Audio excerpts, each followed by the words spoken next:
Cassandra Cassie Ventura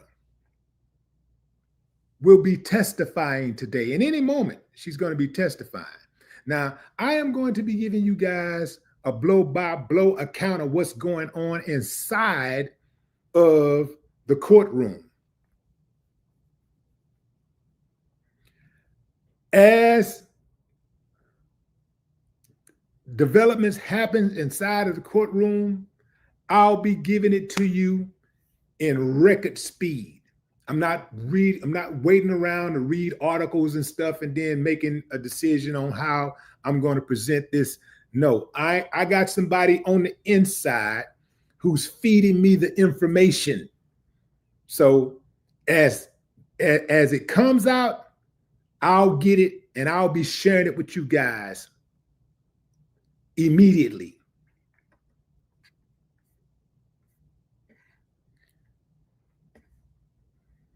So this is it. This is the moment that everybody's been waiting on.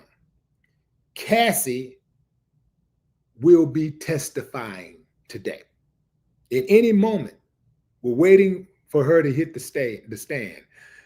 Right now, the defense and the prosecution is wrapping up. Well, the defense is wrapping up with cross-examination of Daniel Phillips, the male escort. Remember, he's the one who said that Cassie was in complete control. He's the one who said Cassie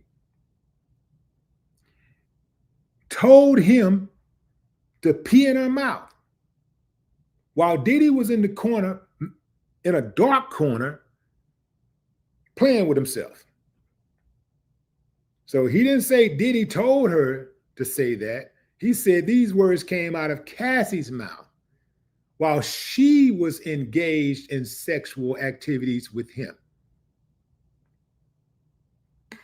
And I'm going to read the exchange between Daniel Phillips and one of Diddy's lawyers, where he questioned her mental stability.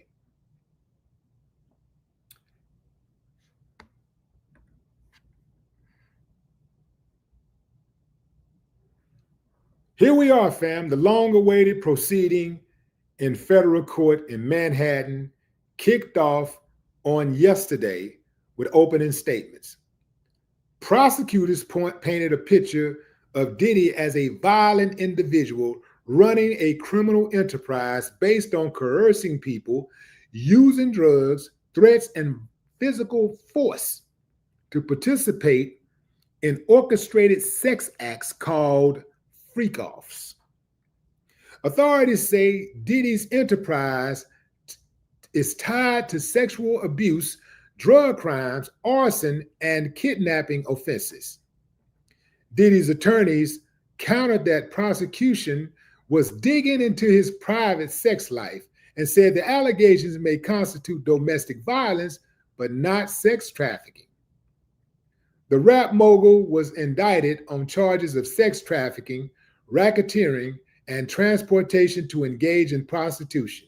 He has pleaded not guilty and denies all wrongdoing. The jury heard on yesterday from Israel Flores, a former security guard at Los Angeles' Intercontinental Hotel, who said he witnessed the aftermath of Diddy's alleged 2016 assault on Cassandra Cassie Ventura, his ex-girlfriend, whom prosecutors say was forced to participate in freakoffs. Flores said Combs' attempted to bribe him with $100,000 to keep him quiet and get rid of the CCTV evidence. Jurors also heard from Daniel Phillips, a male escort who testified that he overheard Diddy hit Cassie after she paid him for sex. After she paid him for sex, he heard Diddy in another room putting hands on Cassie.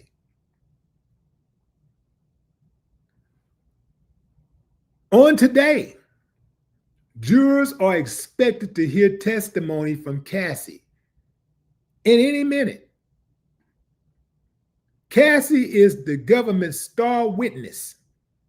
She is the one whose testimony everybody want to hear the most, because Cassie was in a 10-year relationship with Diddy. And Cassie knows where the bodies are buried. Did you hear what I said? Cassie was in a 10-year relationship with Diddy, and she knows where the bodies are buried.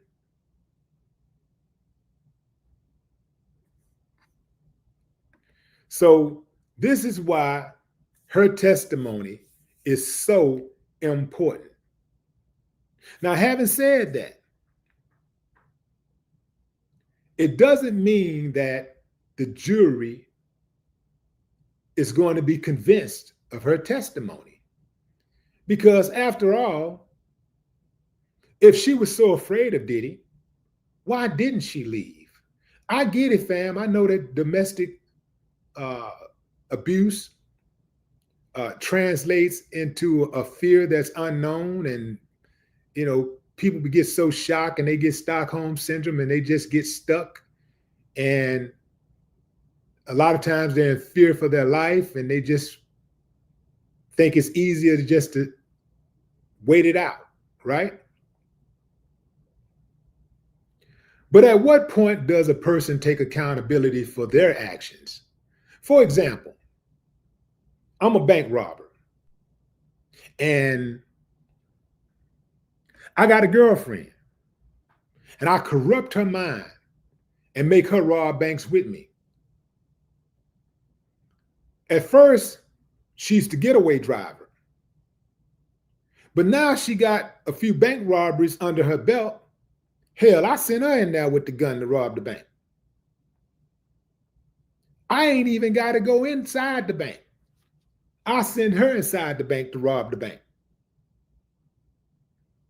At what point is she responsible for her actions? Is my mind so cold-blooded? Am I so cold-blooded that I can send her into the bank to rob the bank, walk past the security guard, make the security guard get down on your knees,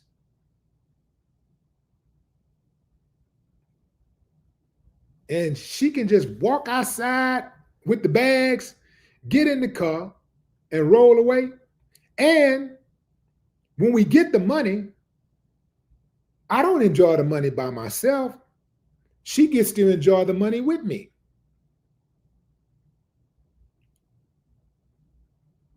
She gets to ride in a nice car that I bought, live in a nice house that I bought with the money that we stole. She gets to eat good, wear nice clothes, be entertained, all from ill-gotten gains. So at what point do she take responsibility? Because if she don't have any responsibility, any of us can just partner up with somebody, go commit some crimes, and then use the excuse of fear as a get out of jail free card. I mean, am I making sense? It's like, I know this is wrong, but I'm gonna keep on doing it. I'm gonna ride it till the wheels fall off. And if we ever get in a jam, I'm just gonna say, I was scared. Now, this is something that people don't talk about in regards to Cassie. This is something, and look, and I'm not picking on Cassie. I want y'all to be clear of this. I'm just stating facts. I gotta call a striker and a ball, and I gotta look at both sides of this thing.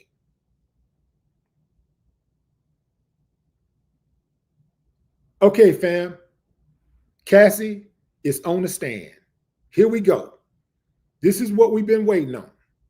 Here we go. Cassie is on the stand. Cassie's first words on the stand. Assistant U.S. Attorney, what is the age difference between you and Sean? She said 17 years. Assistant District Attorney, Assistant U.S. Attorney says, how did you feel when Sean invited you to hotels? Cassie, nervous, excitement. We're going to talk about music. He introduced me to oral sex. I didn't understand it. I told y'all it was going down today. What'd I tell y'all? What did I tell you? I told y'all I was going to give y'all blow by blow. No pun intended here. Blow by blow of everything going on inside of that courtroom. You getting it right here in real time. Everything going on in the courtroom. As you know, there's no cameras allowed inside of the courtroom, and nobody's allowed to record. So you got to have people on the inside who are allowed to make notes and text and all that kind of stuff, but they're not allowing anybody, any cameras inside of the courtroom. So this is the best that you're going to get. Cassie's testimony continues.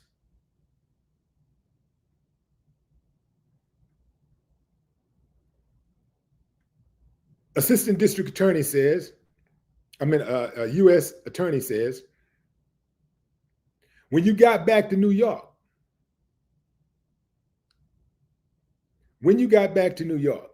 and she says, I visited him in the Trump Hotel in Columbus Circle. His apartment was being renovated. The prosecutor, what were you going to do with your music career? Trying to come up with a concept. Sean called all the shots.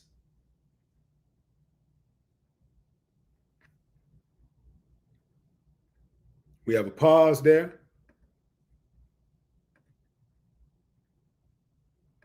Ooh-wee, man.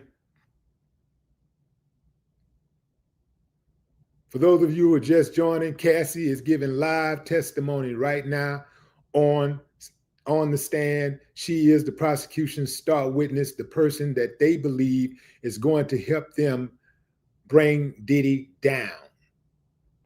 They believe that Cassie, his former girlfriend,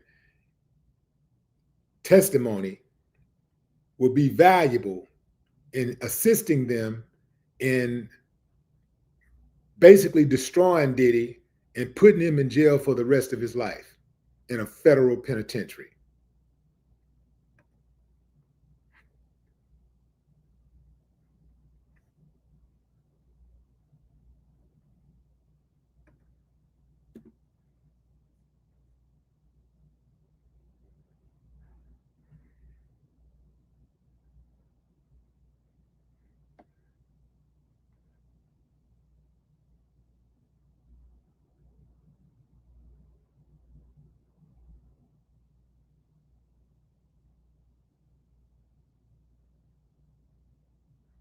So I want y'all to see something here. Let's see.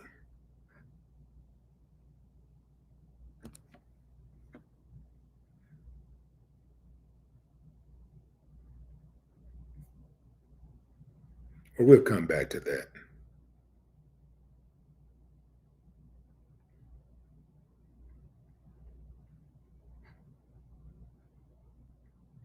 Testimony is underway for Cassandra Cassie Ventura.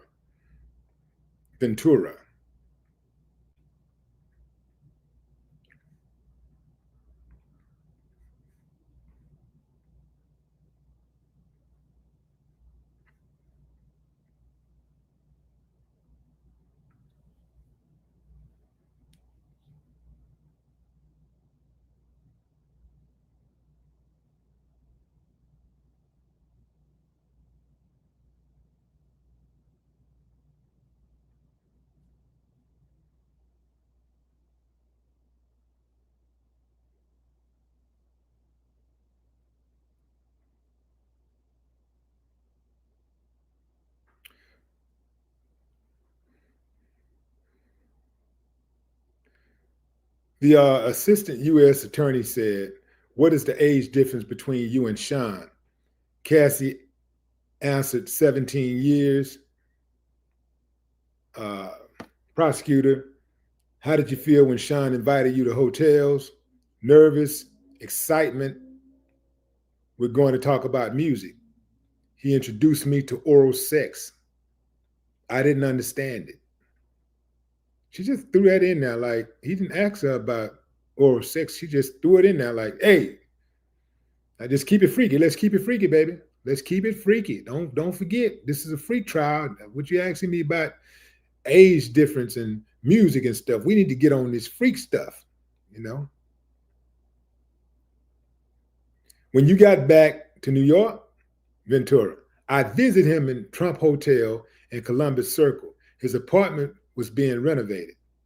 Prosecutor, what were you going with your music? Ventura, trying to come up with a concept. Sean called all the shots.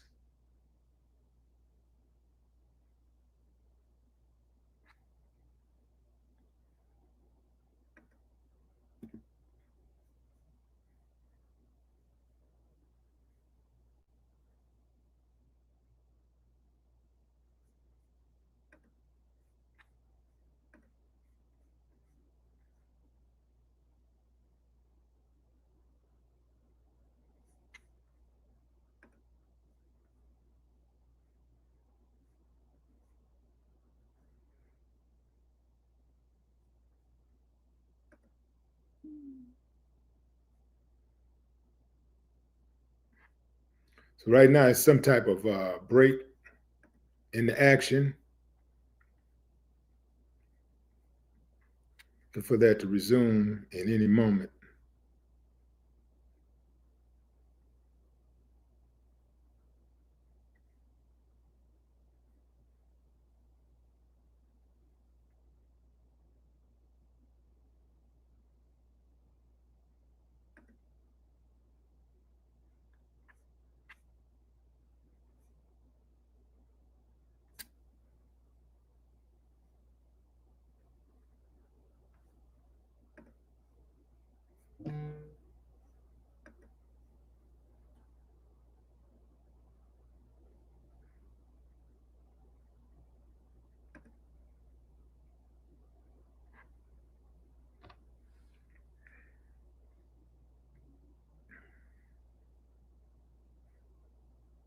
Did you visit Sean in Miami? Ventura, yes.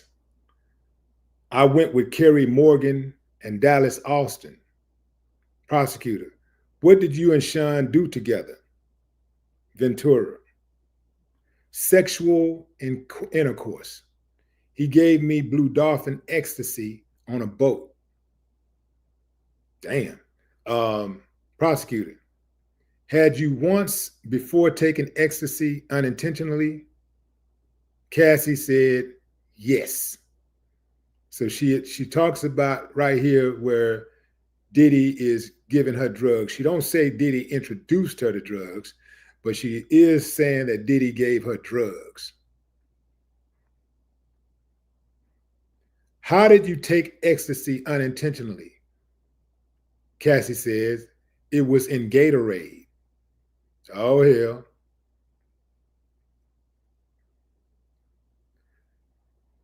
Prosecutor, you took it intentionally with Sean? How did it feel? Cassie, like rolling. Prosecutor, at the time, what did you think, Cassie? That we were spending a lot of time together.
Cassie.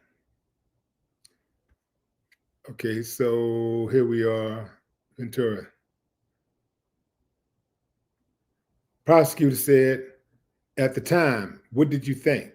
Cassie said that we were spending a lot of time together. I thought we were monogamous. Prosecutor, was it made public? Cassie, no. I was his artist, also his family, his children. Prosecutor, who was linked to him publicly? Cassie, Kim Porter. Oh, hell.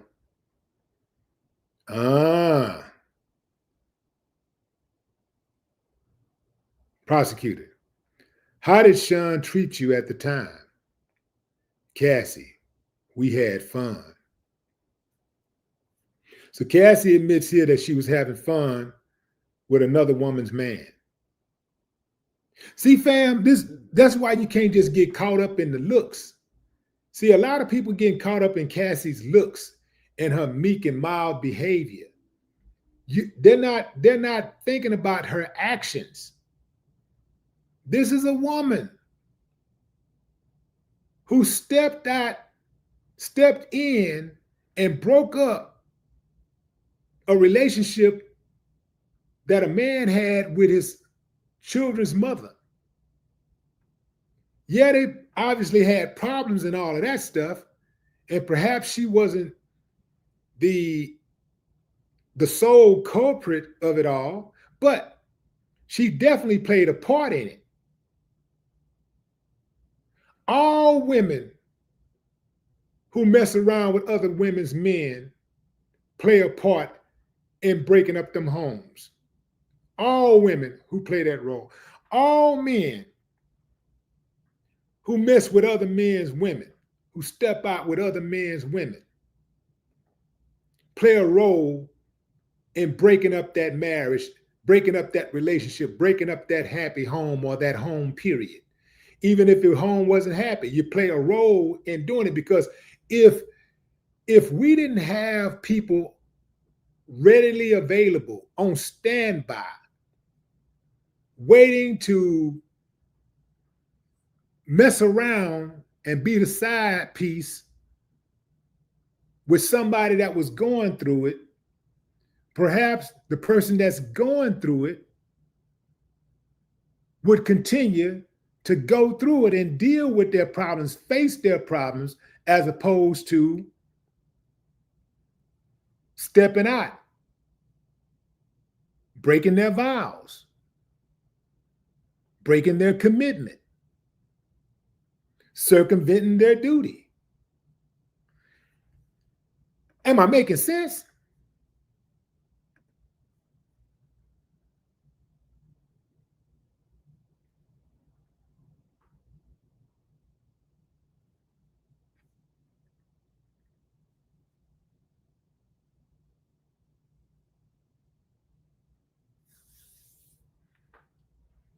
What I'm trying to tell y'all, fam, I'm just calling a strike and a ball a ball. I'm not picking on Cassie, but I'm just letting y'all know Cassie ain't innocent. Stop just looking at her pretty face, because that's what everybody doing. I know what you're doing.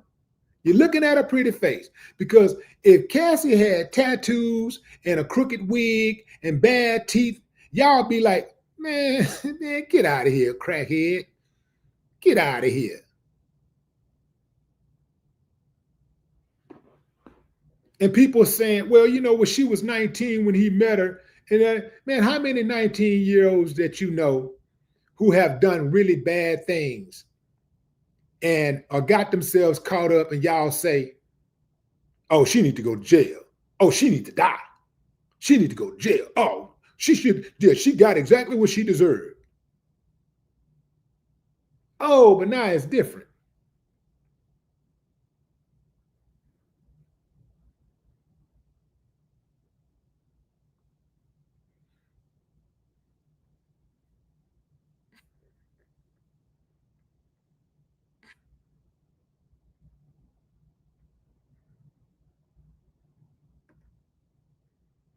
I think a lot of people saying talking about how weak she was. I think you got to be pretty strong to have a man that's beating on you and you run out of the room butt naked and jump into another man's lap. I think you got to be pretty brave to do something like that.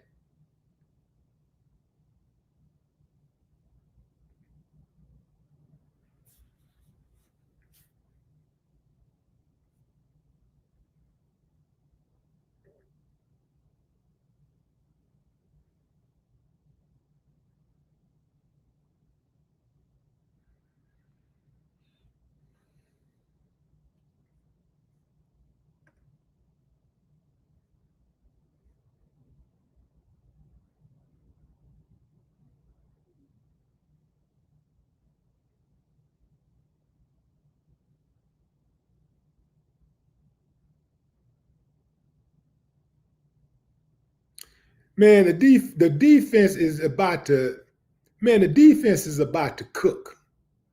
They are about to cook Cassie.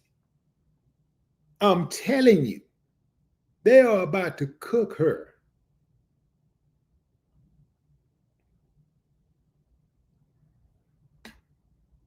She came into the relationship at 19. She exited the relationship at, well, I think 19. She either met him or they started off when she was 19.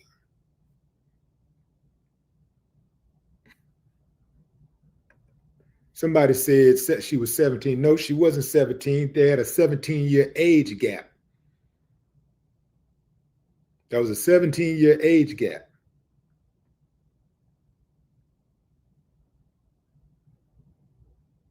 So she either started off with him at 19 or I think she was 21 or 19. Let me see if I could find some info on that really quickly.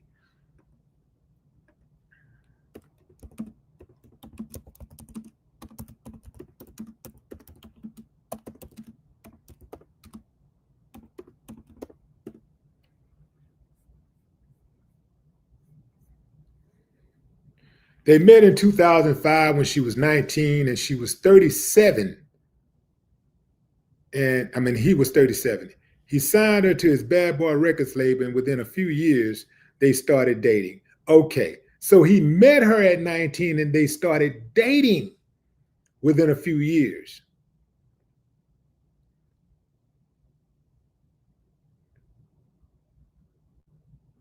I already know what y'all gonna say. Well, you know, he was grooming her from 19. You know, he might not have sex with her, but he was grooming her.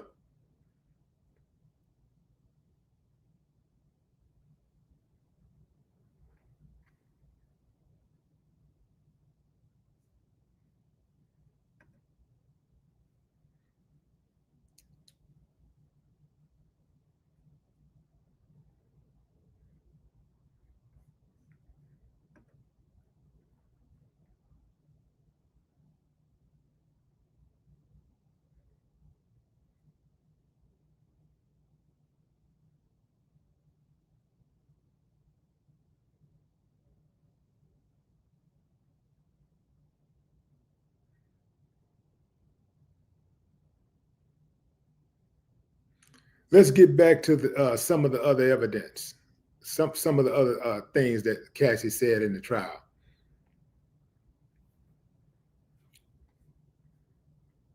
This is right after all rise. Yet the defense, I mean the prosecutor, Prosecutor Johnson, the government calls Cassandra Ventura. She took the stand extremely pregnant. Prosecutor, how old are you? Cassie, 38. Prosecutor, what is your work? Cassie, musician and entertainer. And Jezebel.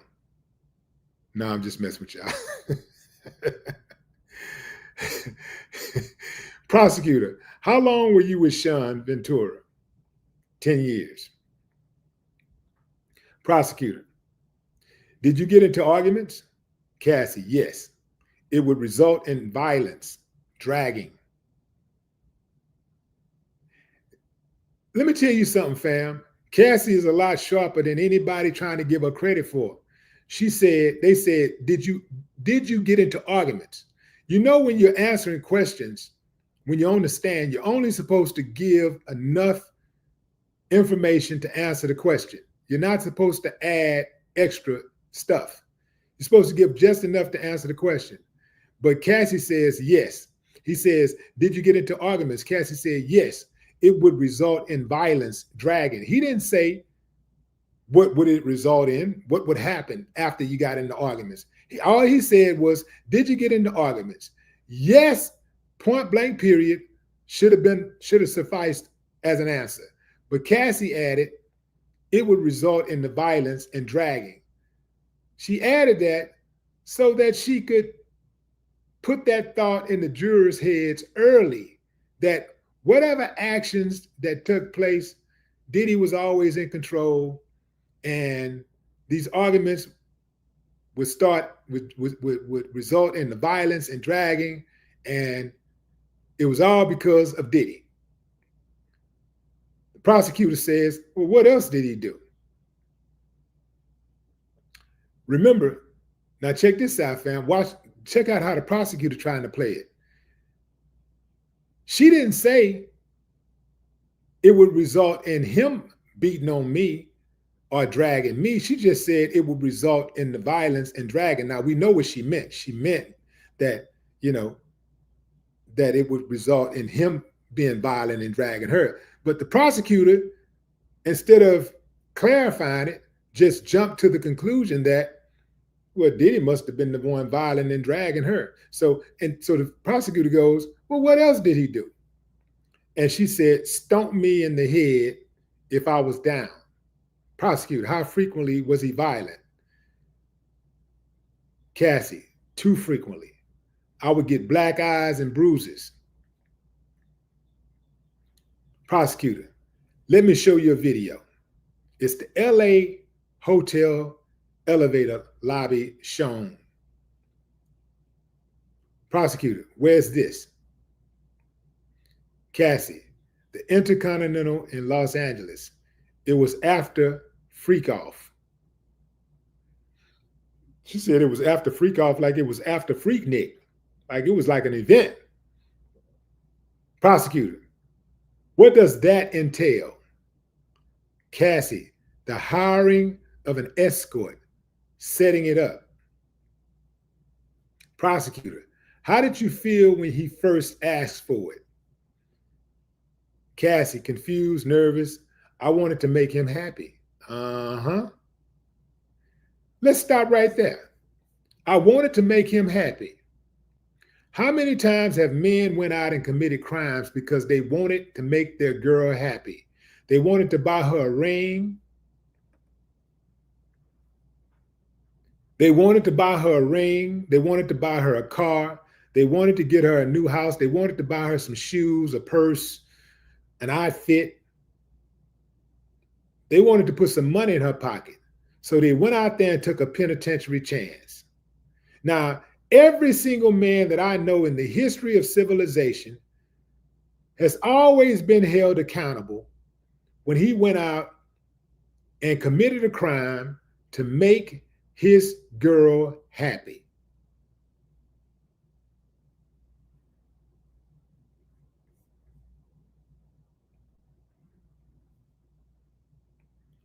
Derek Carter, you ain't listening. You ain't been listening long enough. I'm not siding with Diddy. I'm presenting an objective point of view, something that you don't get often these days because everybody is afraid to say what they really think because they're afraid that the masses are going to come after them. They're afraid that the sheep is going to come after them. Well, I'm not afraid. I'm not afraid to say that I don't want to see another black man go down, but if he's guilty, take him down. But take him down with some evidence. Now, what's wrong with me saying that? I'm not the dude that just going to automatically blindly agree just because it's popular. I'm not going to pounce on the dude just because everybody else pouncing on him. because that's the popular thing to do.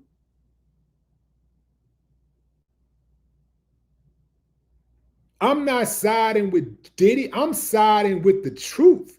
I'm siding with justice. You can want justice and still hold both parties accountable for whatever that they may have been involved in. So Cassie don't get a pass with me. And that's just the way it's going to be around here. She don't get a pass. I don't care how pretty she is. She don't get a pass with me.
Let's say that again. Let's do that again. How did you feel when he asked? Let's go back a little bit for those who may have missed it because I had a sound problem just a minute ago. Prosecutor, let me show you a video. He shows her the LA hotel elevator lobby. Prosecutor, where's this? Cassie, the Intercontinental in Los Angeles. It was after freakoff. Prosecutor, what does that entail? Cassie, the hiring of an escort, setting it up. Prosecutor, how did you feel when he first asked for it? Cassie, confused, nervous. I wanted to make him happy. I wanted to make him happy.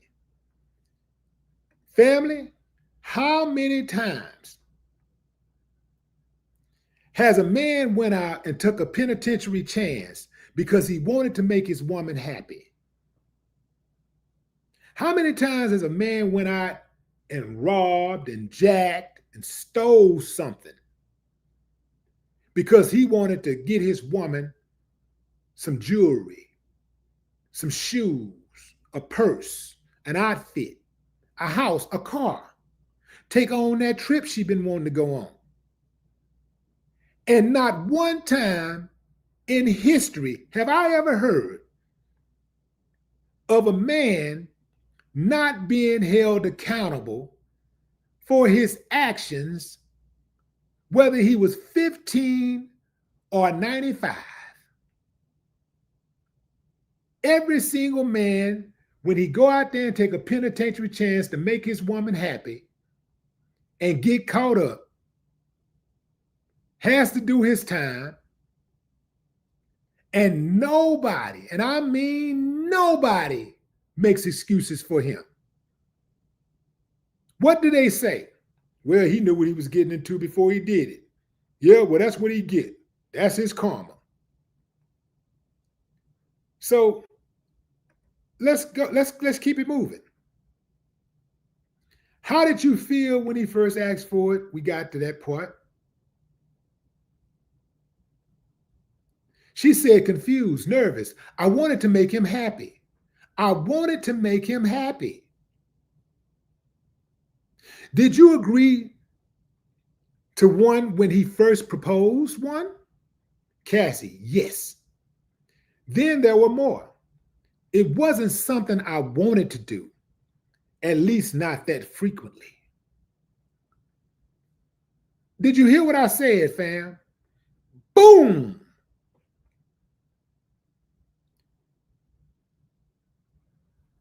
It wasn't something I wanted to do, at least not that frequently.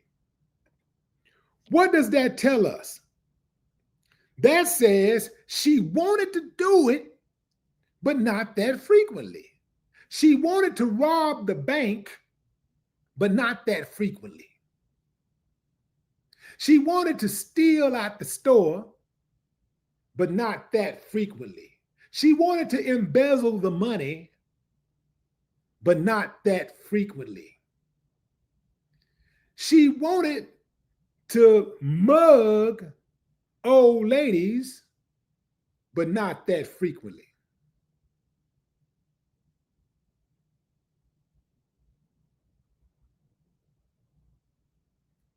She wanted it, but not that frequently. That means if she wanted it, she was complicit. Just like I said yesterday when the dude peed in her mouth. I said Cassie enjoyed it. Perhaps not that frequently, but she enjoyed it. Because ain't no way you're going to be with somebody in a relationship for 10 years, 10 years doing freaky stuff. And you not getting off to none of that freaky stuff. Diddy is a man with means. He can easily get himself a leading lady who will cater to his freaky desires. That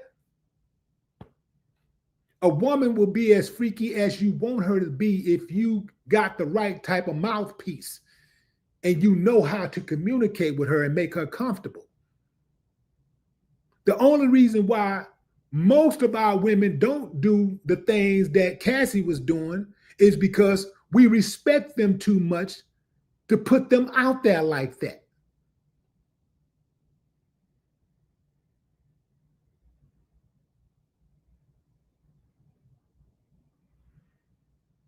I'm not going to be silent so you can be comfortable. I'm not finna just say no anything just so y'all can be, yeah. I'm not finna just pounce on this man just because everybody else is pouncing on him. And I'm definitely not going to do it because mainstream media don't like him and they don't like me. So just like they coming for Diddy, they can come for me for something else. They don't like Diddy. The reason why they're coming for Diddy ain't got nothing to do with justice. It ain't got nothing to do with justice. It ain't got nothing to do with protecting Cassie, protecting victims of SA, sex trafficking, drugs, none of that. It definitely ain't got nothing to do with protecting people from drugs. This is a drug-induced country. I see through the smoke screens, man. Let's get back to the testimony. This is Cassie's testimony.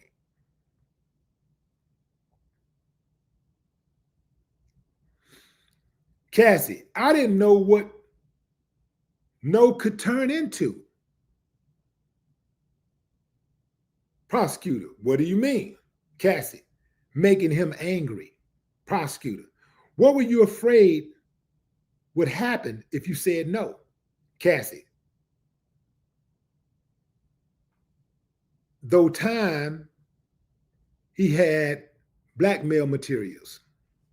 Guess she tried to say through time. He had blackmail materials.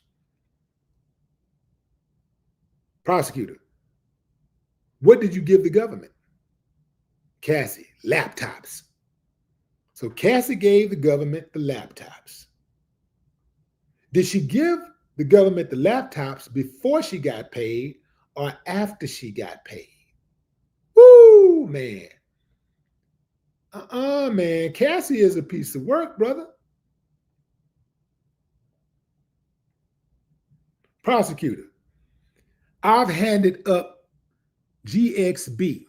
Do you recognize it? Cassie, yes. I've reviewed this drive. It has communication and documents pertaining to Mr. Combs. Did you hear what she said and how she said it? This is Cassie, the meek, mild, fragile witness. Yes, I reviewed this drive. It has communication and documents pertaining to Mr. Combs. She sounds like the prosecutor. Prosecutor, did you review photos in it? Cassie, yes. What's this photo? Me in 2004 and Carrie Morgan.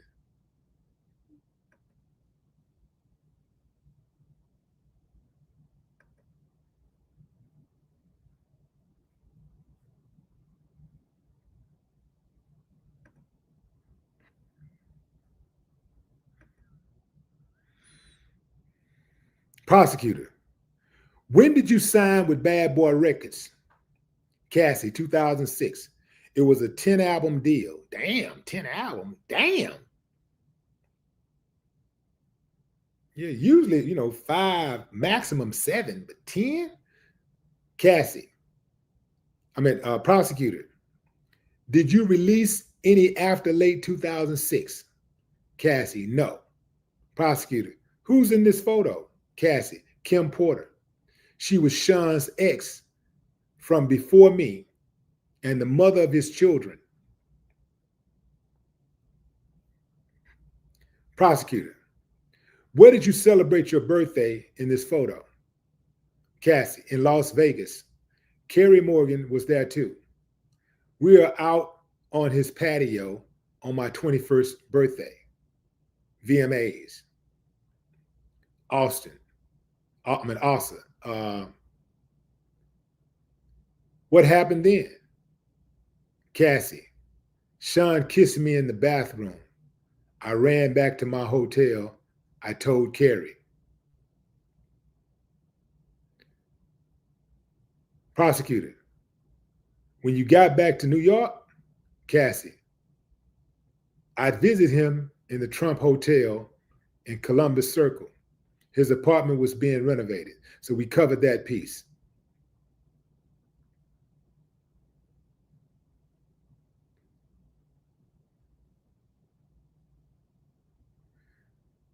Prosecutor asked, did you visit him in New York, in Miami? Cassie said, yes. I went with Carrie Morgan in Dallas, Austin.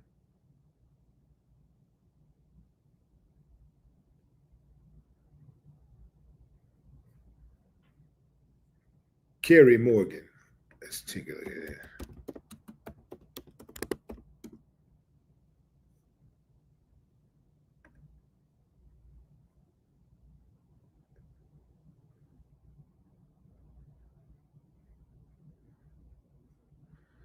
Okay.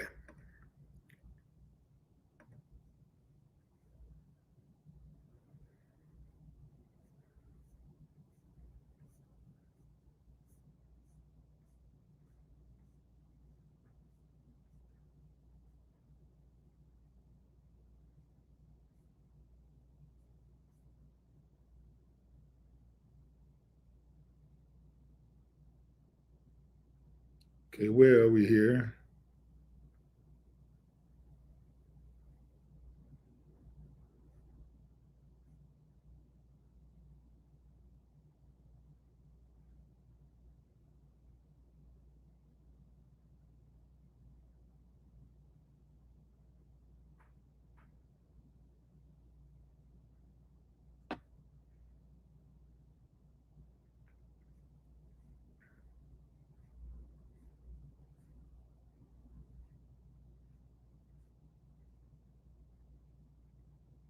Some interesting dialogue between the prosecutor and the male escort left over from yesterday, where they finished up today.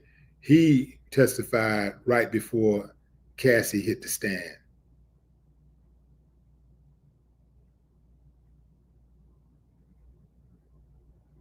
Let's see.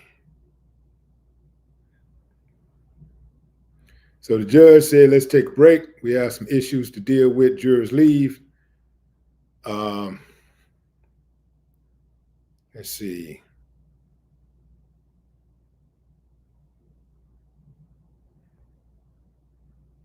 So they made, let's see, the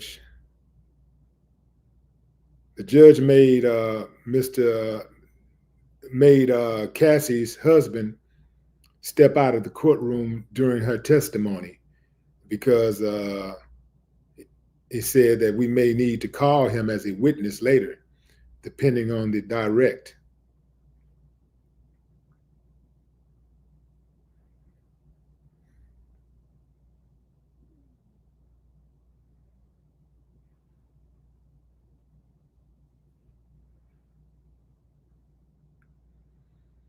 Looks like the defense wanted to hear from Cassie's husband, and the prosecution was objecting. They were saying they didn't see how Mr. Fine's testimony would be relevant.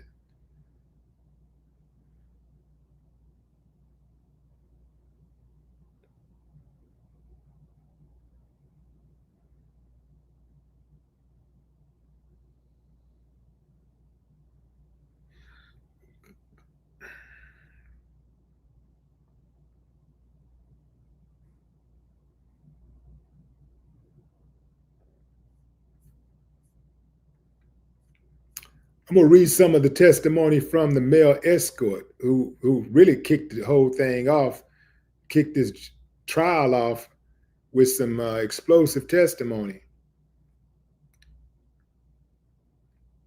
Let's see.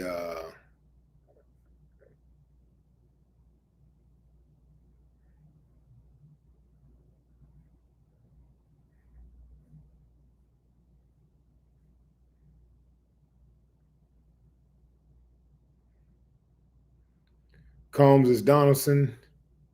While you and Miss, this is the defense talking to the male escort. While you and Miss Cassie Ventura were having sex for hours, Miss Ventura took the lead. Philip, no. Defense, you took the lead. Philip, we were equally doing our thing. There wasn't a leader. Donaldson, the defense, you decided together. Philip, yes. Donaldson, fair to say she was in complete control of everything she was doing. Male dancer. Philip, I can't say that. Donaldson, damn, you did not wear a condom? Philip, I did not. Good, oh, nasty, nasty, nasty. You did not wear a condom. He said, I did not.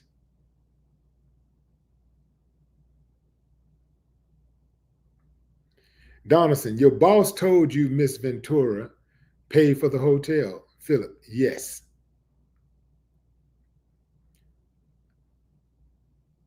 The defense, she paid with her credit card? Male dancer, Philip, I have nothing to do with that. She used the card. She used her card to pay for the dancer.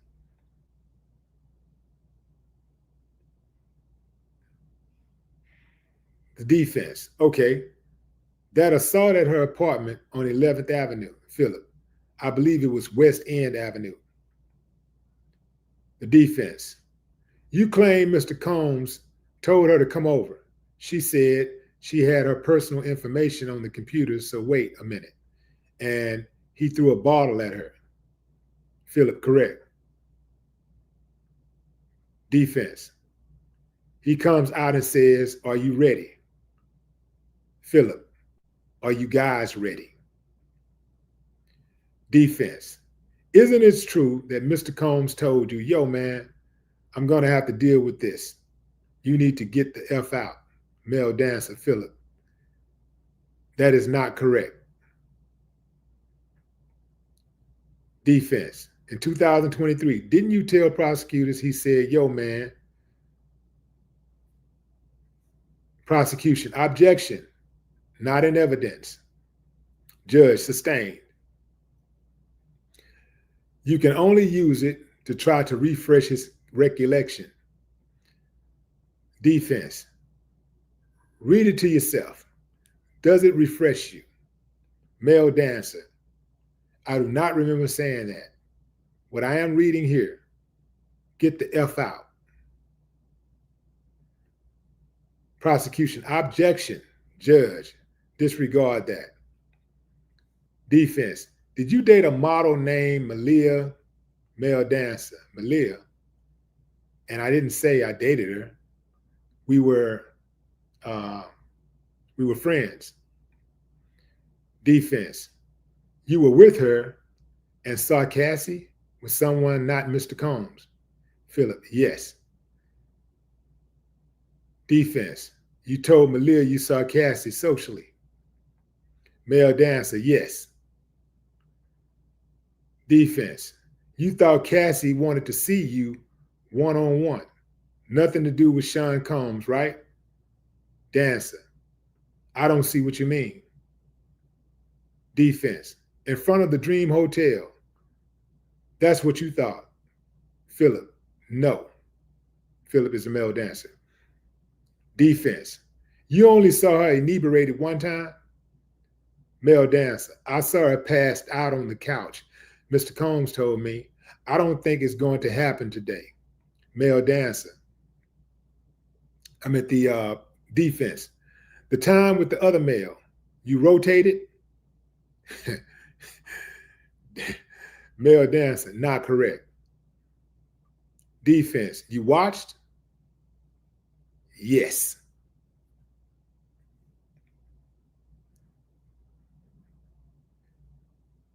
Defense, you said Mr. Combs was directing, but do you recall meeting the prosecutors on March 28, 2025 and telling them you didn't recall Mr. Combs giving directions about positions? Male dancer, yes. Defense, so he didn't direct? Incorrect. Defense, you thought you were in a relationship with Cassie, didn't you? Male dancer, no.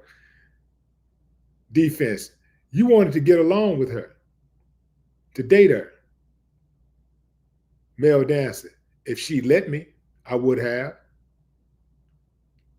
Yuck. Defense, you'd get jealous of Mr. Combs? Male dancer, no.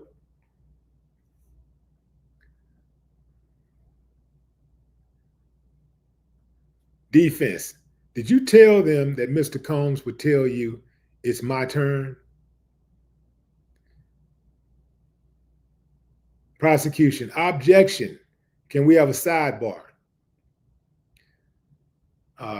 Defense, didn't you tell the government that you would feel jealous because you liked Miss Ventura romantically?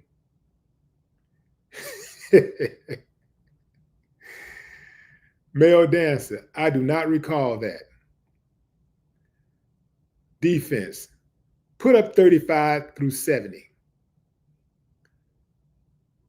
Prosecution, just for the parties.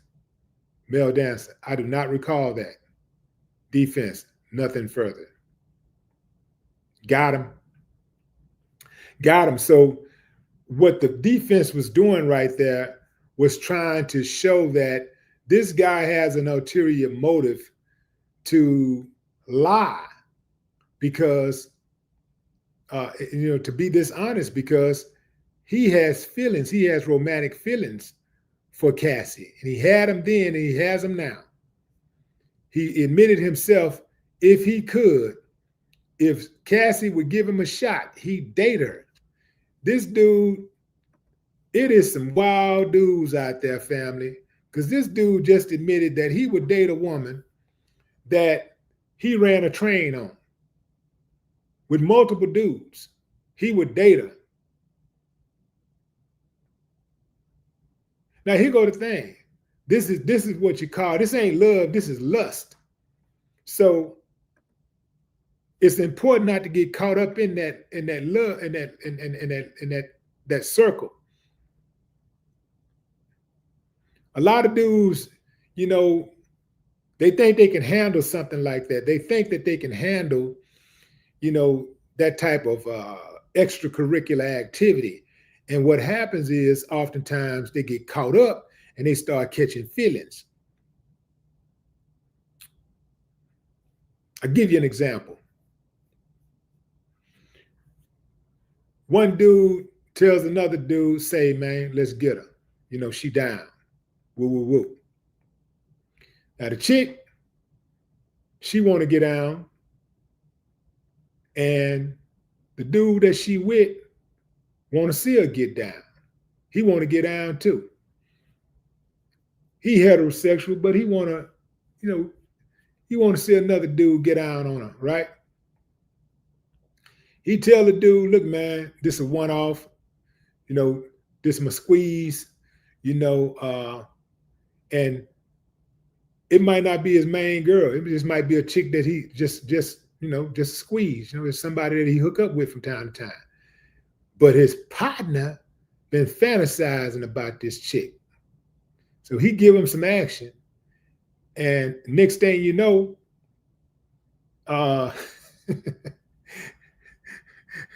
they they wrapping up, and he says to his partner, "Hey man, that's our girl now."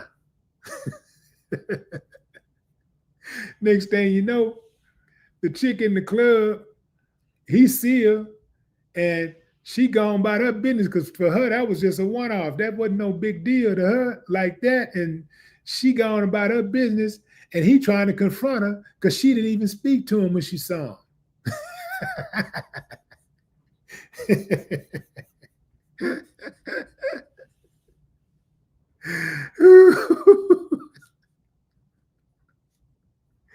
And he all in his feelings.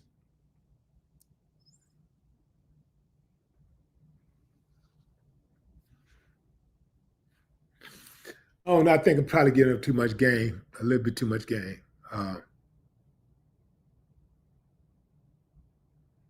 This dude said he would have dated Cassie after he ran a train on her, knowing that she's a nympho, knowing that she got this sexual, she's a sexual deviant. He would have ran a train. I mean, he would have booed her up. Oh man.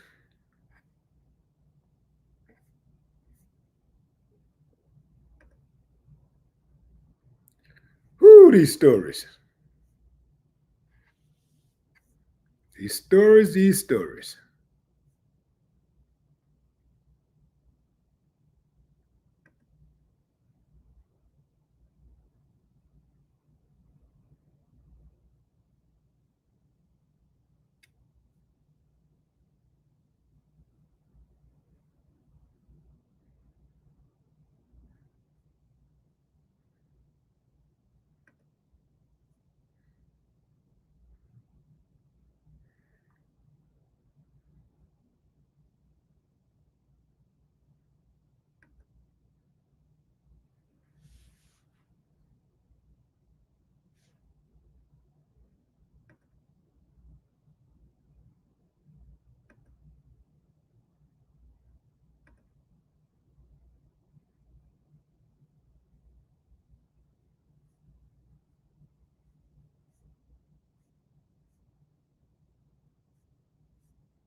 All right, fam, let's get back into it. Let's get back into it.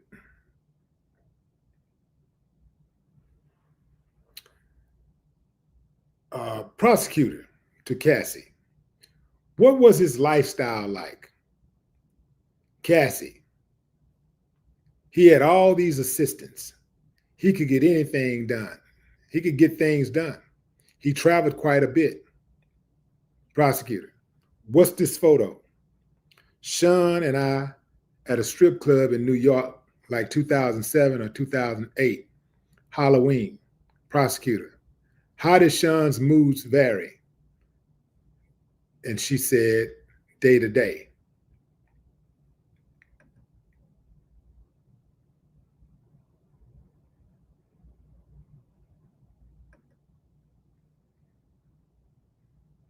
Prosecutor. When it swung, could you describe it? Cassie, anger, zoning out. Prosecutor, how did it impact you? Cassie, greatly. The next thing I knew, I was getting hit in the face. There was also psychological abuse. He'd tell me to watch my mouth, change my face. Prosecutor, how would he keep tabs on you? We didn't live far apart. He'd send security to come find me or a trusted assistant. Like who? David James, Christina Crum. Was your relationship exclusive? Cassie, no. Prosecutor, did you see other men? Cassie, yes. Prosecutor, did Sean see other women? Cassie, yes. He said, I am Puff Daddy. I was insanely jealous. Prosecutor, did you move to LA with him? Cassie, yes. He wanted to be close to his kids who were there. Prosecutor, where did you live in LA? Cassie, 875 Comstock Avenue, Wilshire Quarter condos. Prosecutor, how tall was the building? Hell has that got to do with anything? Cassie, no more than 17 floors. Prosecutor, where did Sean live? 200 South Mapleton. Sean would use a golf cart to get back and forth.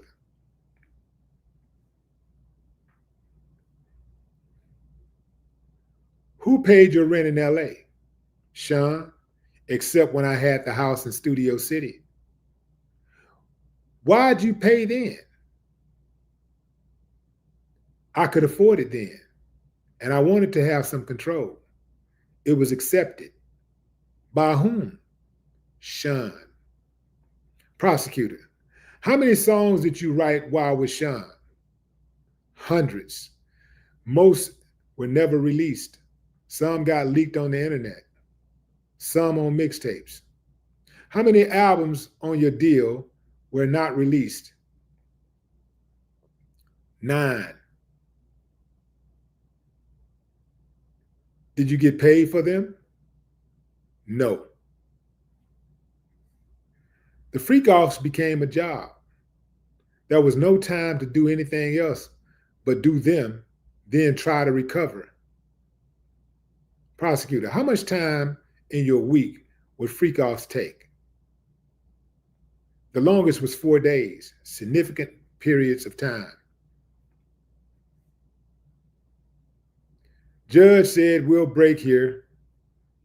If like the coverage, here we go. If you like the coverage so far, fam, give me a thumbs up. You know, hit that like button. Hit that like button. If you like the coverage so far, if you're enjoying the coverage, go ahead and hit the like button. Smash up the likes. Smash those likes up. Hitting that like button is like walking into a dark room, fam. You just automatically hit the switch and the lights come on. That's what it's like. You're not liking, you're not hitting the like button because you're agreeing with what I'm saying or anything. You're hitting the like button to show your appreciation for me, taking time out of my busy schedule to bring you guys this news you can use, this information and instructions to help you navigate through this wild, crazy, beautiful world. That's why you hit the like button.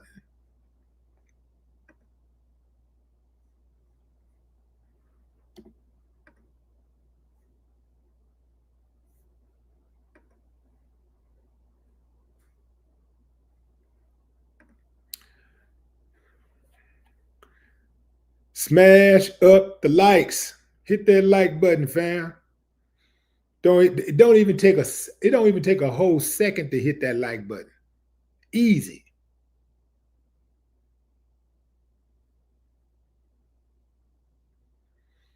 When you hit the like button, it also brings in uh, people that uh, may not be a subscriber, may not know about the channel. It puts the video in front of them. It lets them know that people are interested in the content.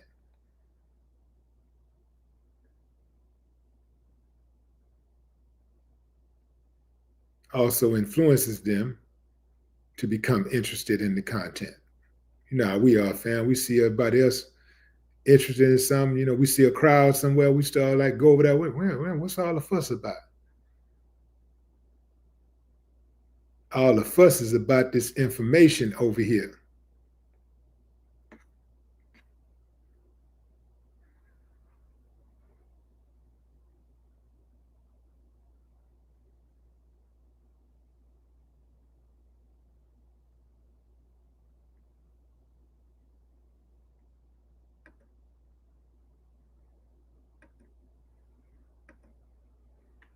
So the judge has called for a break, a short break.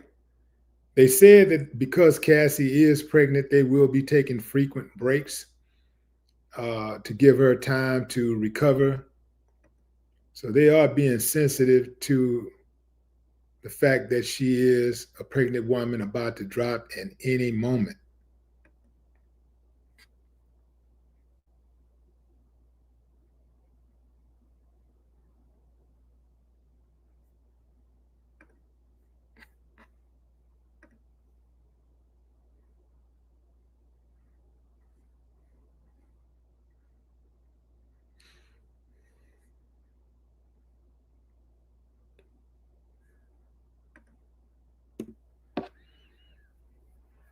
We are waiting for the trial to resume.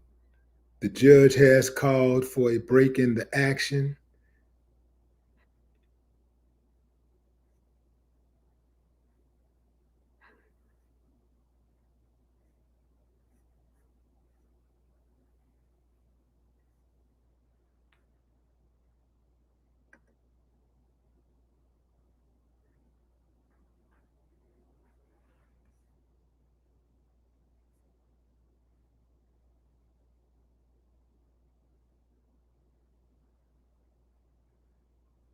Cassie said the freakoffs became a job.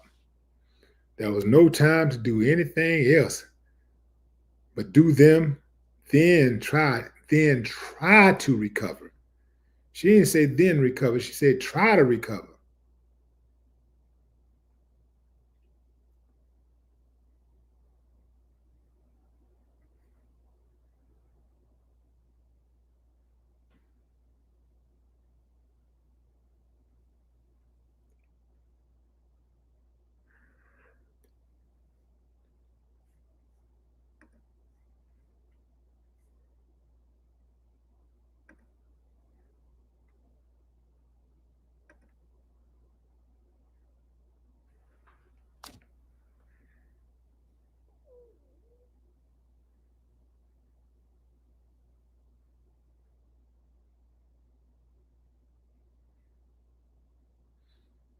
We are waiting on the trial to resume.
While we wait for the return of the judge and the witness, Cassie,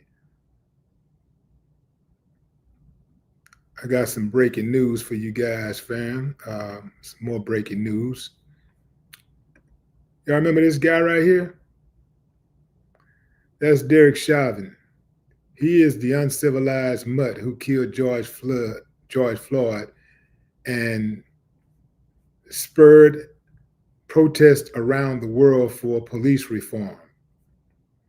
Now, this dude is not getting out of jail anytime soon, despite MAGA's push to free him. Yeah, fam. The Minnesota Attorney General rejected calls to pardon him and said he must serve his full sentence for George Floyd's murder. Calls from MAGA aligned voices to pardon Derek Chauvin have been shut down by Minnesota Attorney General Keith Ellison, who declared the disgraced officers still owes Minnesota 22 and a half years for the murder of George Floyd. Ellison made his stance clear on MSNBC's Politics Nation as conservative commentator Ben Shapiro and others pushed a petition urging former President Donald Trump to pardon Chauvin's federal civil rights conviction. He's not getting out, Ellison said flatly. I think they're pushing for it because they want to agitate and outrage people, Ellison said. I don't know if Trump is going to pardon Chauvin or not, but if he does, it doesn't change his prison sentence. He still owes Minnesota 22 and a half years, and he's going to do it either in Minnesota or somewhere else.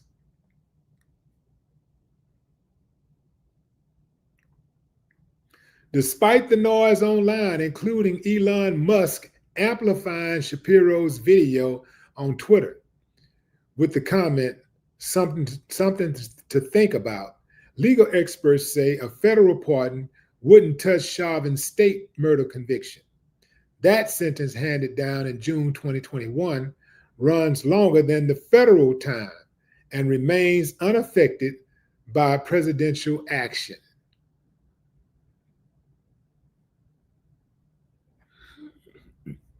So this uncivilized mutt will have to serve the rest of his time out, at least 22 years. At least 22 years, this clown, this racist piece of this uncivilized mutt, this demonic subhuman,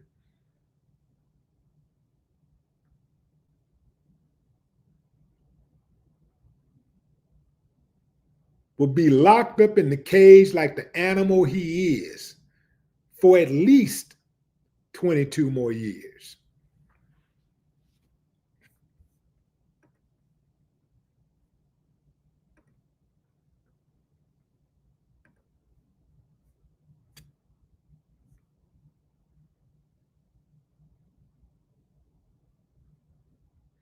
Salute to Minnesota Attorney General Keith Ellison.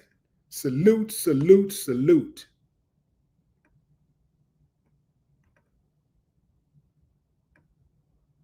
That's how you stand on business.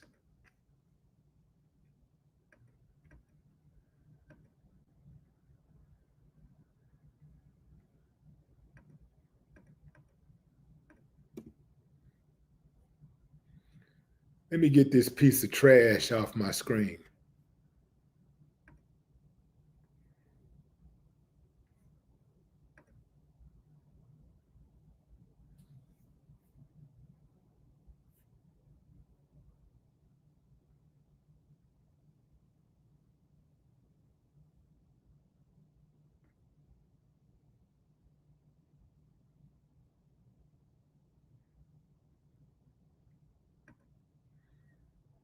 We are awaiting for the trial of Diddy to resume, which will happen momentarily. Right now, the judge has called for one of many breaks that he will allow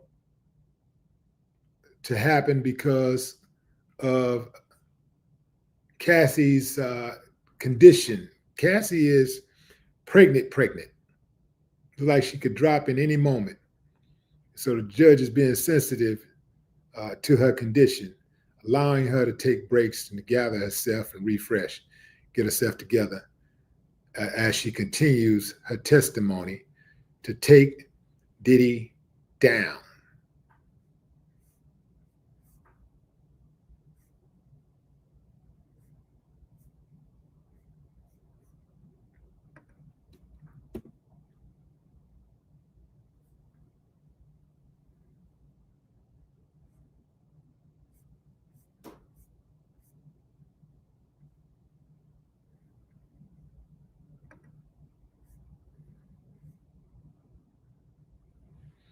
So right now, court is on lunch break, actually.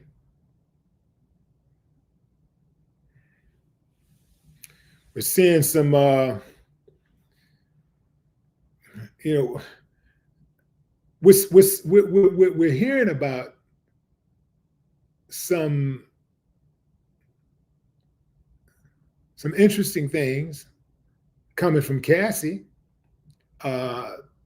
but I don't really see. I'm not hearing anything that's absolute for the government. A lot of what she's saying are things that we wasn't even there, but we just absolutely just assume, because you kind of like put the pieces together, and that's kind of where it leads you.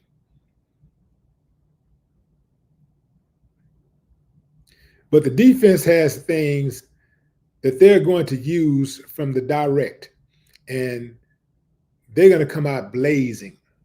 So I haven't heard anything from the prosecution yet.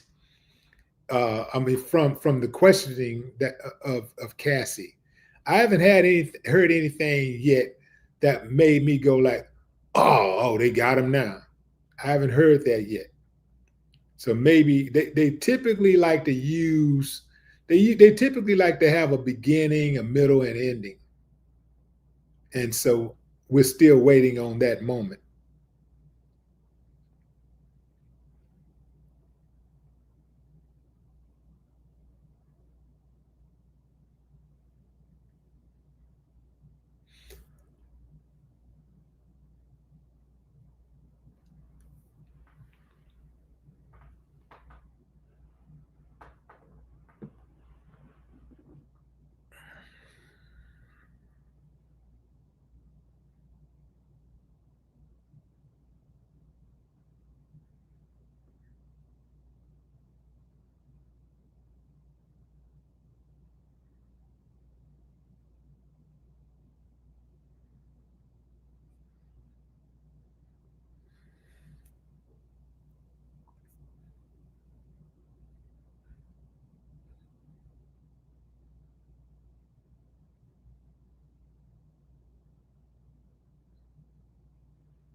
If you're just not joining the live, fam, we are all over this Diddy case, all over the testimony, the Cassie testimony.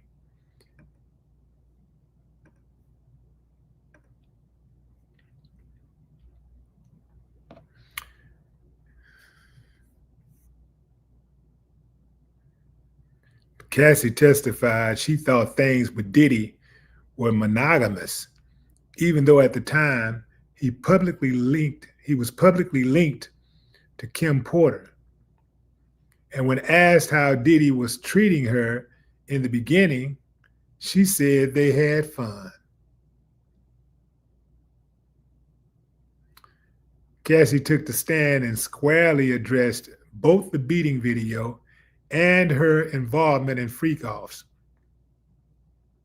She said in 2016, the 2016 beating at the hands of Diddy occurred right on the heels of a freakoff.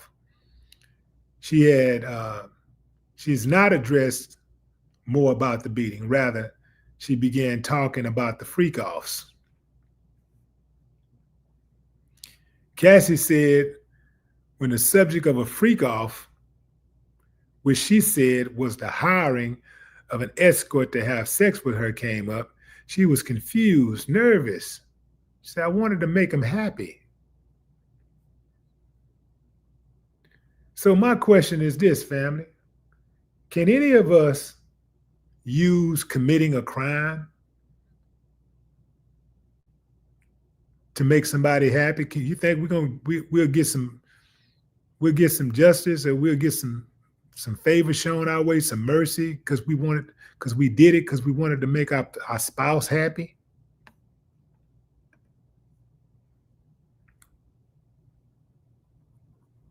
The prosecutor asked if she agreed to a freak-off when Diddy first proposed it, and she said she did. But they continued. She testified. Then there were more. It wasn't something I wanted to do, at least not that frequently. And that's it right there. What she should have done is stuck to the script and said it was not something I wanted to do. But then she squeezed in, not that frequently. Now,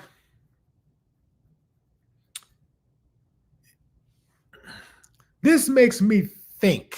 It makes me wonder, is Cassie all the way on the side of the prosecution? Or perhaps she's given both sides a little bit of what they want. I'm going to give the prosecution enough of what they want so that I can have immunity from prosecution. And I'm going to give Diddy a little bit of what he wants so that there can be some doubt in his guilt. Come on, fam. Am I thinking? Got your thinking hat on over here?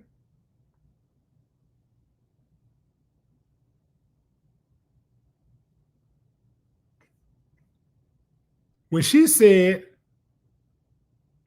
that she didn't want to have sex that frequently, she didn't want the freak-offs that frequently, that opened it up for the defense to come in and pounce right on her and said, oh, so you did participate.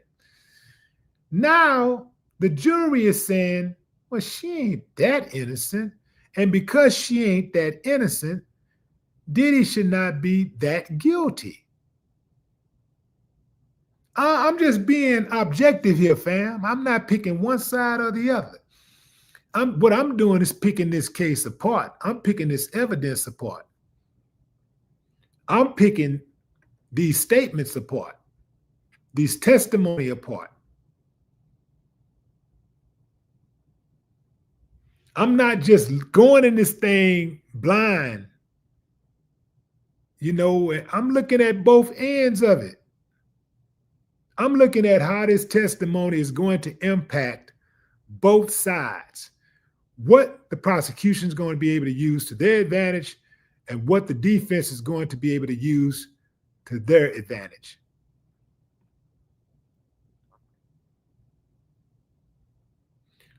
When you have high-profile cases like this, where you have a defendant who has means and you can create doubt, and that defendant has celebrity, that defendant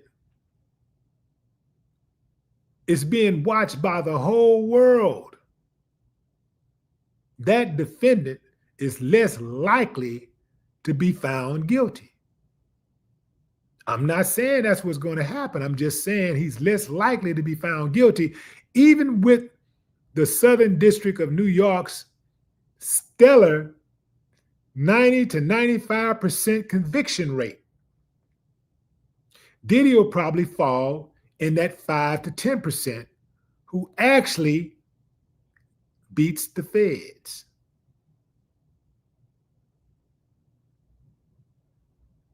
And to beat the feds, you would have to have unlimited resources. You would have to have the best of the best attorneys.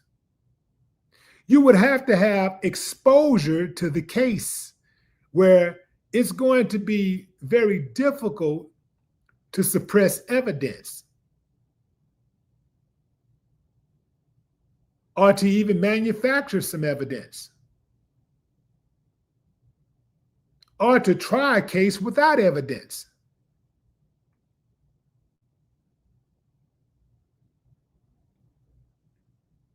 They got to do everything right in this case. And if they do anything wrong, it's going to open them up for a not guilty verdict.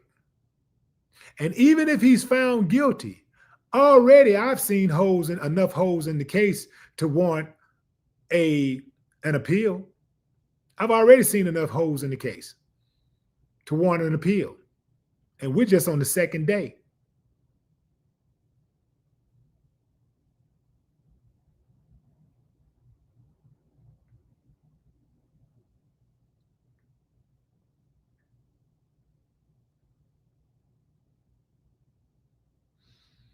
Diddy jumped on Cassie. He beat her up. He did her dog. He did her dirty. He deserves to be punished for that. But he's not on trial for that. That video is only being used to substantiate his character.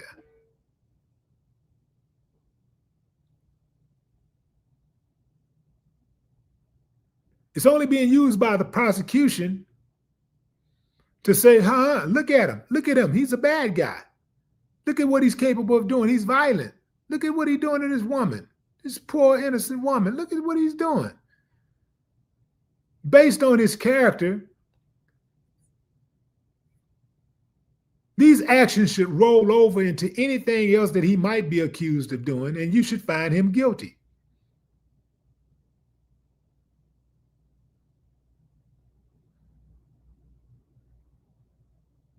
If I'm on the prosecution team, I want to put that video into evidence because perhaps I can persuade a juror or two to look at that and say, that's a bad guy. Maybe he didn't do all this other stuff, but he needs to pay for what he did to her. So even though he's not on trial for this, I'm going to hold him accountable for this. I remember the case of Shaka Sankofa. Gary Graham, better known as Gary Graham, that's his government name. He's from Houston. Little bitty dude accused of murder. He was a bad actor before he was accused and arrested for murder. He was a bad actor. Robbed a few places, beat up a few people, whatever, mugged a few people. But he didn't kill anybody.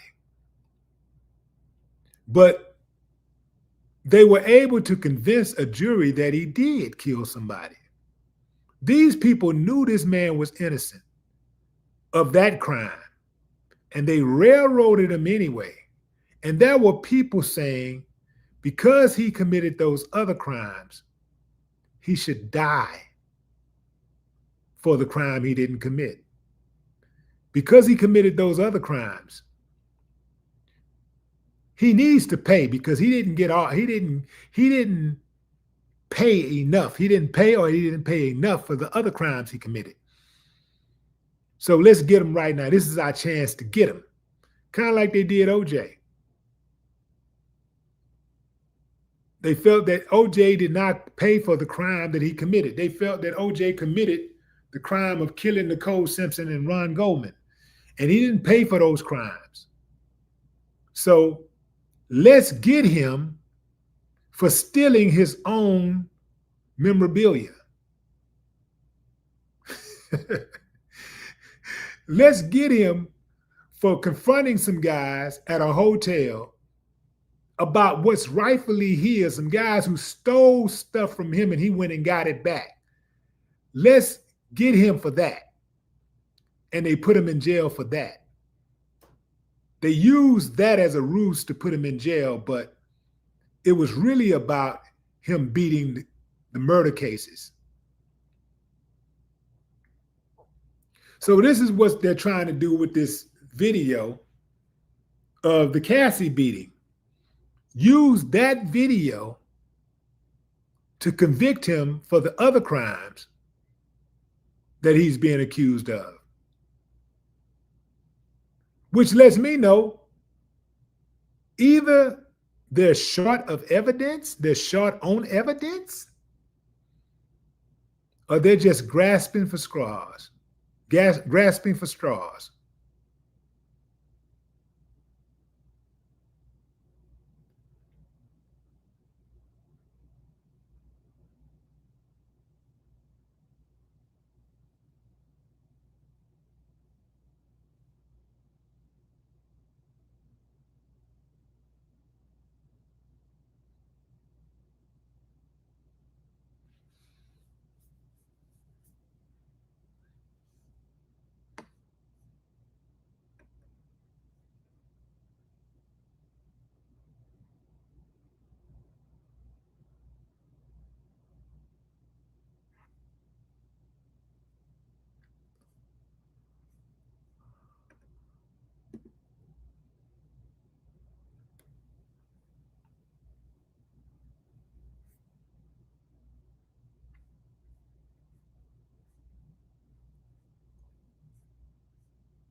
I'm trying to understand the prosecution with the male escort.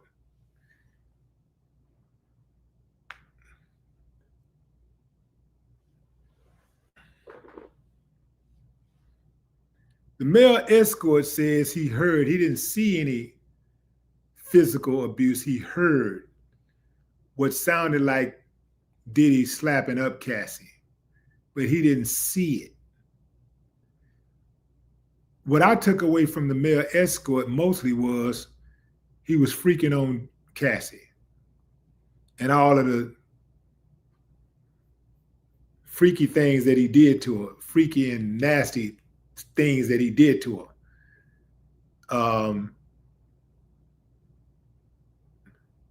I didn't hear anything that was particularly damaging or damning to the defense. And this is supposed to be a major witness. This is who you start off with.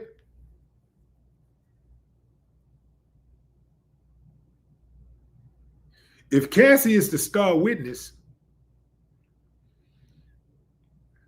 well, this person that they're going to bring out, the third person that they're going to bring out, they must got a hell of a testimony. If they're bringing Cassie out already, Cassie is the third witness, because they started off with the security guard at the Intercontinental Hotel in Los Angeles, and then they went to the male escort, and now Cassie.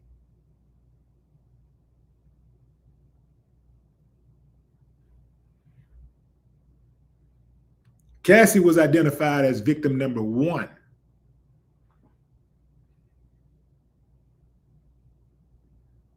So I guess we got 2 more victims.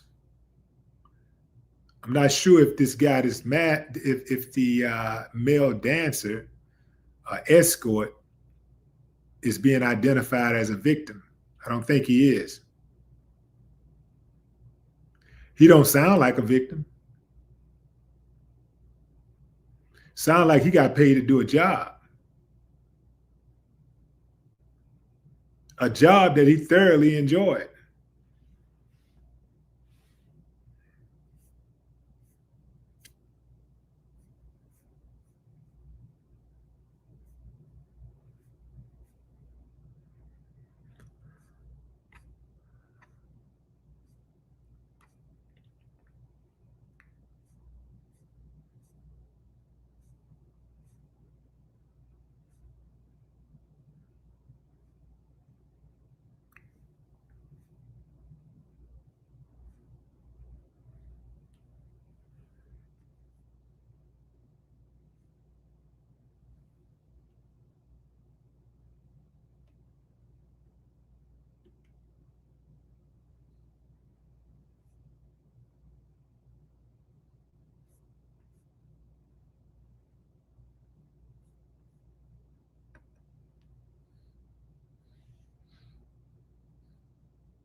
Now,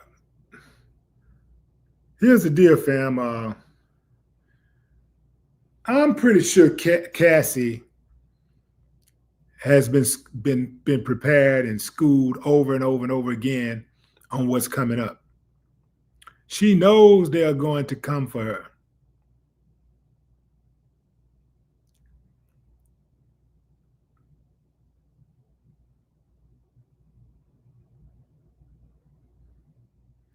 She knows they're coming for her.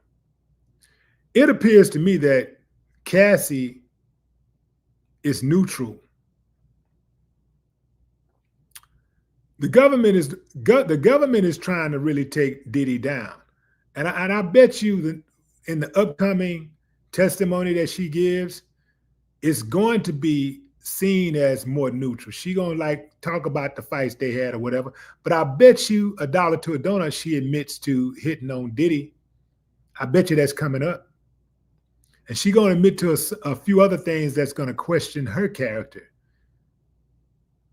I think Cassie is playing it neutral. She's playing both sides of the fence. The government is the ones that really want to take Diddy down because Cassie got what she wanted.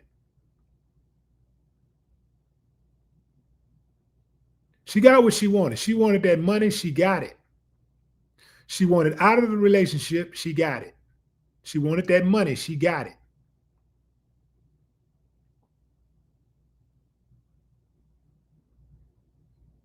Cassie is in survival mode. Cassie don't want no problems with Diddy or the government.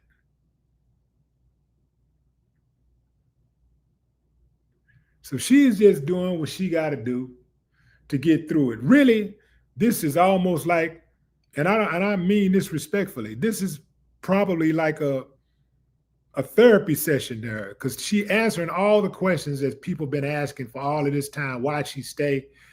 Why did she allow this to happen? Why did she do this? Why did she do that? And she's like saying it all out loud.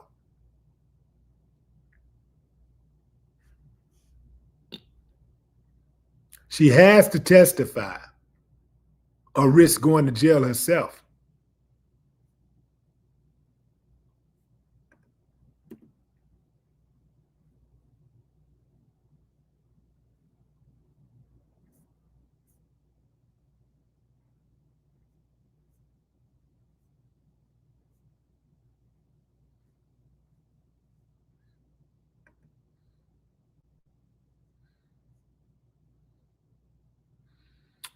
So we're back.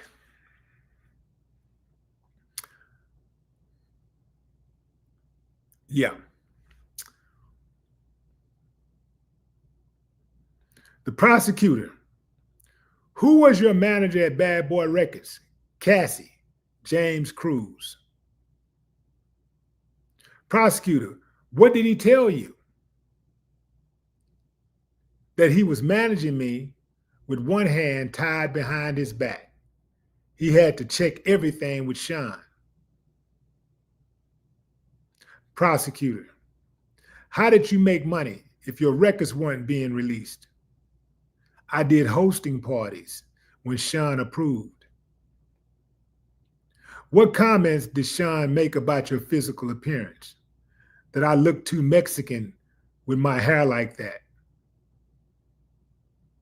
How did he like your nails? White, French tipped.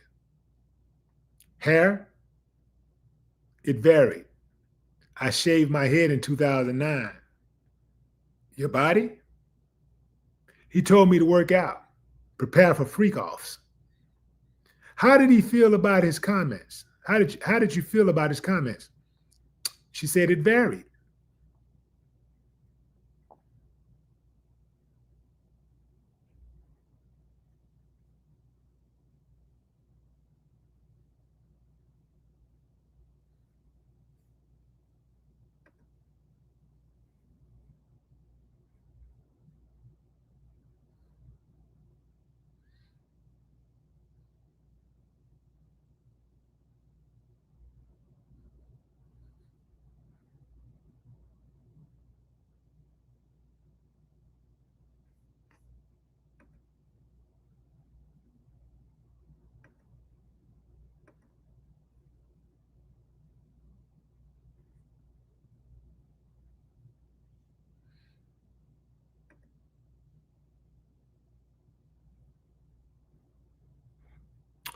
What else did Sean pay for? Cars? Did he give you cash? Yes, but he would take things away depending on how he felt. What else would he take away? My self-confidence. Damn, didn't expect that one. That was a good one. Man, Cassie's smarter than y'all think. Prosecutor. Who would take things away? Ventura. Staff.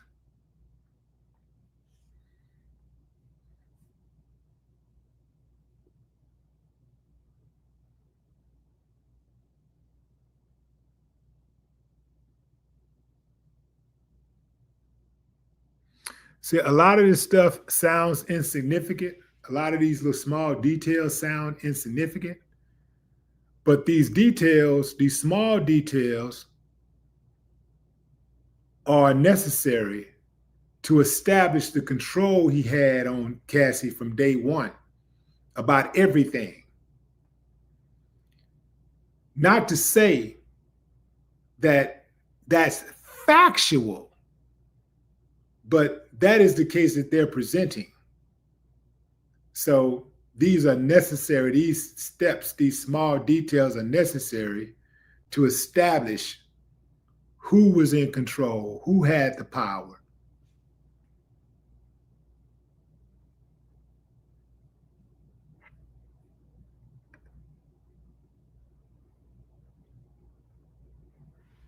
Defense said objection. Jury, judge. Jury will disregard last answer.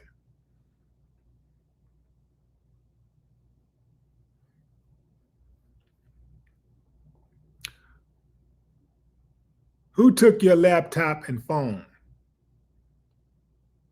Security. How long would they be gone for? However long I was being punished for.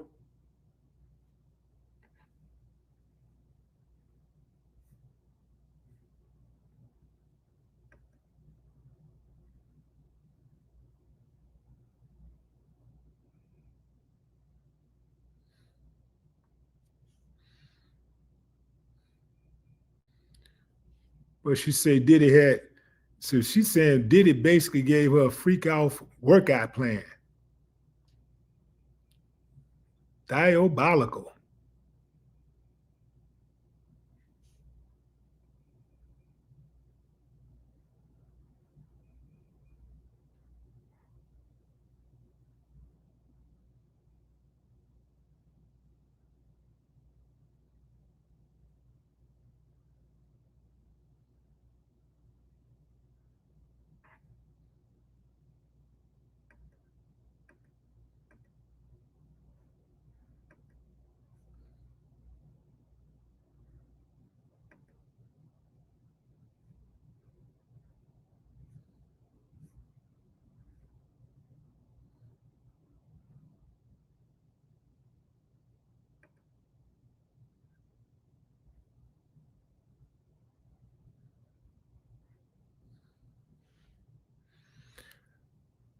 When that prosecutor said, what else did he take away? And she said, my confidence, my self-confidence. Yeah, that was pretty heavy. That was a good one, Cassie. That was a good one.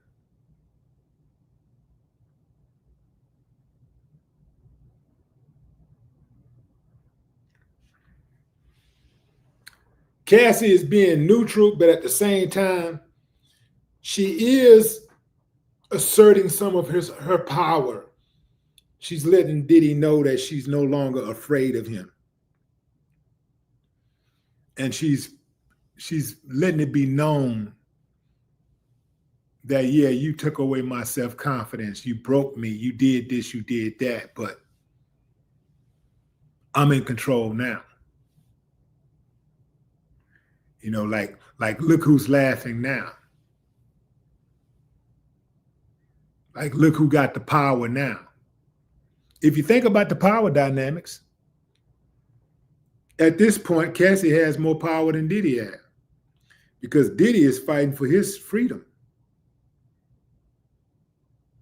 He got damn near $1 billion, but he's fighting for his freedom. And he's fighting to hold on to that money.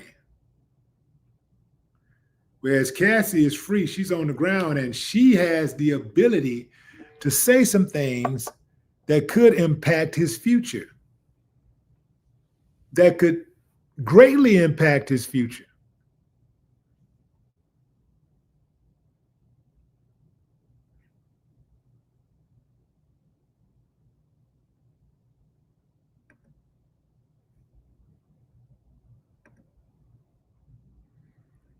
He needs her now more than she needed him then.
If you are just not joining, fam, we are covering the live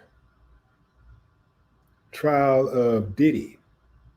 Cassie Ventura is on the stage, and her testimony continues. The prosecution uh,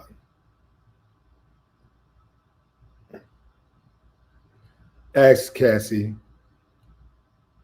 "Who took your laptop and phone?" Security.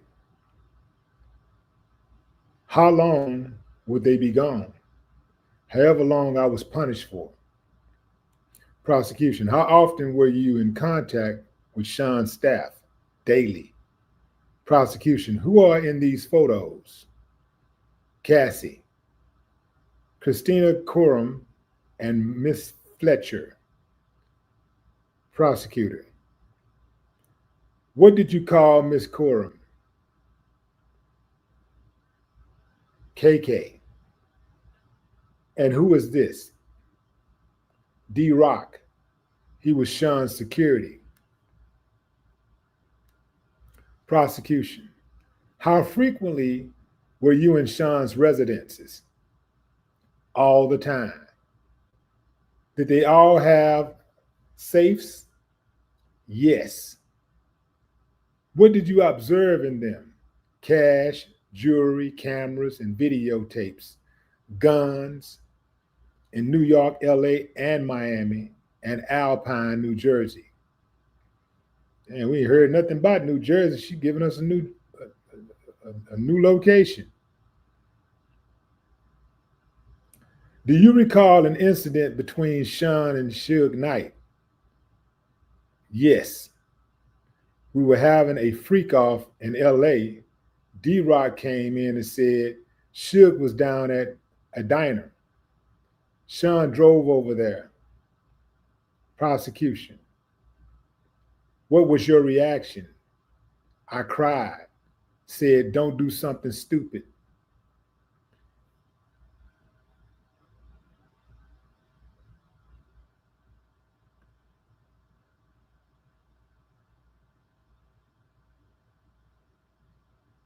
"Were you ever handed a gun?"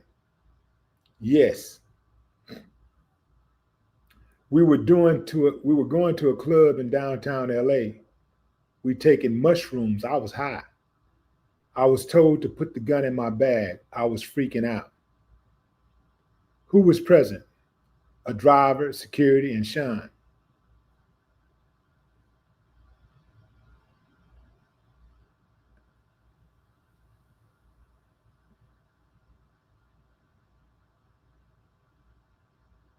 And we're up to date, waiting on more transcripts from the Diddy case.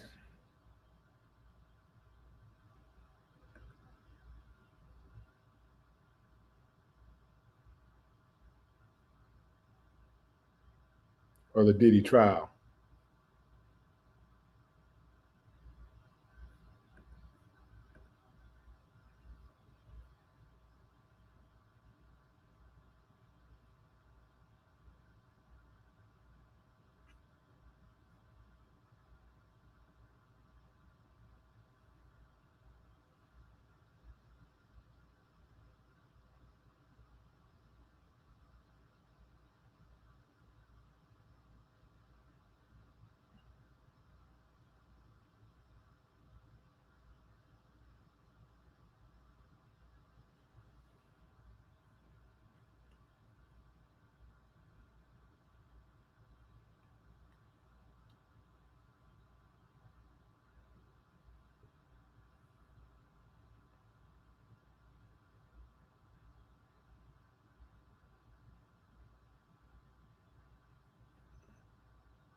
So this is where we are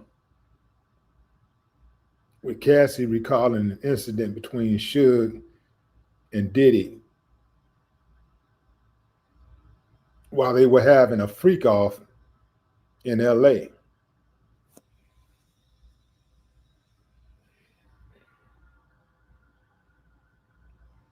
So, so let me get this straight. He shut down a freak off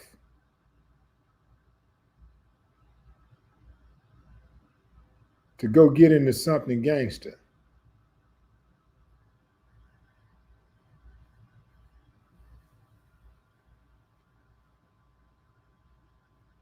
Shut down the freak off. Okay, all right. And Cassie was allegedly scared. Don't go out there and do something stupid. She said she cried.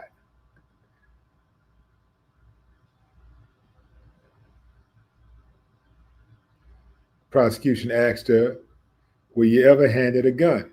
And she said, "Yes. We were going to a club in downtown LA. We'd taken mushrooms. I was high.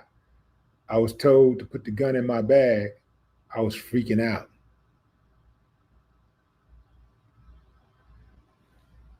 On that occasion, she says,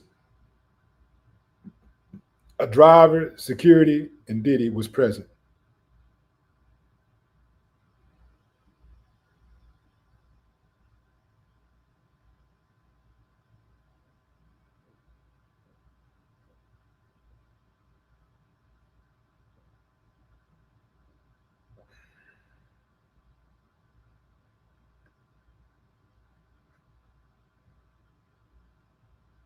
Let's get back into it.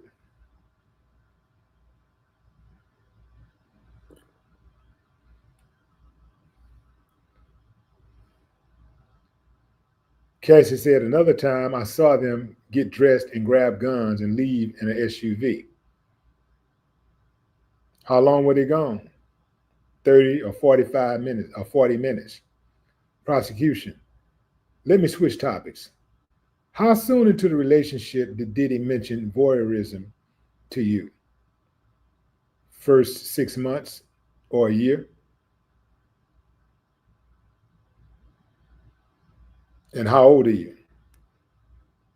She said she was 22 at the time. Why did you agree to try a freak off? Good question. This is what Cassie said, y'all. Good question. I wanted to make him happy. Why does Cassie at times sound like the lawyer or the prosecutor? Prosecutor says, where was the first freak off? And Cassie says, one of his homes in Los Angeles. Prosecutor, 2A 627. Who is this? The first escort.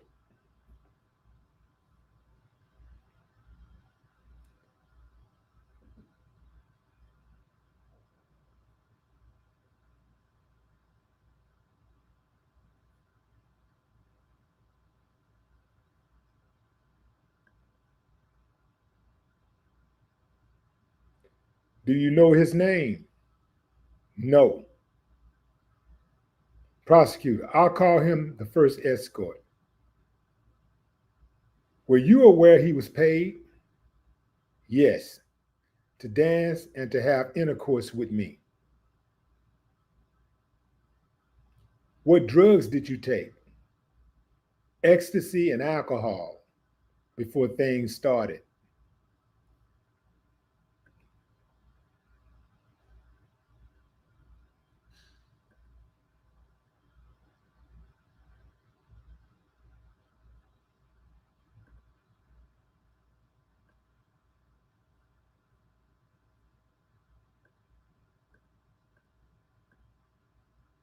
Cassie says she was taking ecstasy and alcohol before things got started.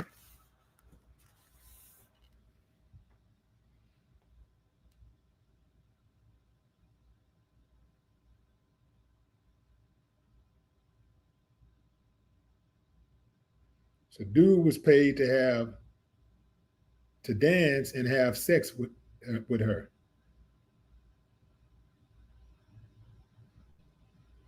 And she took drugs, ecstasy and alcohol.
The prosecution asks, did you disguise your appearance? Cassie said. Sean said, Sean said, we would disguise ourselves. I wore a masquerade mask. What was a session in a freak off until the escort finished? How many sessions with first escort? At least 2.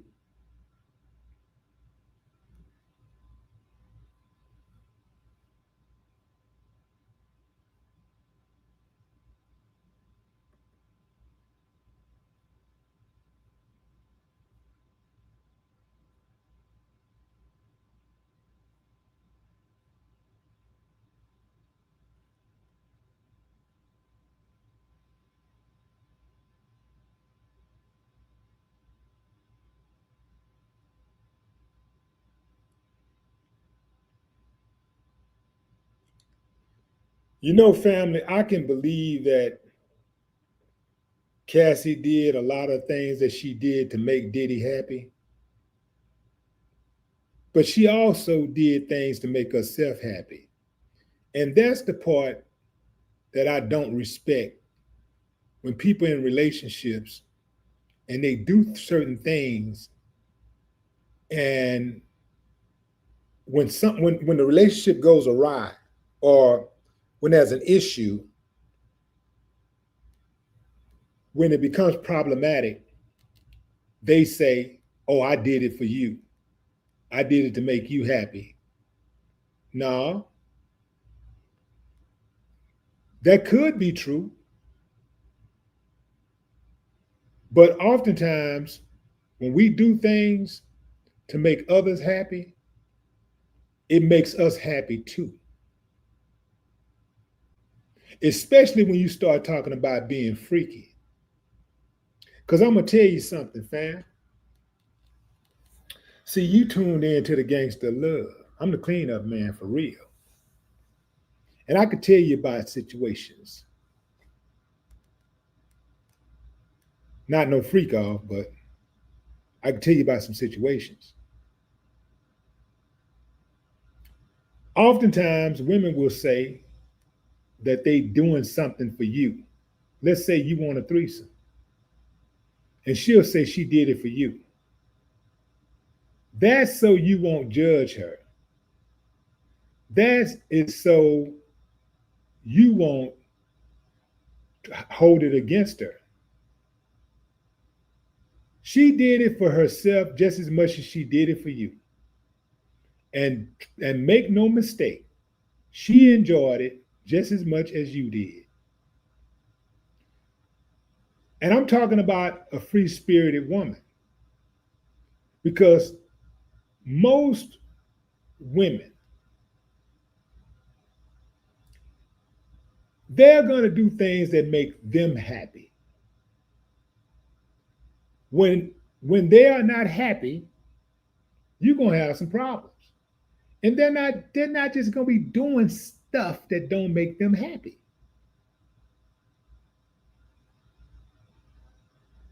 You might find a woman or two that's going to make some sacrifices that don't make her happy. But typically, women like to do things that make them happy, especially if they have the control, the power to direct, if they have the power to determine what they can, what they will do, and what they're not going to do. This is why, sorry, ladies, I got to put this out here. This is why when a woman has a job, she will do everything that boss says to do with no pushback. You don't hear no complaining, none of that. She's just going to do it. But her man who she lies next to, her man who she is building with, perhaps even have children with, who definitely loves her more than the people at the job loves her, if he asks her to do something and she don't want to do it, she gonna say, I'm not doing it, and she gonna stand on it.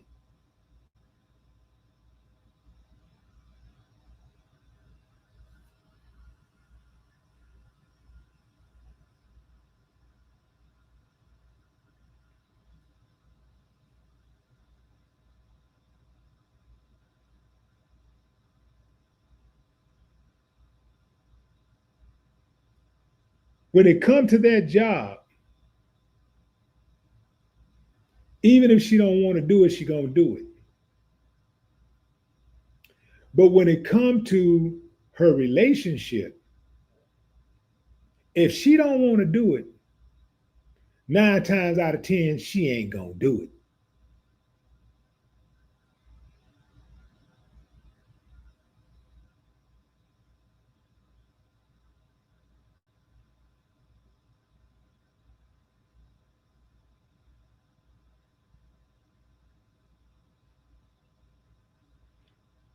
One of the few situations a woman can find herself in where she will not protest doing something that she don't want to do is putting in work on that job.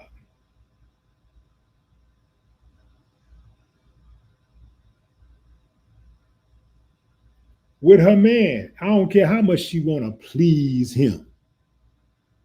If she don't want to do it, she ain't doing it. In most cases.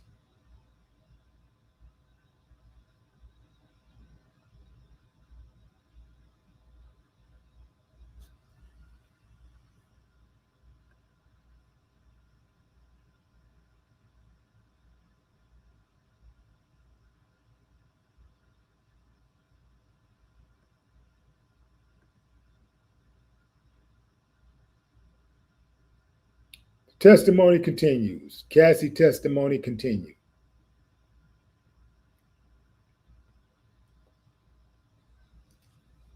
This is in regard to the first freak off. The prosecution asked Cassie How did you feel? Cassie, I was high, so I didn't feel much. Dirty and confusion, and that he was happy with me. Prosecutor, why did you feel you couldn't say no? I didn't want to make him angry or upset after he'd shared this part of himself with me.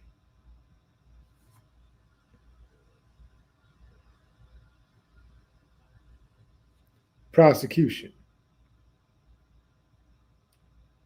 how frequent did the freak-offs become? Weekly for a consistent amount of years. Damn, weekly. Prosecution, when was your last one? 2017, 2018. How long were you awake during the freak-offs? I never slept. I took drugs, ecstasy, and Molly, cocaine. Let's add up those weeks weekly.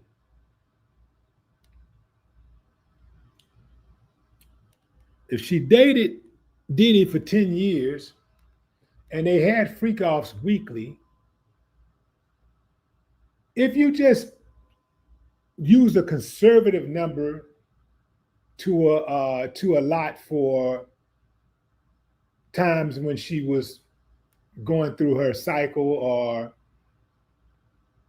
they had maybe some pressing events or public or some milestones that they were celebrating or something, and they took them off their game. Let's just say 25 freak offs a year. 25, 25 weeks out of the year, roughly half of the year, 6 months.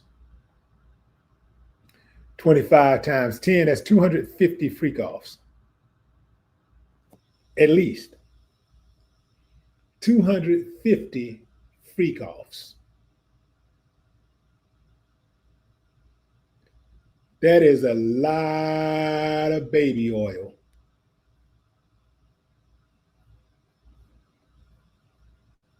That is a lot of condoms. That is a lot of different dudes running up in your woman.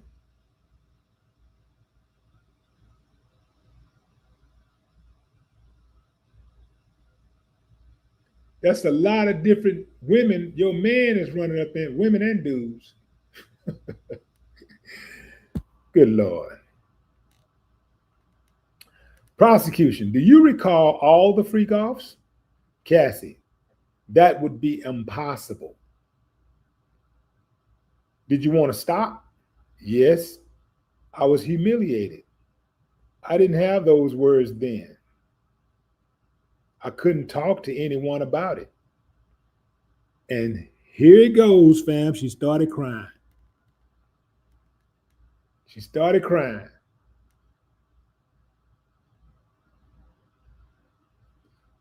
The prosecution says, did you tell him you didn't want to?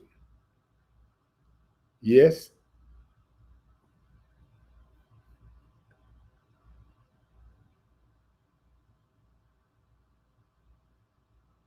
I brought it up gently. I didn't want him to just do it with someone else.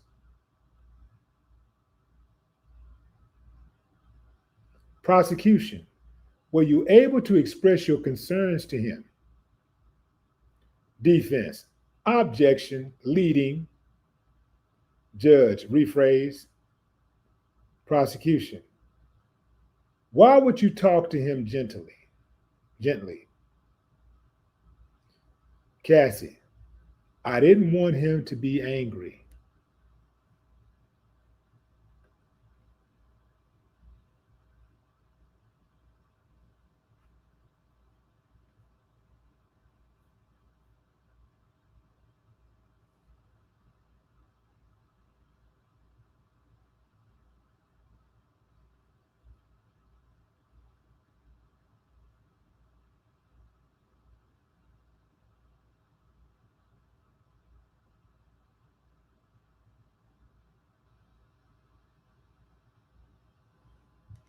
Now,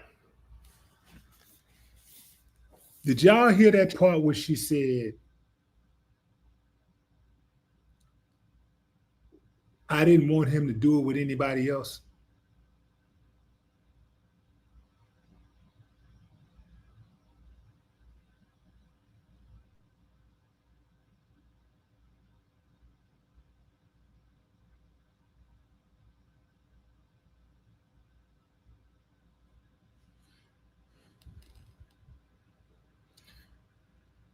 The prosecution said, did you tell him you didn't want to do it? And she said, yes. I brought it up gently. I didn't want him to just do it with someone else. That is not going to work out too well for the prosecution. And here's why. Because the prosecution is trying to paint this as though she was forced or coerced into these freakoffs. But by her own admission, earlier she stated she didn't want to do it as frequently, meaning that she wanted to do it, just not as frequently as they was doing it. And here she says, I didn't want him to just do it with someone else. What the hell you mean? You didn't want him to just do it with someone else. I thought that you didn't want to do it. I thought you was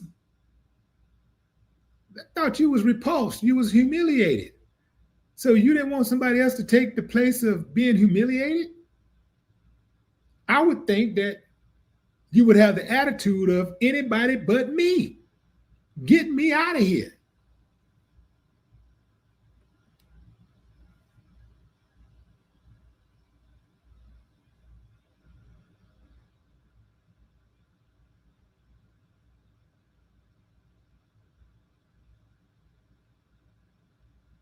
Get me out of here. It's what, if I'm on the jury, that's what I want to hear. I don't want to hear a so-called victim say, well, I didn't want him doing it with somebody else, so I did it. So I did it with him. I didn't want him to go rob the bank with somebody else, so I robbed the bank with him. I didn't want him selling 100 keys a week with another woman, so I did it with him, so I would not lose him. Come on, fam. Come on now. Come on. Call a strike, and a ball a ball. I love all y'all. Got to call a strike, and a ball though.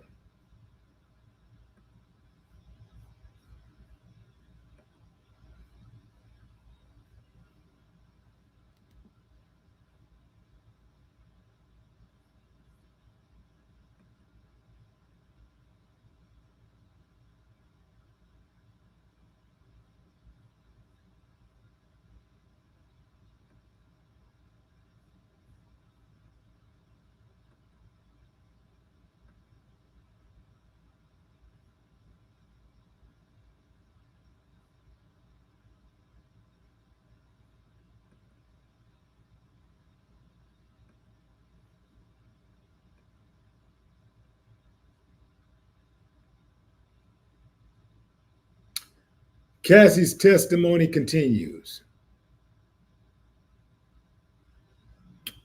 Prosecution, what is this? Cassie, email between me and Sean. Prosecution, what did you call him? Pop Pop. Why? He asked me what I called my grandfather. Oh, man. I did it, but now I think it was disrespectful. God. Ooh, this is a headline right here, man. She said she called Diddy Pop Pop because that's what she called her grandfather. Wow. What did you write? I really need to F-U-C-K. That's in the email that she wrote between her and Diddy. The prosecution asked, what did you write? She said, I really need to F-U-C-K. Prosecution, why did you write that? Because I wanted to be with him. Prosecution, I'll read your messages. You read yours. Prosecution, Sean,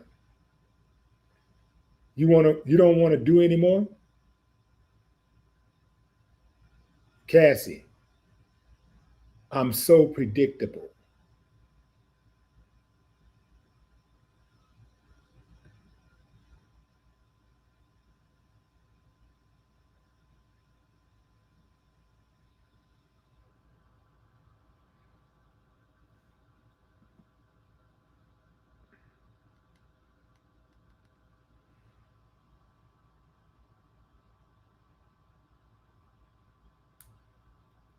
I just don't see how this Cassie testimony is helping the prosecution.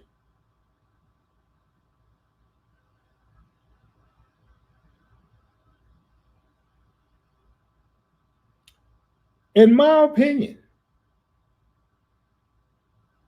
after witnessing thousands and thousands and thousands of TV trials, I don't see how this testimony is going to help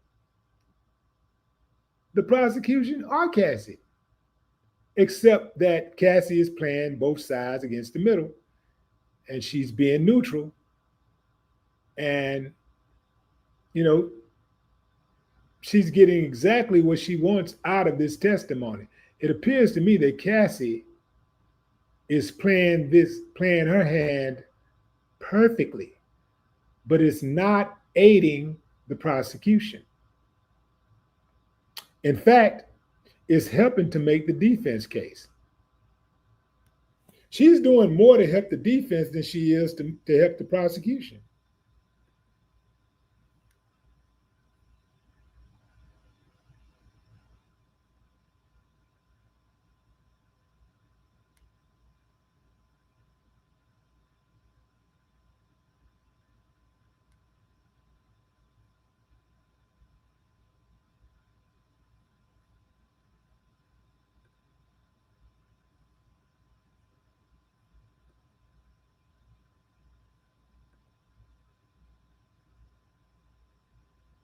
Let's get back to it. Prosecution. What did you think this meant? Cassie. That he knew I didn't want to do the freakoffs anymore. But then I backpedaled. Why? To not make him angry. He could be violent.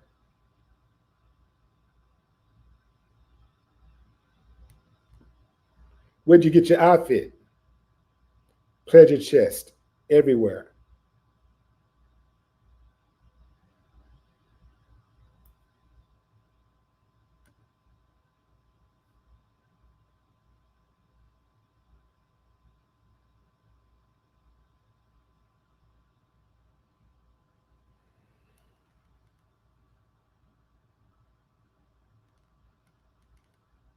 They're calling Cassie the star witness, but I don't think Cassie is going to be the star witness. She can't be, because this ain't going to be enough. They're going to need somebody to come in there and say some things that are so foul. They're going to have to get somebody to come in there and bring some evidence also. Because quite frankly, Just off the rip, just from what I'm hearing about these alleged victims,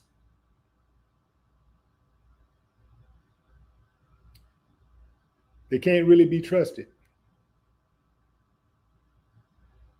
So they're going to have to bring some evidence. They are not going to be able to put Diddy away without some concrete evidence.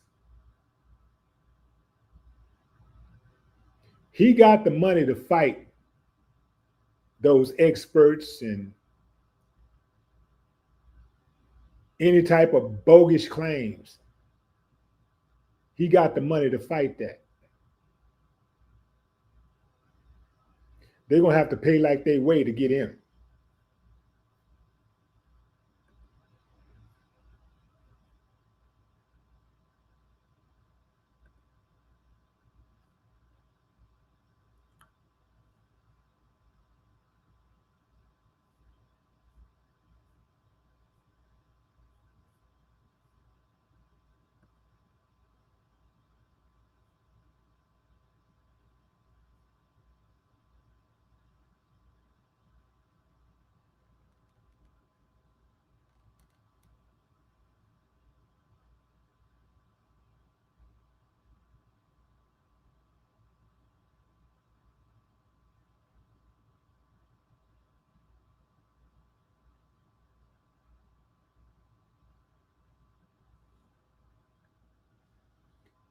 Cassie writing Diddy, I really need to FUCK.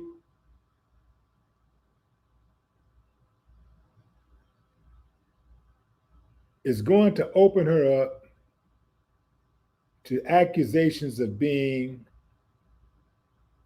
or having a high sex drive.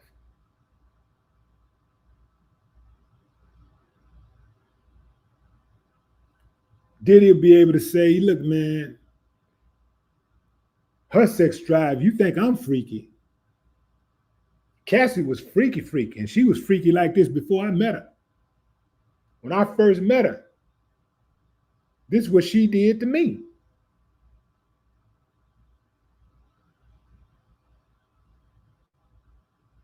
I don't think Diddy's going to take the stand, because if he do, that's just not a good idea. He'd open himself up to all types of attacks.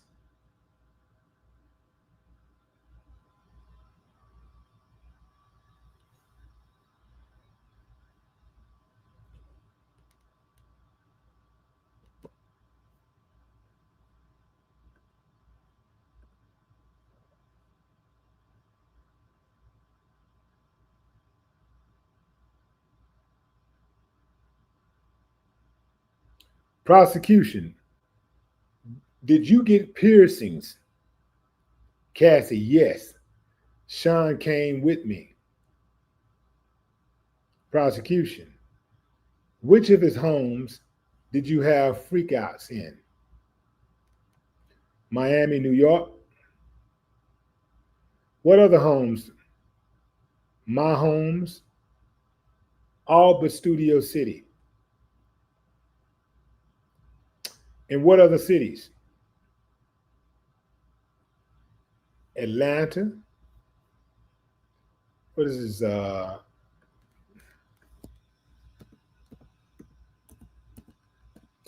Ibiza?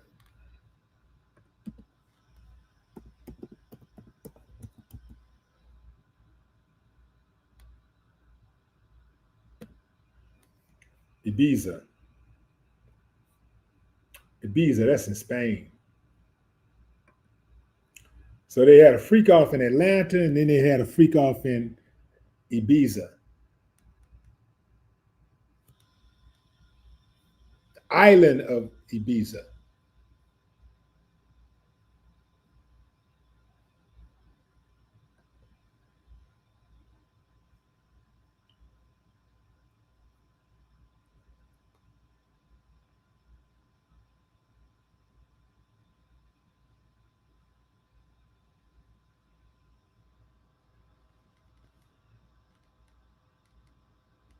I wonder what was the purpose of saying, did you get piercings?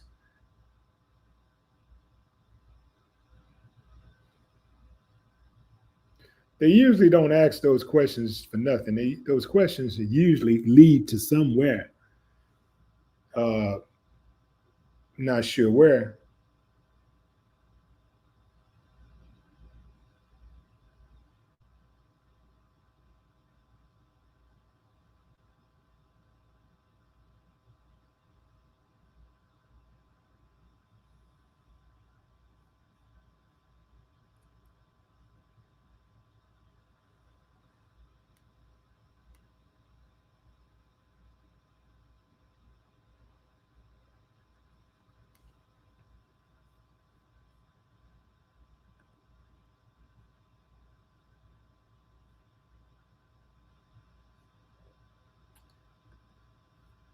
So check this out, family. Take Diddy out of the equation and listen to a woman talk about she did all of these things that Cassie has done. What would you think of her? Would she be the type of chick, to the ladies, would she be the type of chick that you want to hang out with? Because you know birds of a feather flock together, and you resemble who you assemble. So if she got a reputation for being that way, guess what? Fellas, take Diddy out of the equation and you just heard about a chick that did all of this stuff. Had dudes peeing in her mouth, got different dudes running up in her. Even if it was at the behest of her boyfriend, her ex-boyfriend or whatever, she still did it. Does this sound like some type of chick that you want to wife up? I know some of y'all would. Y'all get caught up in looks. Pretty face, small waist, big ass, whatever. But y'all go crazy. End up in a mental institution.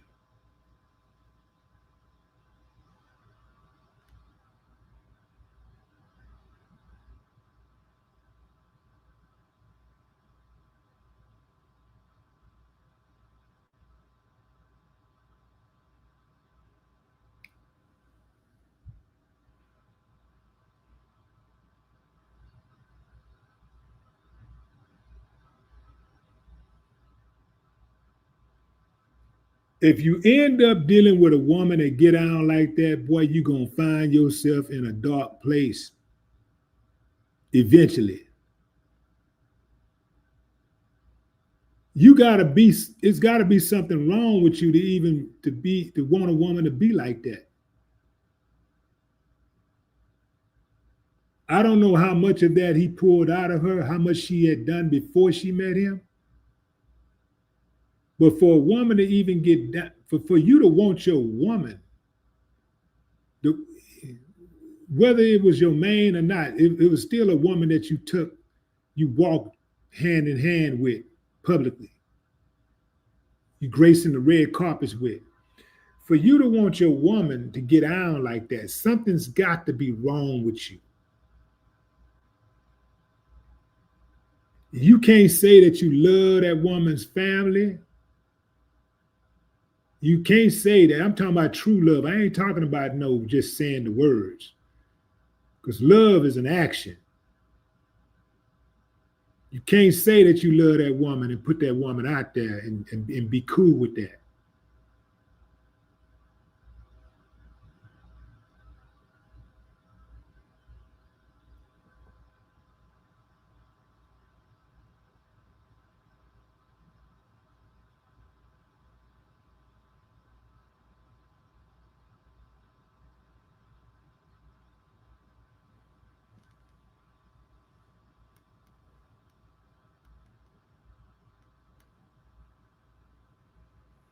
I think it's more than a fetish when you letting dudes run up in your woman. It's more than a fetish.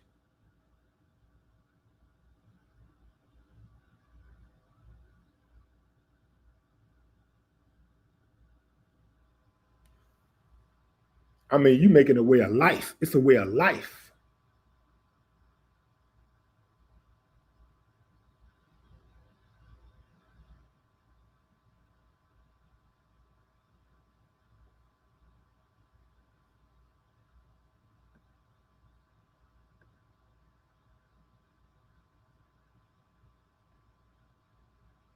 Let's get back to Cassie's testimony.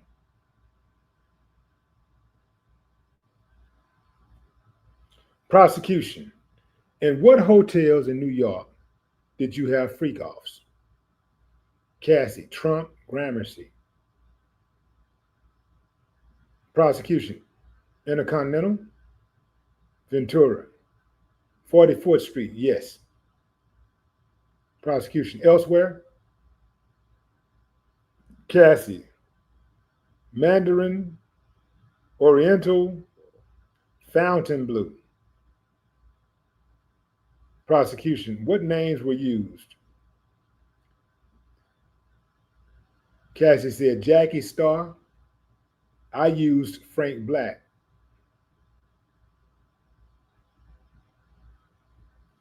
Actually, she said Jackie Star I used, and then Frank Black. I guess that's what Diddy used. Prosecution. What supplies for the freak-offs? Astroglide, baby oil, condoms. Who brought the supply? Uh-oh, here we go. Security, Sean's assistants. You know, assistant means to help, right? So if Diddy had some help with these freak-offs, why is Diddy the only one on trial? The prosecution. Which brand of baby oil? Johnson's. How was it used? Cassie said, Sean said, you need to be glistening.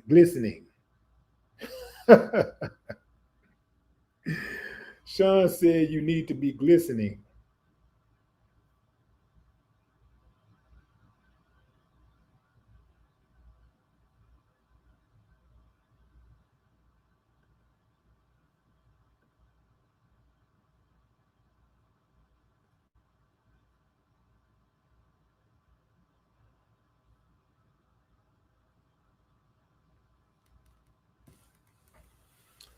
Boy, this cross-examination, ooh-wee, man. The cross-examination is going to be a bloodbath. Watch what I tell you. Watch what I tell you. It's going to be a bloodbath.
Yeah, fam, I'm just so far with this Cassie testimony.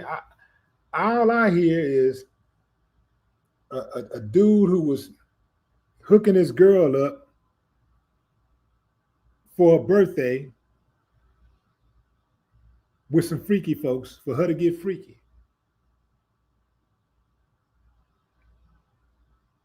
Back to testimony.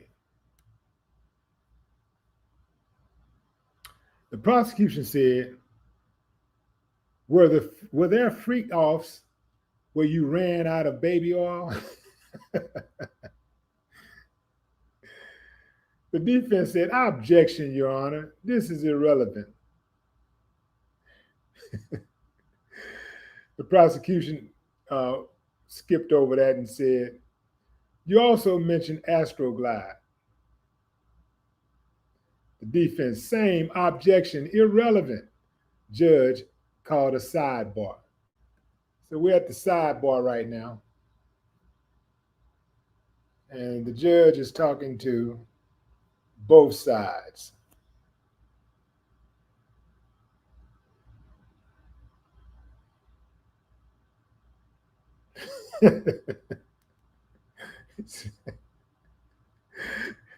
Well, there are freak-offs where you ran out of baby oil.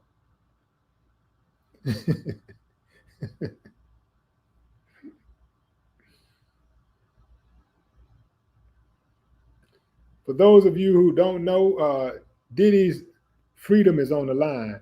Here are the 5 counts for the indictment. 1 count, racketeering, conspiracy, maximum penalty, life in prison. 2 counts, sexual trafficking, sex trafficking by force, 15 years to life in prison.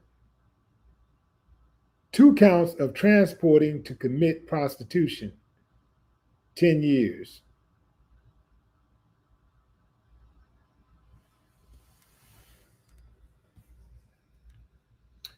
Those last 2 counts was a law they came up with to imprison the first black heavyweight champion of the world, Jack Johnson, when he was dating this white chick,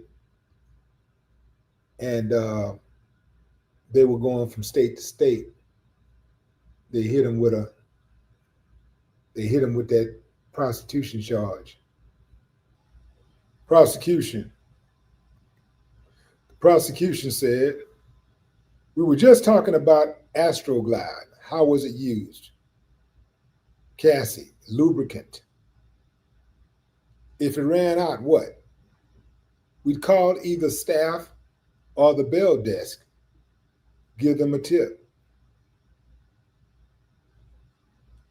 Were the freak-offs lit?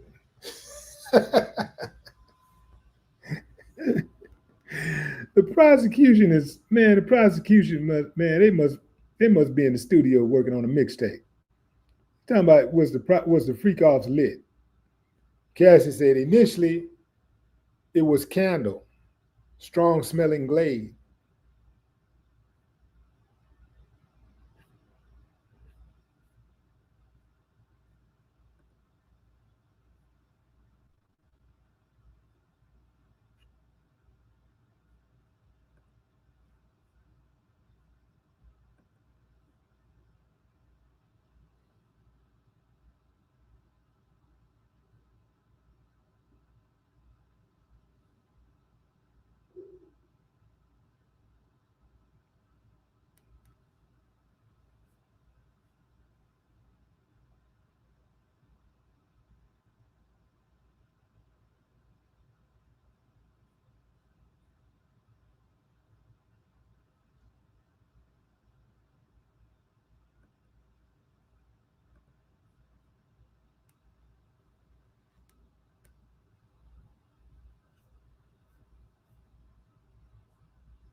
Prosecution.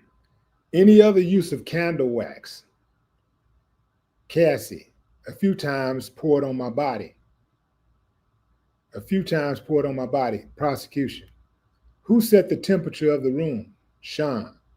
I was expected to do freakoffs on my period. Oh, hell, we'll take that out.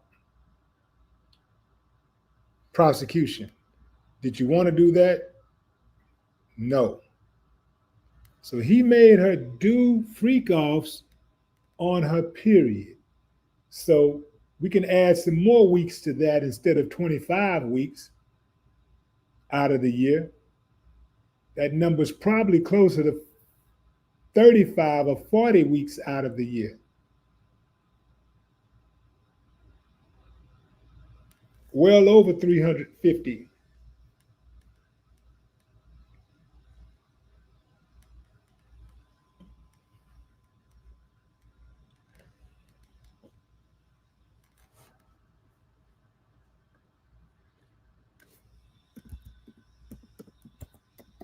Just taking a conservative number, if you go with, let's say, 35 weeks out of the year, no, it's more than that, boy. They was getting freaky. So if you go with 40 weeks out of the year times 10, that's 400. That's 400 freak offs.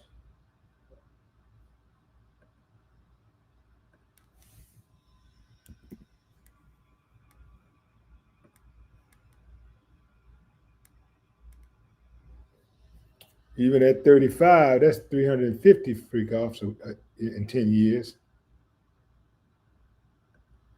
Wow.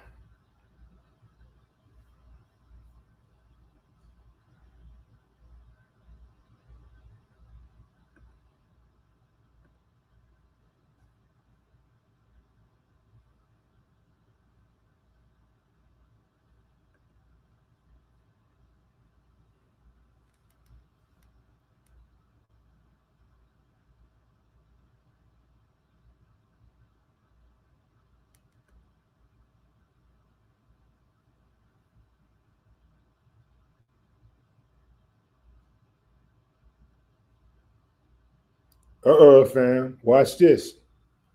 Here we go. Here we go. Prosecution. Did you want to be urinated on? Defense. Objection. Judge grounds. Asked and answered. The judge overruled. She said, no, I didn't want it. Prosecution, how did it feel? It was disgusting. It was too much. I choked. No one could think I wanted it.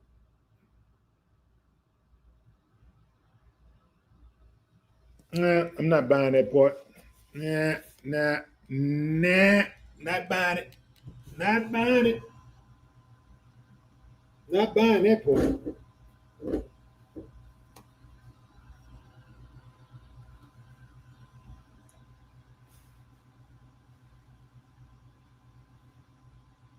The male escort who was trying to protect her and who loved her, who wanted a relationship with her, even said that Cassie requested that he pee on her. She requested, not at the behest of Diddy, but it came out of her mouth. Pee on me. Make it rain.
Prosecution. Why are you choking? Cassie. Too much urine in my mouth. Prosecution. Who else urinated on you? Sean. Did you want Sean to urinate on you? I didn't want anyone to urinate on me. How often did it happen? Often enough.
More testimony in the Diddy trial. Cassie Ventura was asked by the prosecution, which hotel charged the most for damage to the room?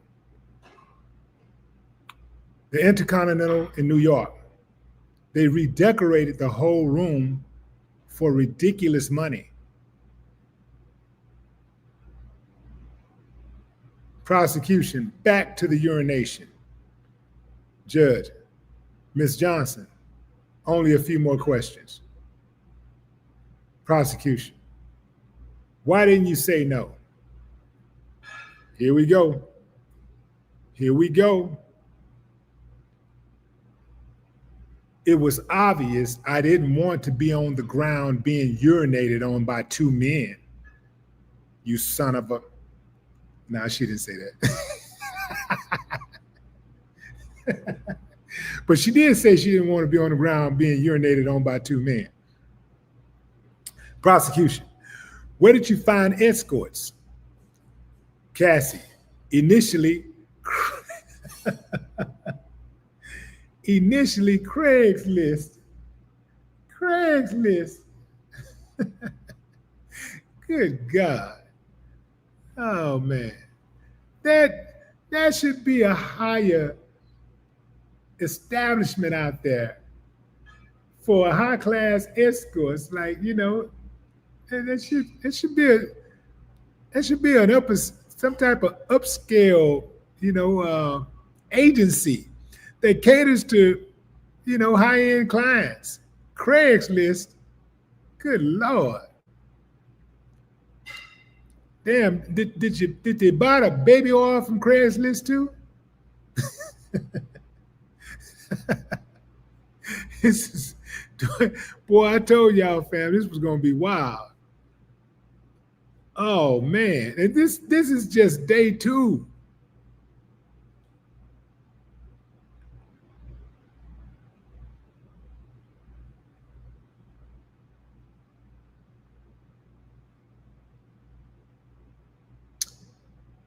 Cassie, it was obvious I didn't want to be on the ground being urinated on by two men. Where did you find escorts? Initially, Craigslist. We'll break here. So they're taking a break.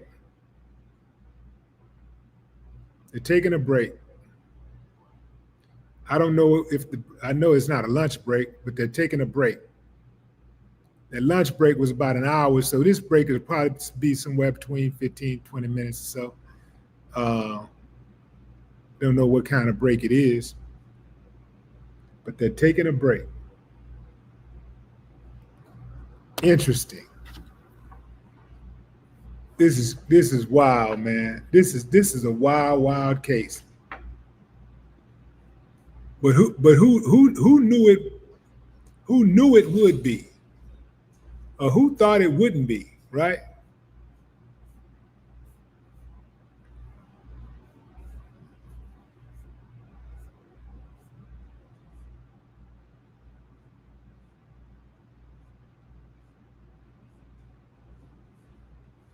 They need to get a better sketch artist. The sketches that they have looks nothing like the people.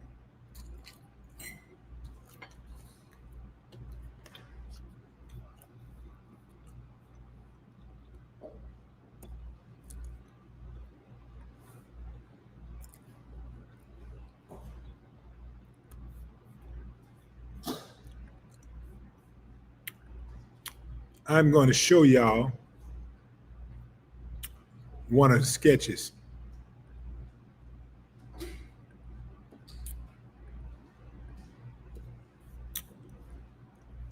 Let's see. Bring it in, bring it in, bring it in. Sketch. Where is it? Where is that?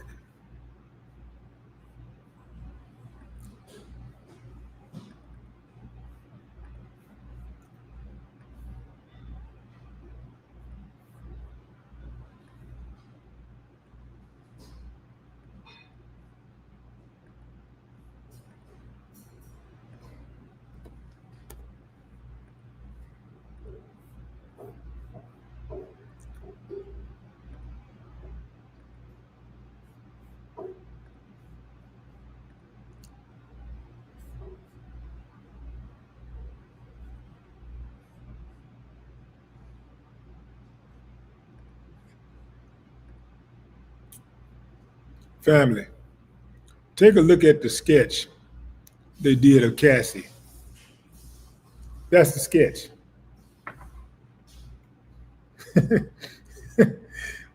That could be anybody. That could be my first grade teacher.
Go into the comments and see what y'all saying.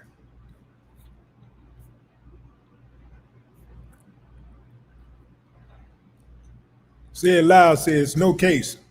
There's no case.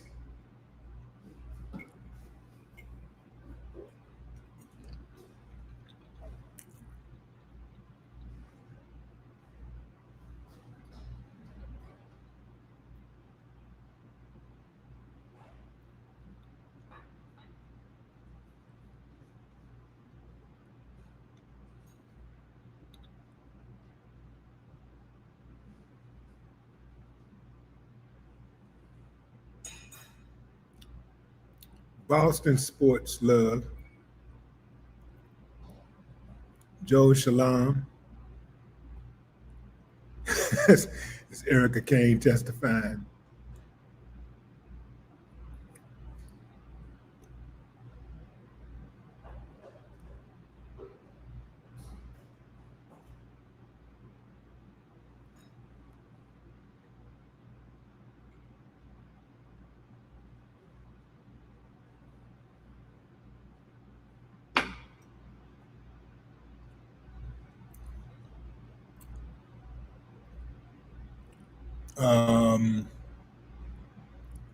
Sexual regret, and possible RAPE? Nah.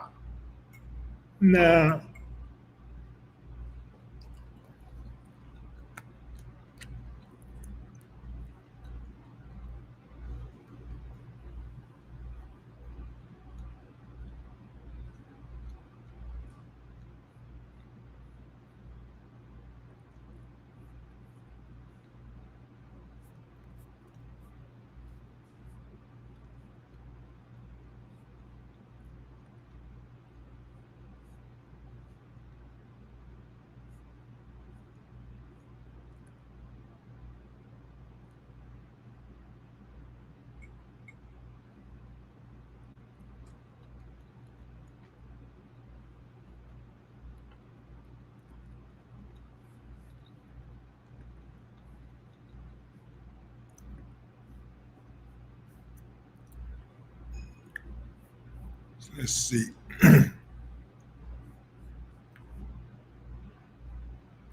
So far, we got Cassie revealing how she felt when Diddy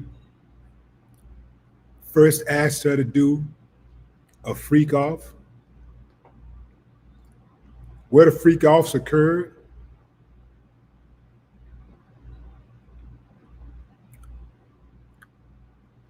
who the freak offs were with,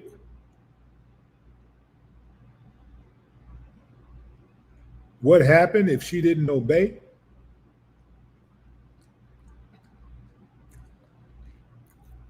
Diddy wanted her to call him Pop Pop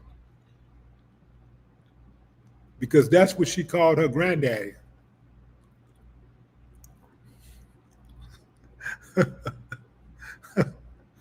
That is wild.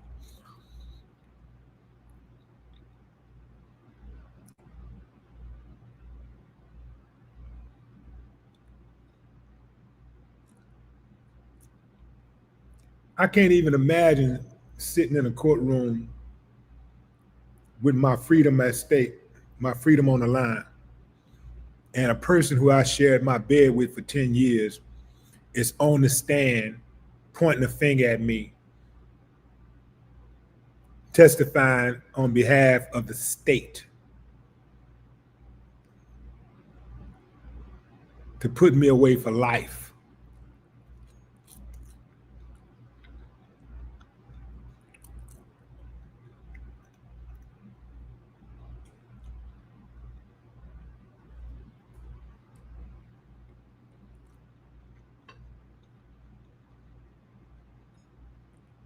I ain't saying Diddy innocent. I'm definitely ain't saying that he didn't do some wrong to her. But it take two to tango. Maybe if you just met him in 1 month, the first day he tripped out, first week, first month, first year, maybe stretch it out 2 years, but 10 years? Hell no. 10 years is complicity.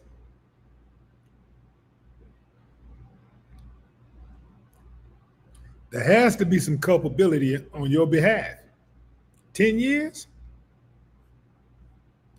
So we're still waiting on the jury to come back from break. The judge has ordered a break in the proceedings. But while we're waiting for the trial of Diddy to resume, let's get to know our jurors. There are 12 jurors and 6 alternates.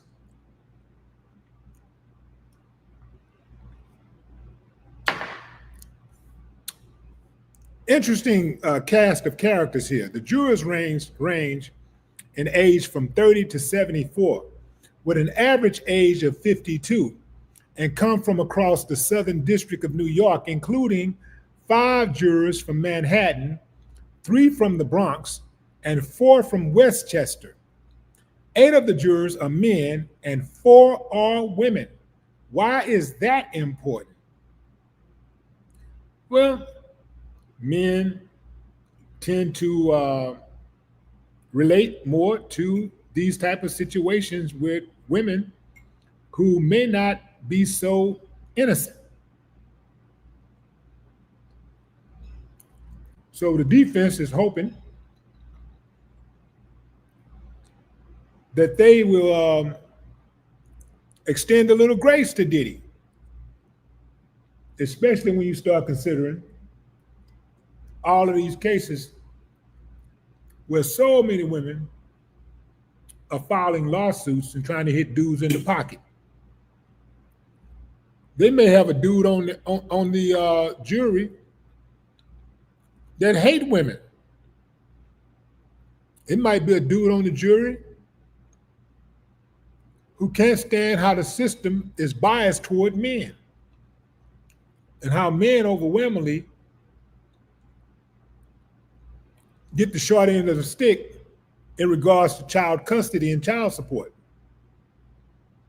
So they're banking on having a couple of red pill dudes in that jury.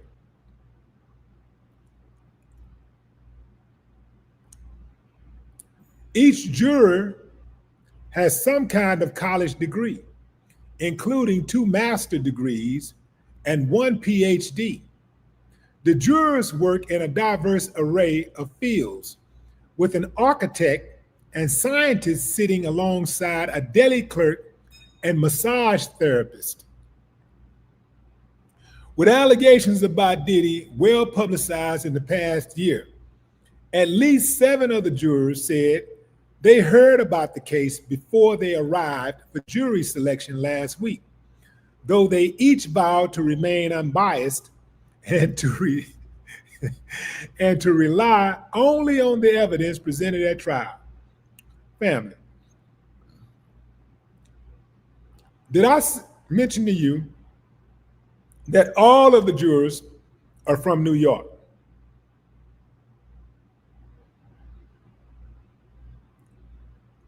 And did I mention to you that with all of the allegations publicized in the past year against Diddy, only 7 jurors have said they heard about the case?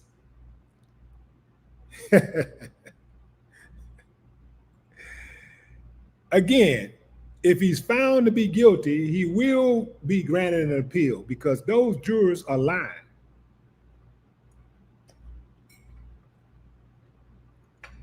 I know for a fact they're lying.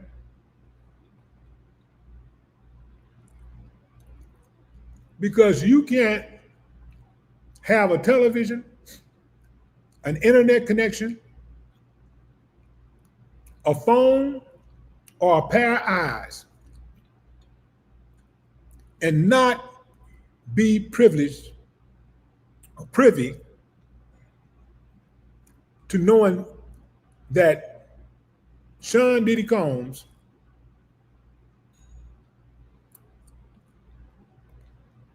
was under investigation and has been arrested. Impossible Did I mention that all of these jurors are from New York, Diddy's home state? If y'all don't know how big Diddy is in New York, let me remind you. They call me Diddy. I run this city.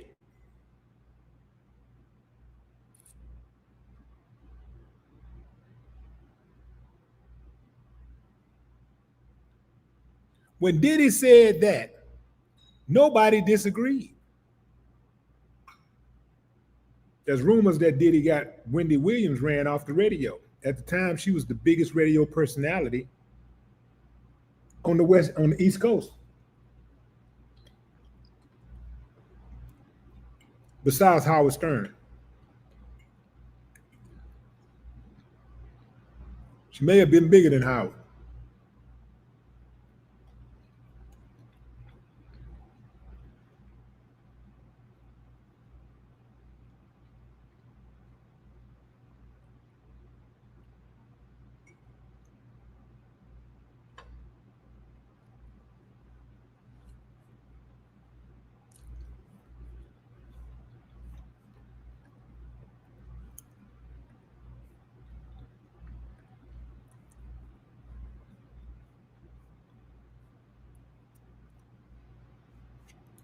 So let's meet the jurors, shall we? We got a 69-year-old male massage therapist. He works as a massage therapist, has a BFA in acting, and lives alone in Manhattan. He told the judge overseeing the case that an immediate family member was a victim of domestic violence, but that experience would not bias him as a juror. We got a 31-year-old male investment analyst. He works as an investment analyst, lives in Manhattan, and is an active member of his church. While he vowed to be a fair juror, he flagged that he has a moral obligation to capital punishment. He said he saw the video of Combs assaulting his former girlfriend, Cassie, and is aware of the allegations against Combs. He shouldn't have been allowed on that jury.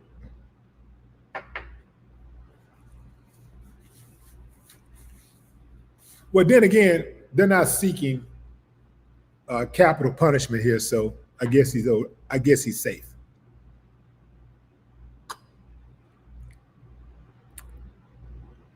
You got a 51-year-old scientist, male scientist.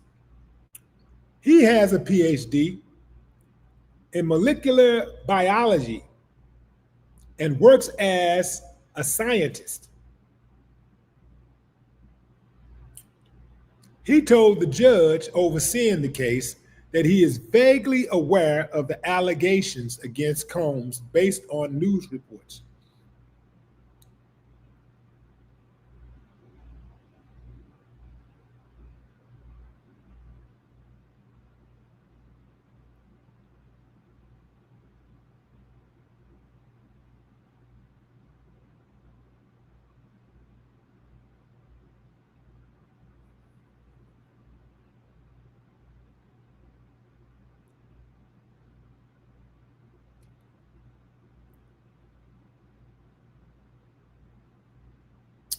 You got a female 30-year-old deli clerk. She works as a deli clerk, generally doesn't watch the news, and lives with her family in the Bronx. She said she enjoys listening to hip hop music and reggae. She's 30 years old, works as a deli clerk, generally doesn't watch the news, but does live at home with her family in the Bronx. And she enjoys listening to hip hop music and reggae. This tells me that she has downtime. She has some idle time. And she ain't checked her Instagram thread. She ain't seen TikTok. Come on, family. Come on, family.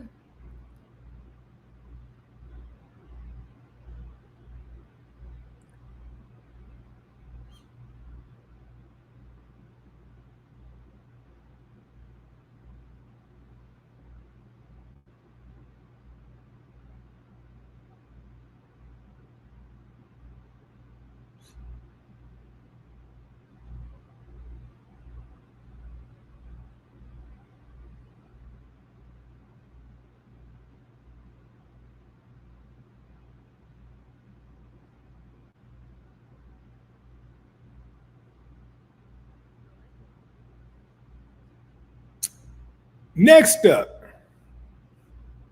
we got a 42-year-old female nursing home aide. She works in a nursing home, lives in Manhattan, has 2 children, and prefers getting her news by word of mouth. She said she got a ticket 15 years ago for carrying an open container of alcohol and said she is generally familiar with the allegations against Diddy. She's generally familiar with the allegations.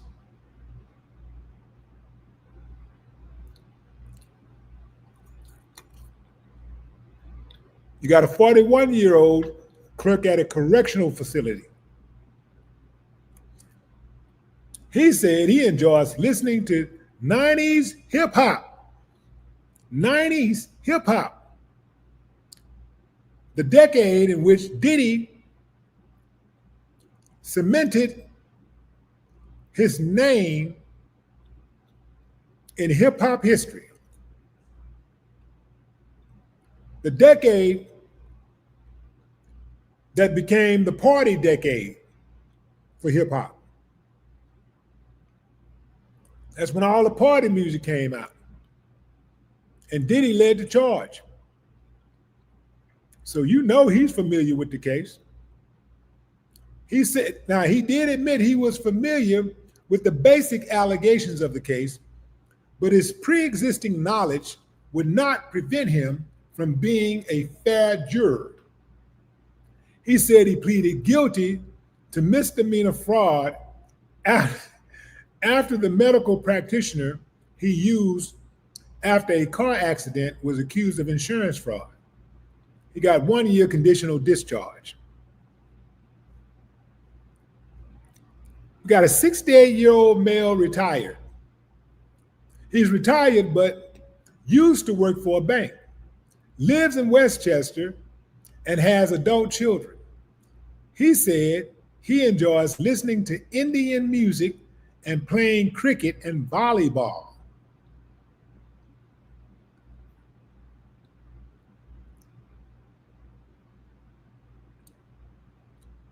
We got a 68-year-old man, another 68-year-old who's retired.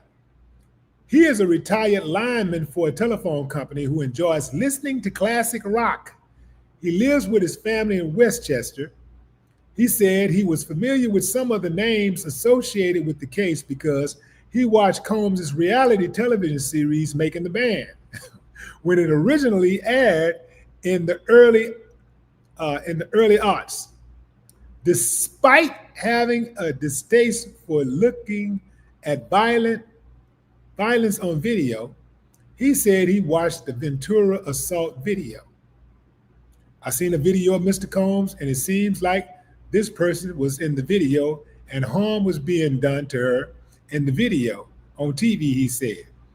I didn't exactly know the reason why he was doing that, but I don't think that would impede me from making a decision as far as if he went any further with it or what. I didn't see too much of it. He lying.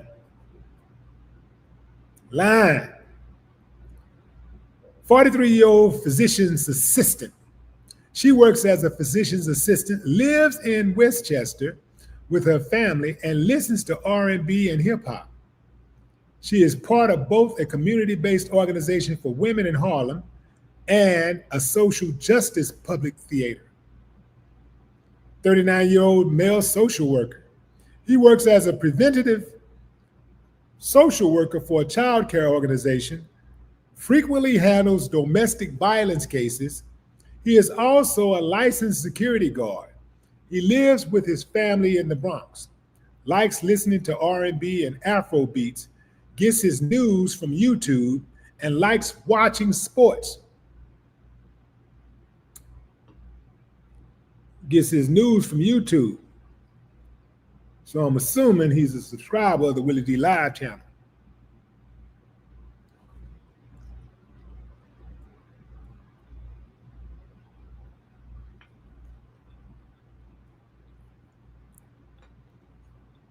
They need to keep him. He's going to be fair and impartial.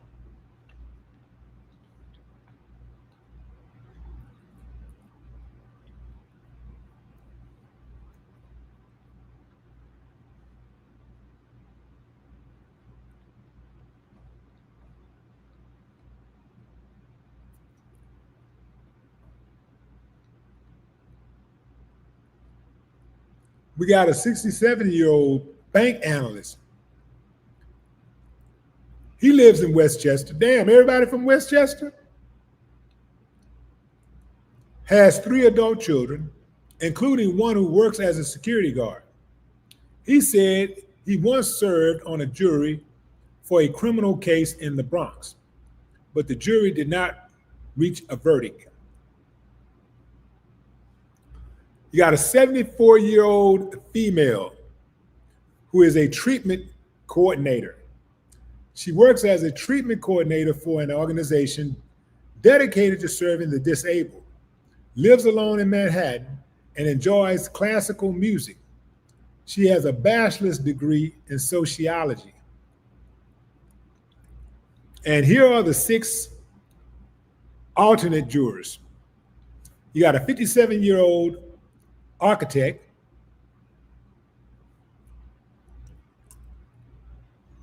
a 35-year-old unemployed man, a 40-year-old male physician, a 71-year-old female nonprofit employee, a 24-year-old female site operator, a 37-year-old male officer at an international organization. He works as an administrative officer with an international government organization and has a master's degree in international relations. He enjoys rock, pop, and classical music. He said he was familiar with the allegations in the case despite not liking celebrity kinds of cases. No one likes hearing about prostitution and things like that. I mean, no one is not like pro-prostitution and things like that. Other drug charges and things like that. You know, they're not good allegations, but I could still be objective and fair, he said. He lying. He lying. Do not think he can be fair and impartial.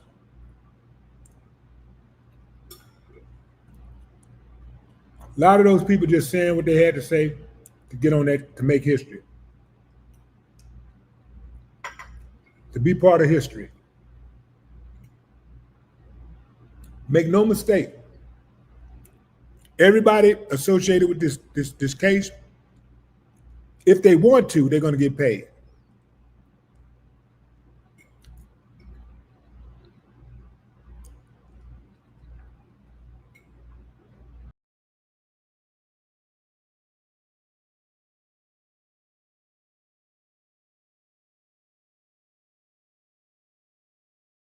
Oh, this whole time, y'all didn't hear me. I must have inadvertently hit the mute button because I've been sitting here chopping it up and y'all hadn't heard nothing I said.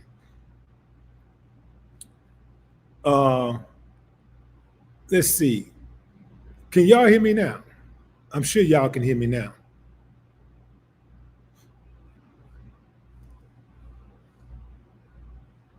This is crazy.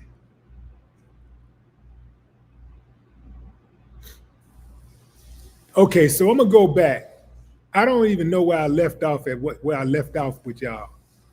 Let's see. But I got the updates here.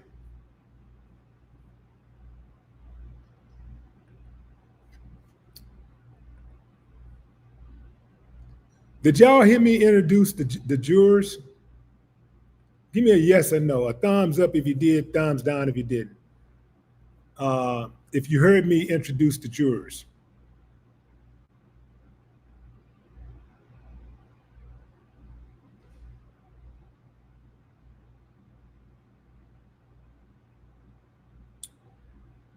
Okay, it looks like y'all heard me introduce the jurors.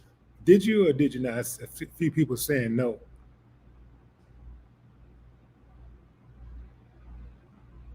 Okay, you say I stopped at the massage therapist. I was introducing the jury and I stopped at the massage therapist. Let's see what a massage therapist was.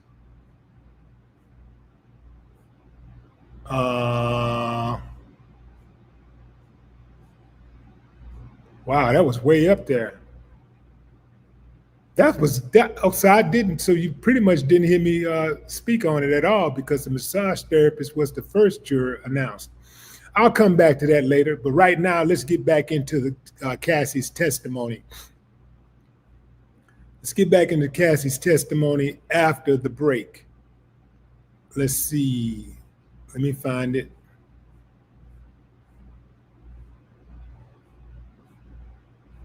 Okay, so after the break, judge said, all rise. The prosecution addressing Cassie Ventura. In what cities did you respond to ads on Craigslist? In New York. Did you respond to ads on Backstage as well? She said, yes. Prosecution, who directed you to communicate with escorts? The defense objected. Prosecution, who, if anyone? Again, the defense objected. Assumes a fact, not evidence. So the prosecution pivots once again and says, did you ever reach out to escorts independently? And Cassie said no. Did you ever not use an escort who arrived? Cassie said, one couldn't perform, so Sean sent him on. Prosecution, what was a safe escort? Cassie, not a cop, and someone who'd not run and tell everyone about their experience with us. Prosecution, why not a cop? Cassie, you dumb bastard, you know why not a cop. Damn, how stupid can you be? How stupid can you goddamn have to be a prosecutor? Well, she didn't say all that, but she wanted to. What she actually said was, I learned this whole situation was not legal. Defense, objection, judge. Jury will disregard the last answer. Prosecution, how did Cash get there? Judge, Cassie, security, or he brought it himself?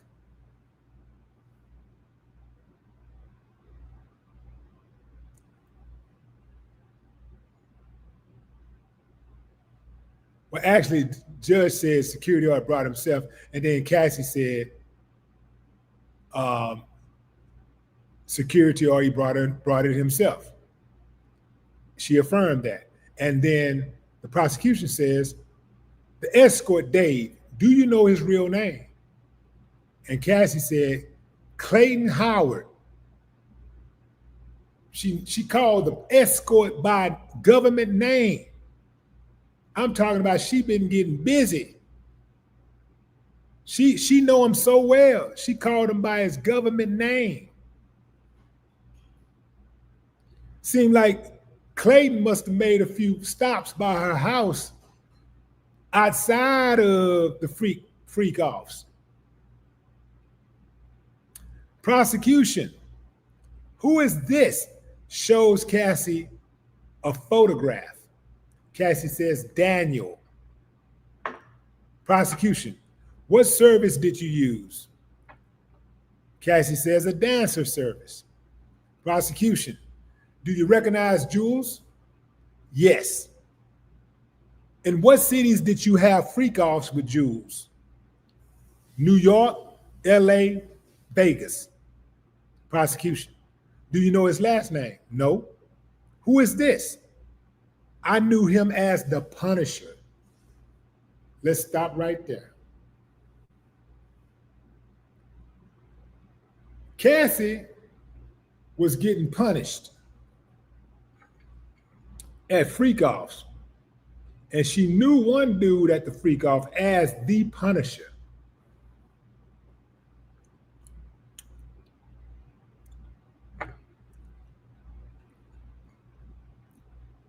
Take away the pretty face, and everybody is on Cassie's head saying what it is. Cassie been ran through. If Cassie was any other chick, if she was just a regular old chick, tatted up, bad built, with a crooked wig or a wop lace front, everybody that would most people would have no problem calling this exactly what it is and calling her exactly what she is.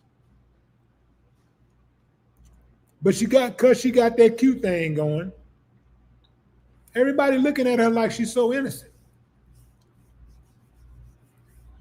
She had the freak offs with her man getting knocked down, ran through by the Punisher. Come on, fam. I'm waiting on her to admit to the times she actually enjoyed those freak offs. Because she already said it in so many words. She said she didn't want to do the freak offs as frequently as she did them. She said, which implies that she liked it, she just didn't like it as frequently.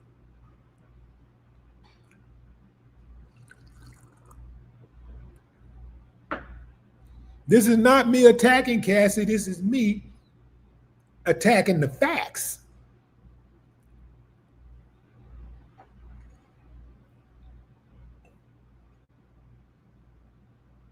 I ain't got a dog in the fight.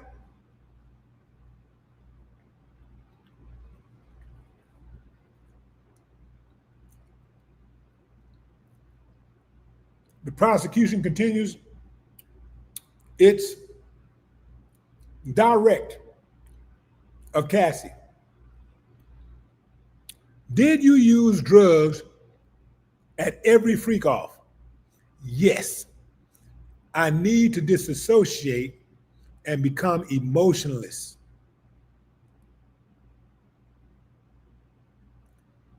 Prosecution. Who else used drugs at the freak offs? Sean did. Sometimes the Escort. What other drugs did you use? Special K, GHB, mushrooms.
She said she used GHB.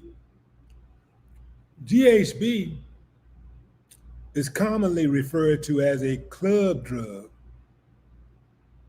or date rape drug because it can be used to facilitate sexual assault. GHB is a dangerous and illegal drug.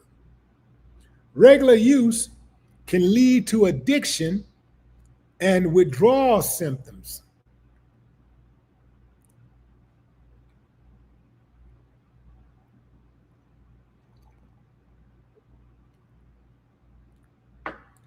Let's not forget, if Diddy broke laws, Cassie broke laws too.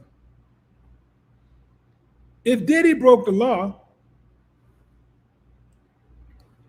so did his assistant, his security, and other handlers.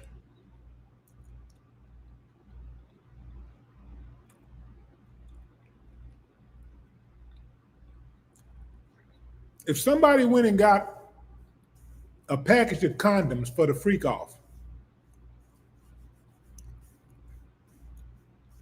they're complicit. So where are those people? When does their trial start? When does their trial start? That's what I want to know.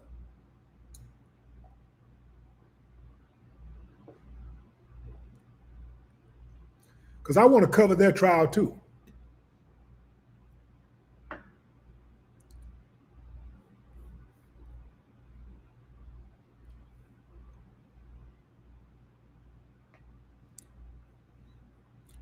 Did somebody say no sound? Can y'all hear me?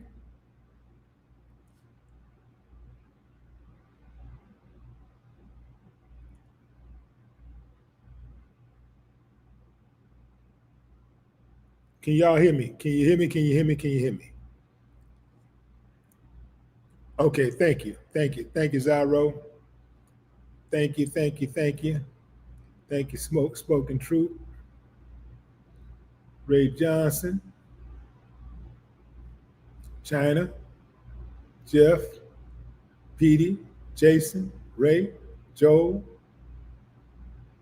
Stephen. Tanya. Bookham. Voodoo. Active Sports. Toronto. Greeley. Boxing Conversations with Reggie. What's up, Reg? Real Royal.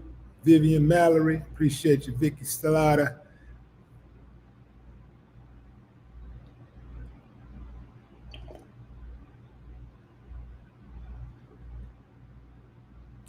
Christopher Hogan.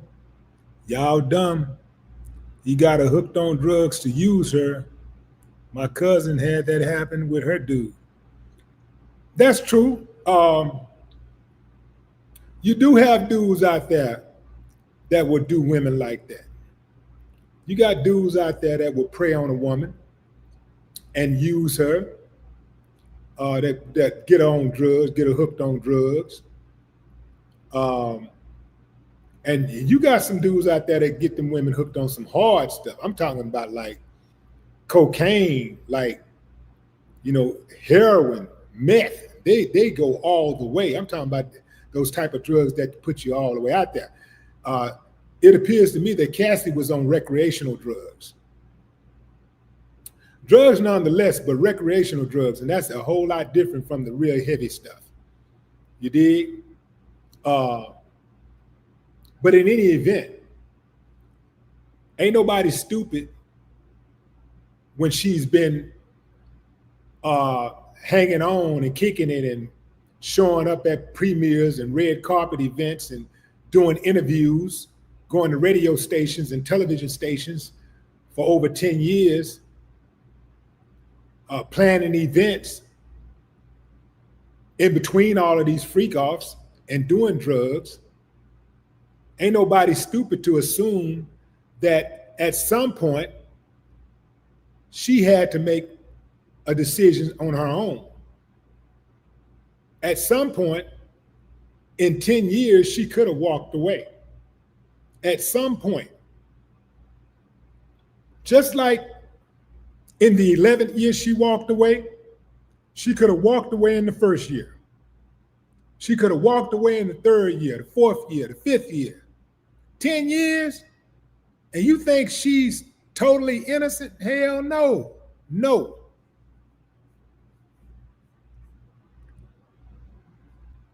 Now, if you think that she is, you're the one that's dumb.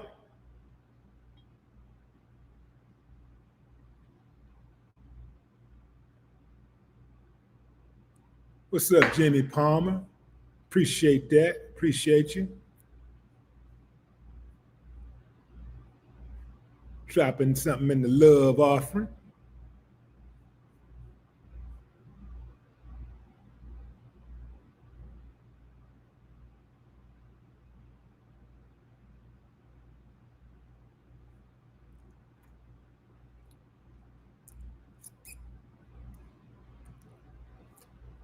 It just appears to me, fam, the one constant that I see with all of these cases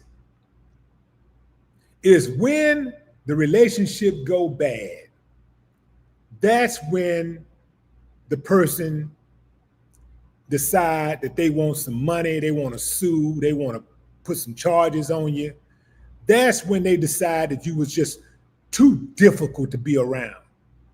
You're just a monster. When it's all over, when you don't want to be with him anymore. Look at Lil Wayne's situation. Lil Wayne put his girlfriend out on Mother's Day, put her out of his house, her and her daughter, dumped them on their head on Mother's Day. She hops online, starts talking about how she loved Lil Wayne and would do anything for him. But before she got off the live, she said, "Do y'all know any lawyers?" So now she want to sue him. She loved him, but now she want to break him. Now she want to sue him. Now she want to get paid because the jig is up. She can't stay on at his house no more. He want her out. Now she want to get paid. Now he ain't nothing. Damn what he did for her. Now since it's over, now she bitter.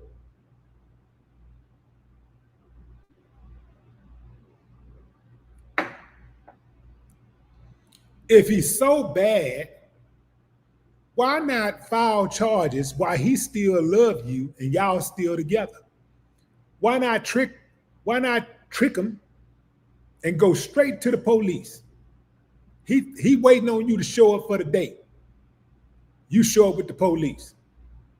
Why that never happens? Because it's all good until they can't get no more money out you.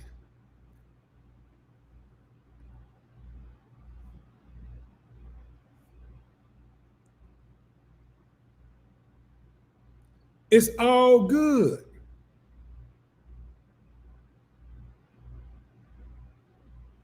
It's all good when it's all good.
We're going to get back to the testimony, to the Cassie testimony. Day 2, United States of America versus Diddy, Sean Diddy Combs.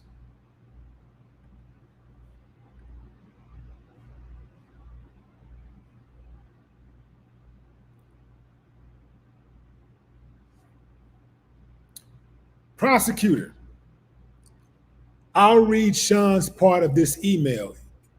You read you. You read yours. Cassie, when should I take the thing? When will you be there? Prosecutor, pausing you there. What did you mean? Drugs. Prosecutor, Sean, I took mine. I'm flying. Prosecutor, what does that mean, flying? Cassie says he's high. Prosecutor, why did you take more drugs? To not be present with the experience. Prosecutor, why? Because it was something I hated. How did you react to ecstasy and MDMA? It could make me vomit. What would he say? To continue?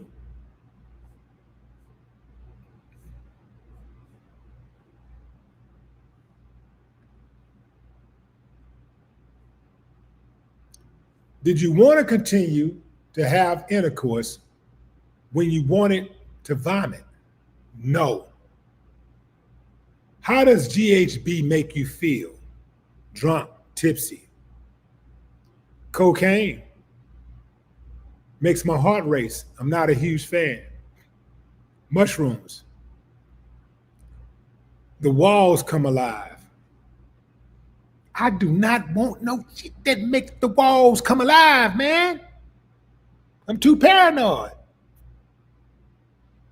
I keep looking over my shoulder and peeping around corners. Why would you want something that makes the walls come alive? That's why I don't do drugs, man. Got me over here talking like Chris Tucker. That's why I don't do drugs, man.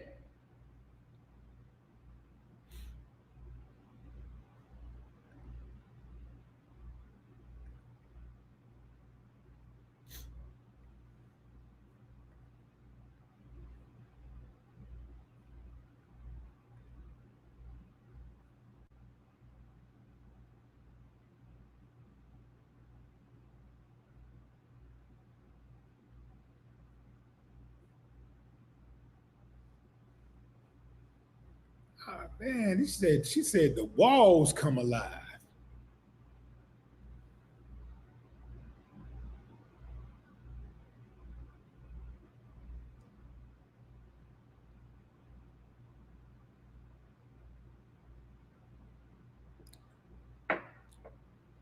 Whatever I do, whatever my body consume, I don't want to consume nothing that makes something that's not alive come alive.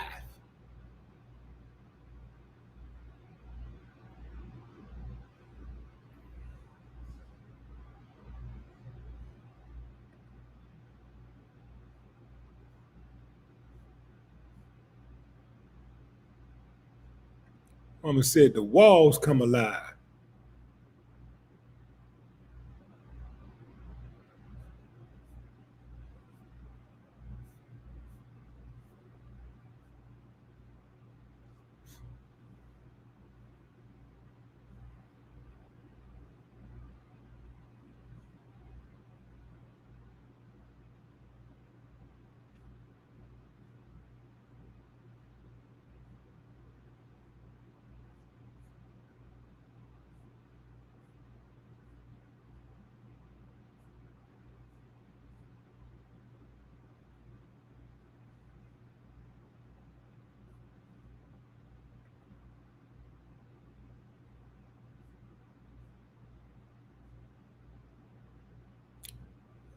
Judge just called a break. While we breaking, I am going to get y'all familiar with the jury. Get y'all familiar with the jury.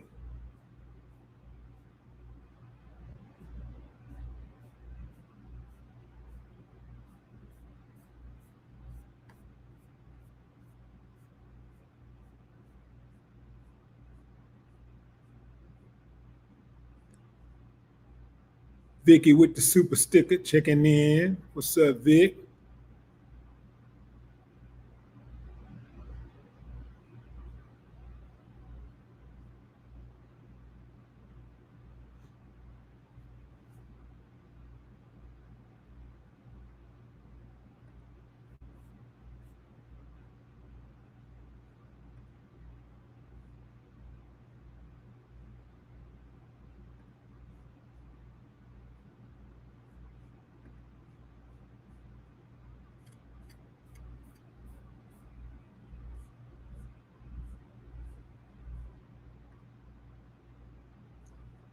Jimmy Palmer. What's up, Jimmy? Appreciate you. Active Sports. Active Sports TV. What's up?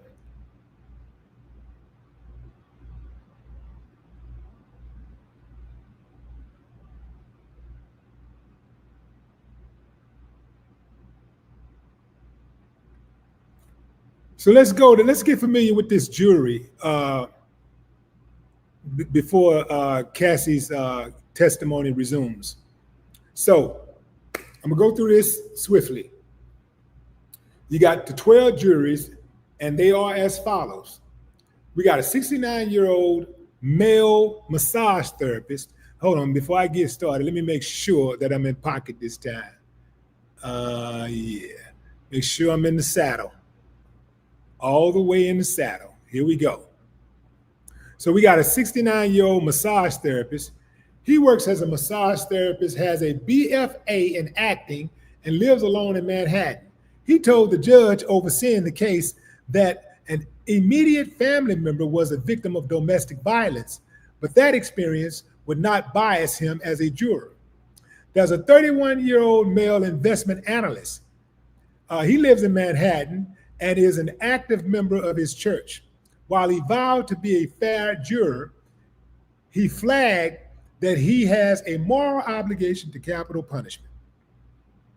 He said he saw the victim of Diddy assaulting his former girlfriend, Cassie Ventura, and is aware of the allegations against Diddy. There's a 51-year-old male scientist. He has a PhD in molecular biology and works as a scientist. He told the judge overseeing the case that he is vaguely aware of the allegations against Combs based on news reports. A 30-year-old female deli clerk. She works as a deli clerk, generally doesn't watch the news, and lives with her family in the Bronx. She says she enjoys listening to hip-hop music and reggae. She'll be an asset to Diddy, maybe. 42-year-old female nursing home aide. She works in a nursing home, lives in Manhattan, and has 2 children, and prefers getting her news by word of mouth. She said she got a ticket 15 years ago for carrying an open container of alcohol, and says she is generally familiar with the allegations against Diddy. A 41-year-old male clerk at a correctional facility. He works as a clerk in a correctional facility, said he enjoys listening to 90s hip hop and lives in the Bronx. He said he was familiar with the basic allegations of the case, but his pre-existing knowledge would not prevent him from being a fair juror. He said he pleaded guilty to misdemeanor fraud after the medical practitioner he used after a car accident was accused of insurance fraud. He got 1 year conditional discharge. 68-year-old male retired. He's retired, but used to work for a bank. Lives in Westchester, and has adult children. He said he enjoys listening to Indian music and playing cricket and volleyball. A 68-year-old male retired. He is a retired lineman for a telephone company who enjoys listening to classic rock. He lives with his family in Westchester. He said he was familiar with some of the names associated with the case because he watched Combs' reality television series, Making the Band, when he was when it originally aired in the early 90s. Despite having, uh, not early 90s, in the early aughts, despite having a distaste for looking at violence on video, he said he watched the Ventura assault video. He said, I seen a video of Mr. Combs, and it seems like this person was in the video and harm was being done to her in the video on TV. I didn't exactly know the reason why he was doing that, but I don't think that would impede me from making a decision as far as if he went any further with it or what. I didn't see too much of it. A 43-year-old female physician's assistant. She works as a physician's assistant, lives in Westchester with her family, and listens to R&B and hip hop. She is part of both a community-based organization for women in Harlem and a social justice public theater. 39-year-old male social worker. He works as a preventative social worker for a child care organization, frequently handling domestic violence cases. He is also a licensed security guard.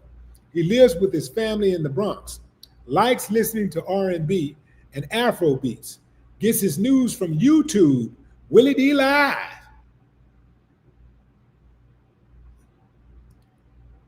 It don't say Willie D Live, but he say YouTube, so I'm assuming it's Willie D Live. And he likes watching sports. 67-year-old male analyst, bank analyst. He works as an analyst for a bank, lives in Westchester, and has 3 adult children, including one who works as a security guard. He said he once served on a jury for a criminal case in the Bronx, but the jury did not reach a verdict.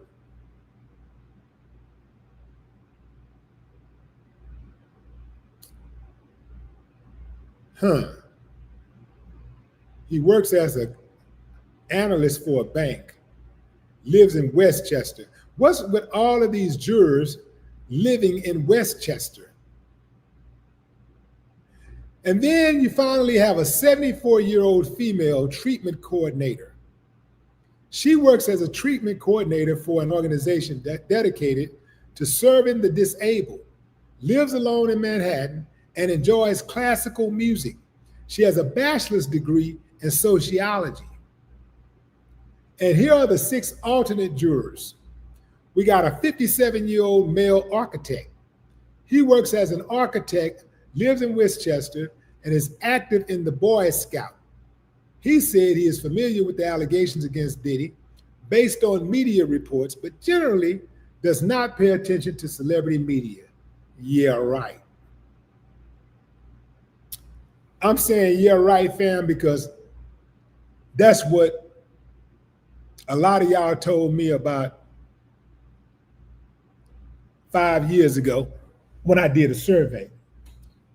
Did that survey came back, and celebrity news was at the top of the results.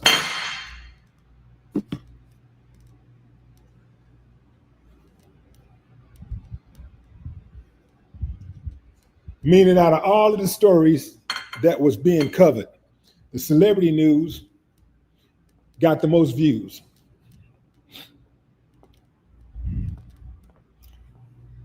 Numbers do not lie. They are what they are.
To round off the alternate jurors, we have a 35-year-old unemployed male who used to work as a window cleaner.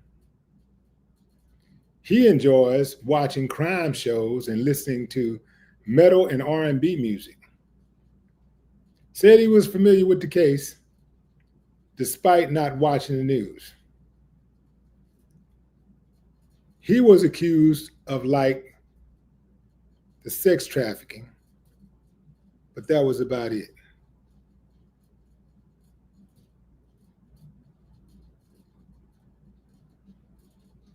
He said he was familiar with the basic allegations against Combs despite not watching the news. He was accused of the sex trafficking, but that was about it, he said. Male physician, 40, is a physician who lives in Manhattan with his wife. He said he has previously read an article written by someone who said Combs threatened her, but does not think that information is relevant to the trial. 71-year-old female, nonprofit employee, says she works for a dance nonprofit, lives with her spouse in Manhattan, and enjoys classical music. A 24-year-old female site operator. She works as a site operator for a coffee service company and lives in the Bronx and is married. Though her spouse lives in West Africa, she listens to hip hop, rap, soul, and West African music. She says she is aware of Ventura video, but said she could still be fair as a juror. There are both sides to every story. I don't know the full story, so I can't completely be one-sided, she said. Then you have a 37-year-old male officer at international organization. He works as an administrative officer with an international government organization and has a master's degree in international relations. He enjoys rock, pop, and classical music. He said he was familiar with the allegations in the case despite not liking celebrity kinds of cases. He says, no one likes hearing about prostitution and things like that. I mean, no one.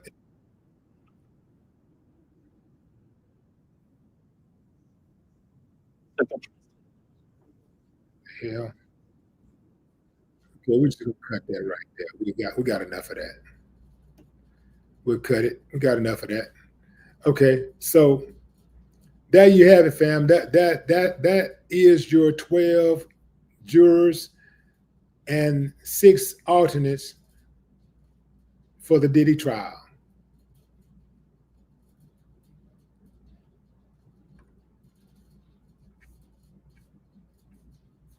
And we are waiting for court to resume. They took a lot of breaks. He said he was going to be taking a lot of breaks.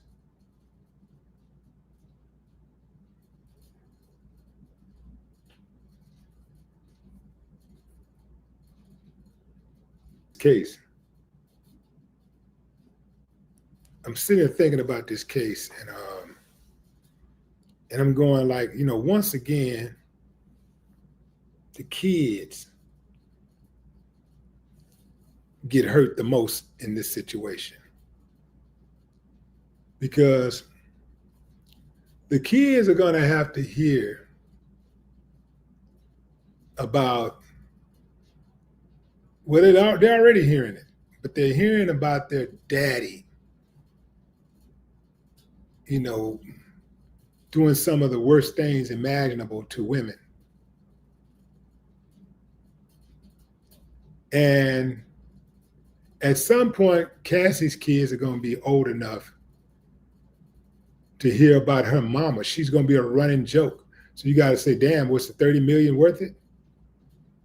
Was being put on by Diddy worth your integrity, your name? Her name is dirt. I don't care how much money she got. I don't care how many premieres she go to, how many books she write, how nice her clothes she wear, how fine of a car she drive, how fine her body is, how cute she look. Her name is dirt. And she's going to be the running joke for the rest of her life and even beyond. And her kids are going to have to hear this. They're going to have to read about this.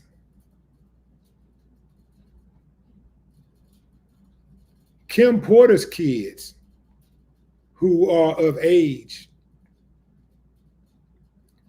who I think she had 3 kids with, 2 of the twins and Christian, I think, are her kids by Diddy or with Diddy.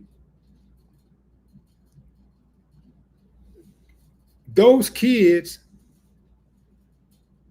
have to hear about these vile things that their father did to other women, including their own mother. It's got to compromise how they feel about him. I think because they have such a close bond, I don't see them not loving their daddy. But it's got to question who they thought he was as a human being, as a person, as a decent man. And with him having 2 girls, 3 girls, 3 or 4 girls now, those girls gotta now look at the bar that their daddy set. As far as having money, he did that. But what would be their standard for a man's character?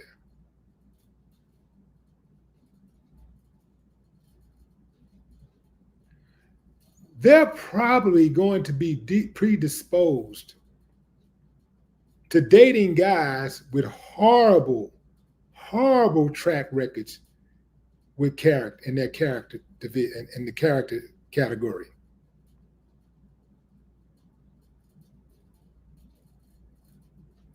Because in their minds, if their daddy did all of these deplorable things, these reprehensible things, and they love their daddy, and their daddy say, I love you,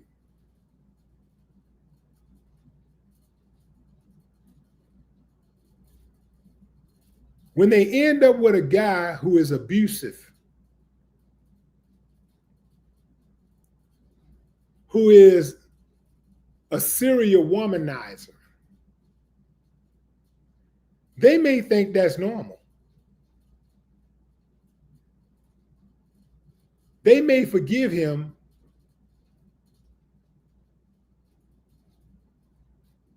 when they otherwise might not. They may tolerate physical and emotional abuse from him.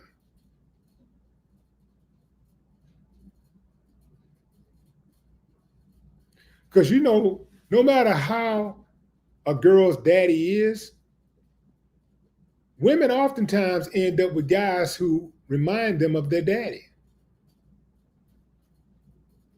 Whether that guy is a hard worker or a lazy bum. Whether he's a law-abiding citizen or a criminal. Whether he's a nice guy or a bad guy. A good guy or a bad guy.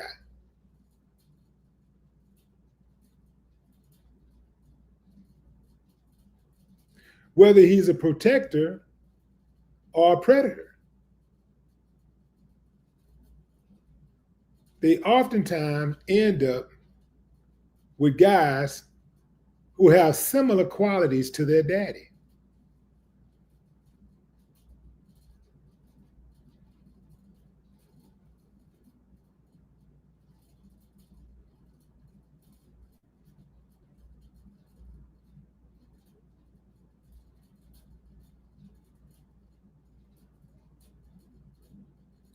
Those boys of Diddy's,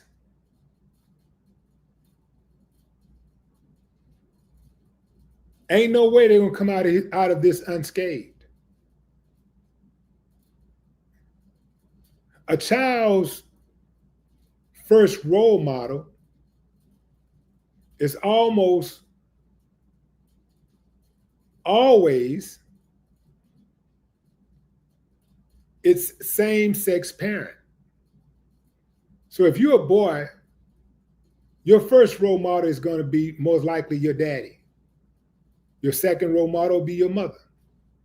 If you're a girl, your first role model will be your mother. Your second closest role model will be your daddy. In most cases.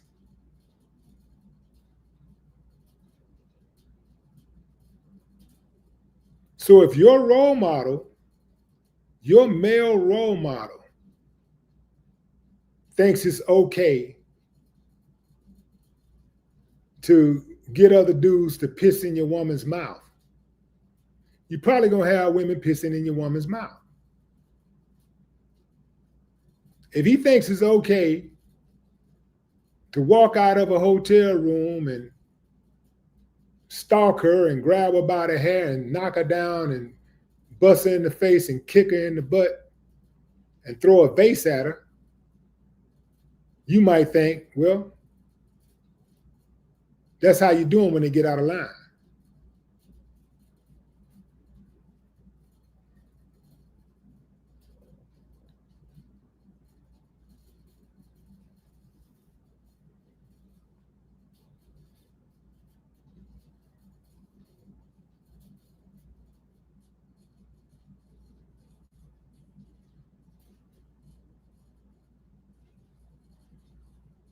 If you see,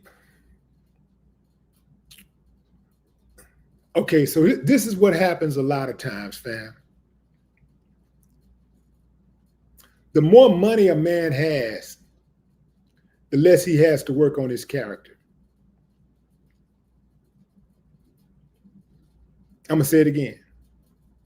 The more money a man has, the less he has to work on his character. Not meaning that the less absolute he has to work on his character, but in terms of dealing with society, when you got money, you can get a pass for being an asshole. When you got money, you can get a pass for being abusive.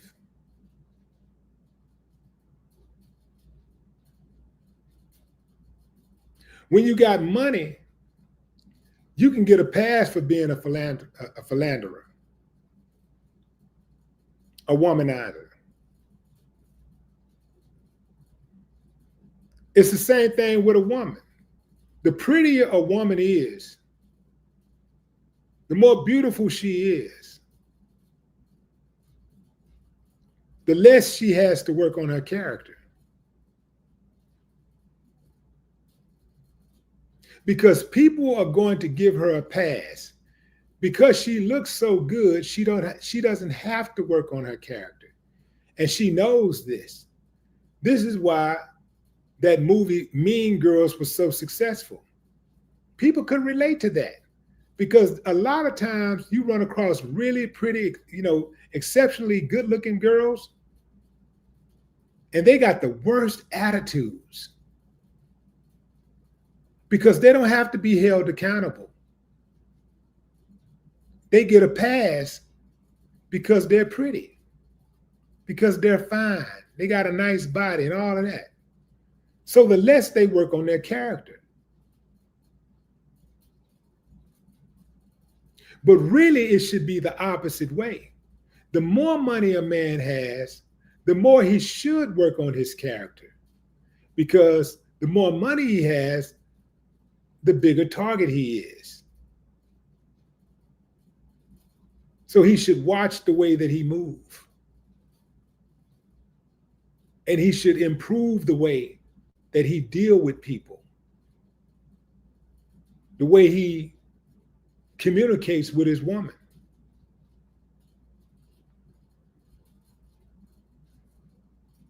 Because just like you got that money, you can lose that money. I don't care how much you got. You can lose it and you can get your head knocked off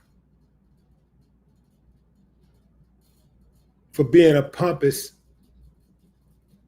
self-aggrandizing a-hole, right? You know, they say pride comes before the fall. Pride comes before the fall. When you're prideful, when you're too prideful, right? You make mistakes. You take things for granted. You underestimate. And that's how you get your head knocked off.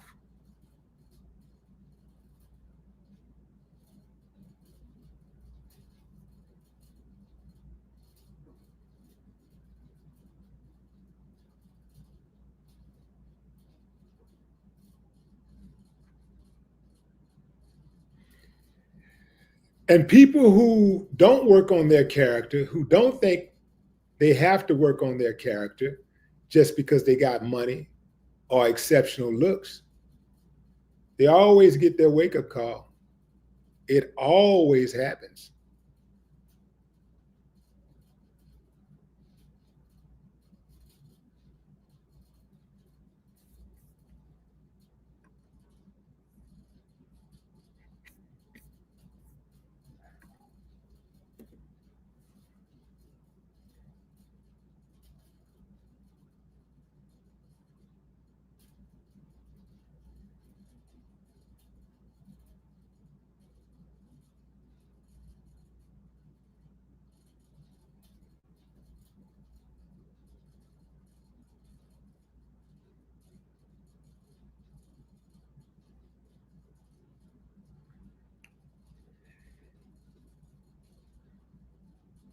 Let's get back to the testimony.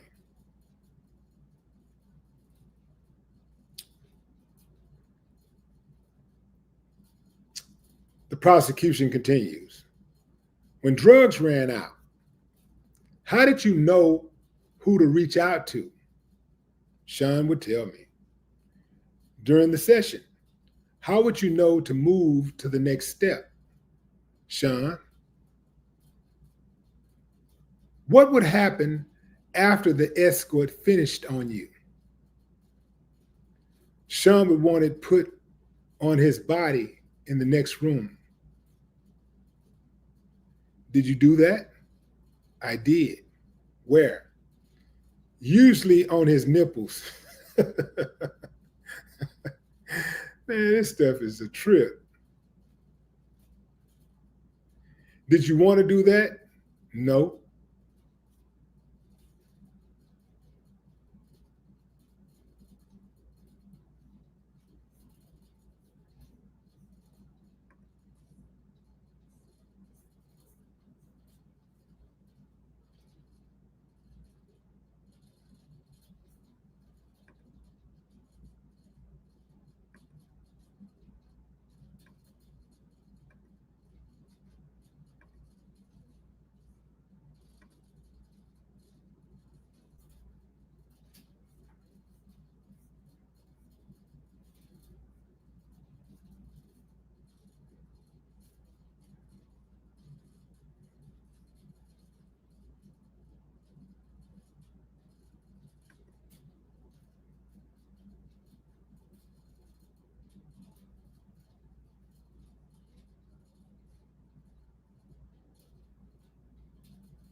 Prosecution.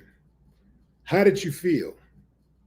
Cassie, I was an object, being heavily objectified by men. Sometimes he would watch by FaceTime. Did y'all catch that, fam? Sometimes he would watch by FaceTime. So he wasn't even there sometimes.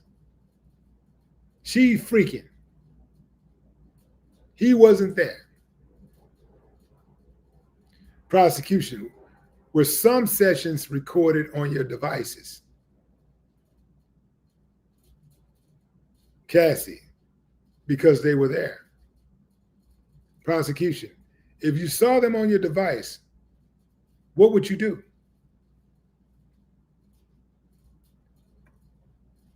And I'm waiting on the answer.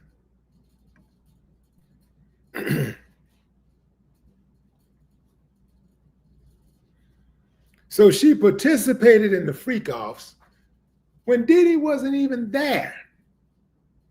But did he still get all the blame? Like all the blame?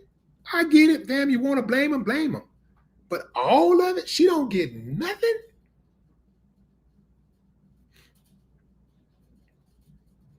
What I want to know is, how is Cassie smart enough to do all of this other stuff and go through all of the motions? And she's smart enough, even with, being commanded or demanded something. She's smart enough to do all of this other stuff, but not smart enough to call the police. She's smart enough to go get the money out the bank or use the credit card, set up the set up the freak off, get the condoms, get the room. She can do all of this stuff, but she can't just walk toward the police. They living in Manhattan. It's police on every block in Manhattan, depending on what part of Manhattan you're in. You can find a police officer on every block. So I'm sure they were in the high end of Manhattan, where there's more of a police presence. And she couldn't just, she ran into the hands butt naked of a male escort. Why couldn't she just run into the arms of she ran into the arms and jumped into the lap of a male escort butt naked? Why she couldn't jump into the arm or jump into the lap or run into the arms of a police officer with clothes on?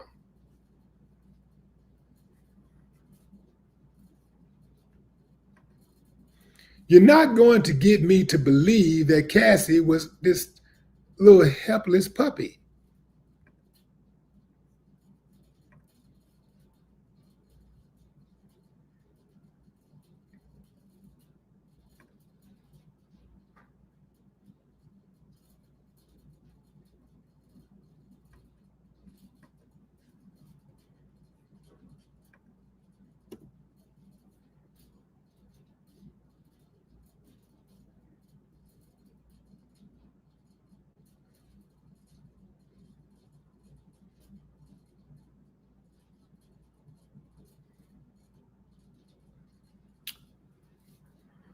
Prosecution.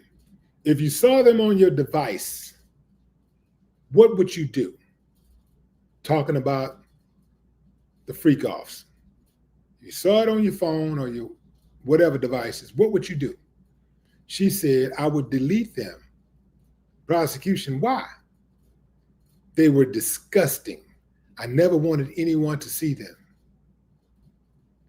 Were Sean's devices used sometimes? Yes.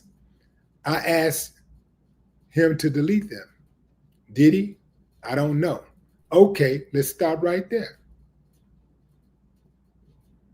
Did he like to see himself having sex? He liked to see her having sex.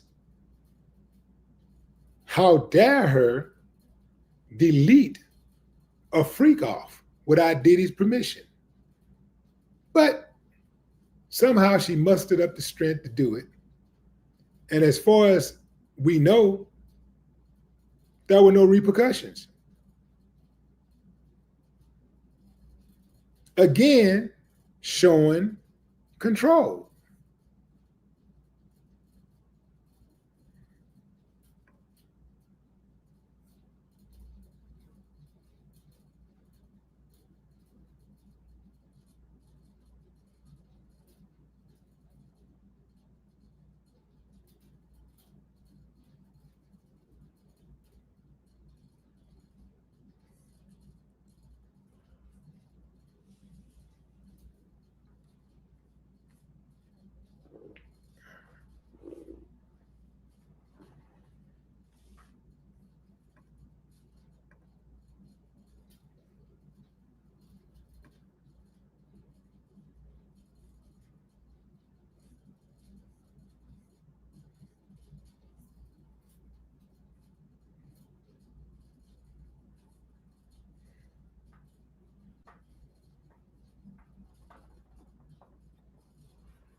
When drugs ran out, how did you know who to reach out to? Sean would tell me. During the session, how would you know to move to the next step? Sean, what would happen after the escort finished on you? Sean would want it put on his body in the next room. He would want what put on his body? Don't tell me he wanted the dude's extraction, penal extraction.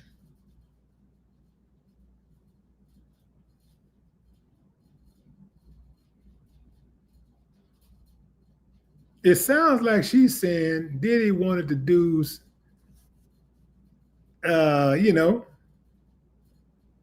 his liquids rubbed on his nipples. A little recap, fam, as we wait on testimony to continue in the Diddy trial, waiting on Cassie's testimony to continue. Cassie has taken the witness stand, and I'll just be straight up with you, fam.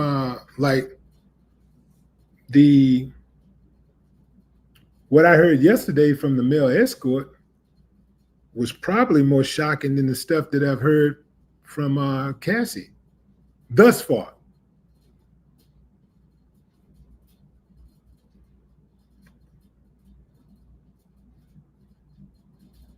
A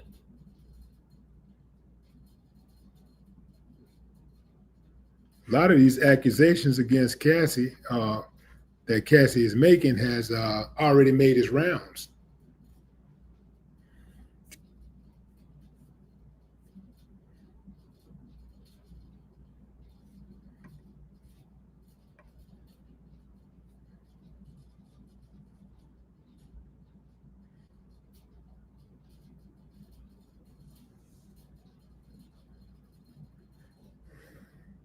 So Cassie said she would delete any freakoffs that was on her devices because they were disgusting. Prosecutor, did you ever leave a freakoff before it was over? Cassie, yes, at the Century Center Intercontinental. I finally had a premiere coming up and I didn't want to mess it up, but Sean hit me. At what point did Sean hit you? Between sessions.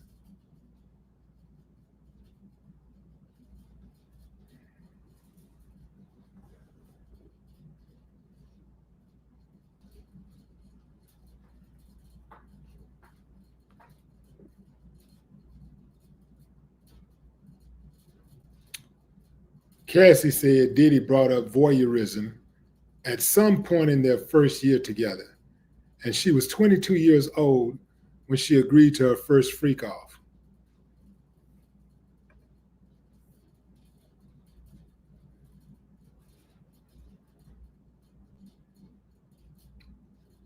telling the jury she agreed because she wanted to make him happy. Cassie said the freak-offs happened at one of Diddy's homes in Los Angeles, where a male escort was paid to dance and have sex with her. She testified she took ecstasy and drank alcohol before the freak-off, and said it was Diddy's idea to disguise themselves, so she wore a masquerade mask.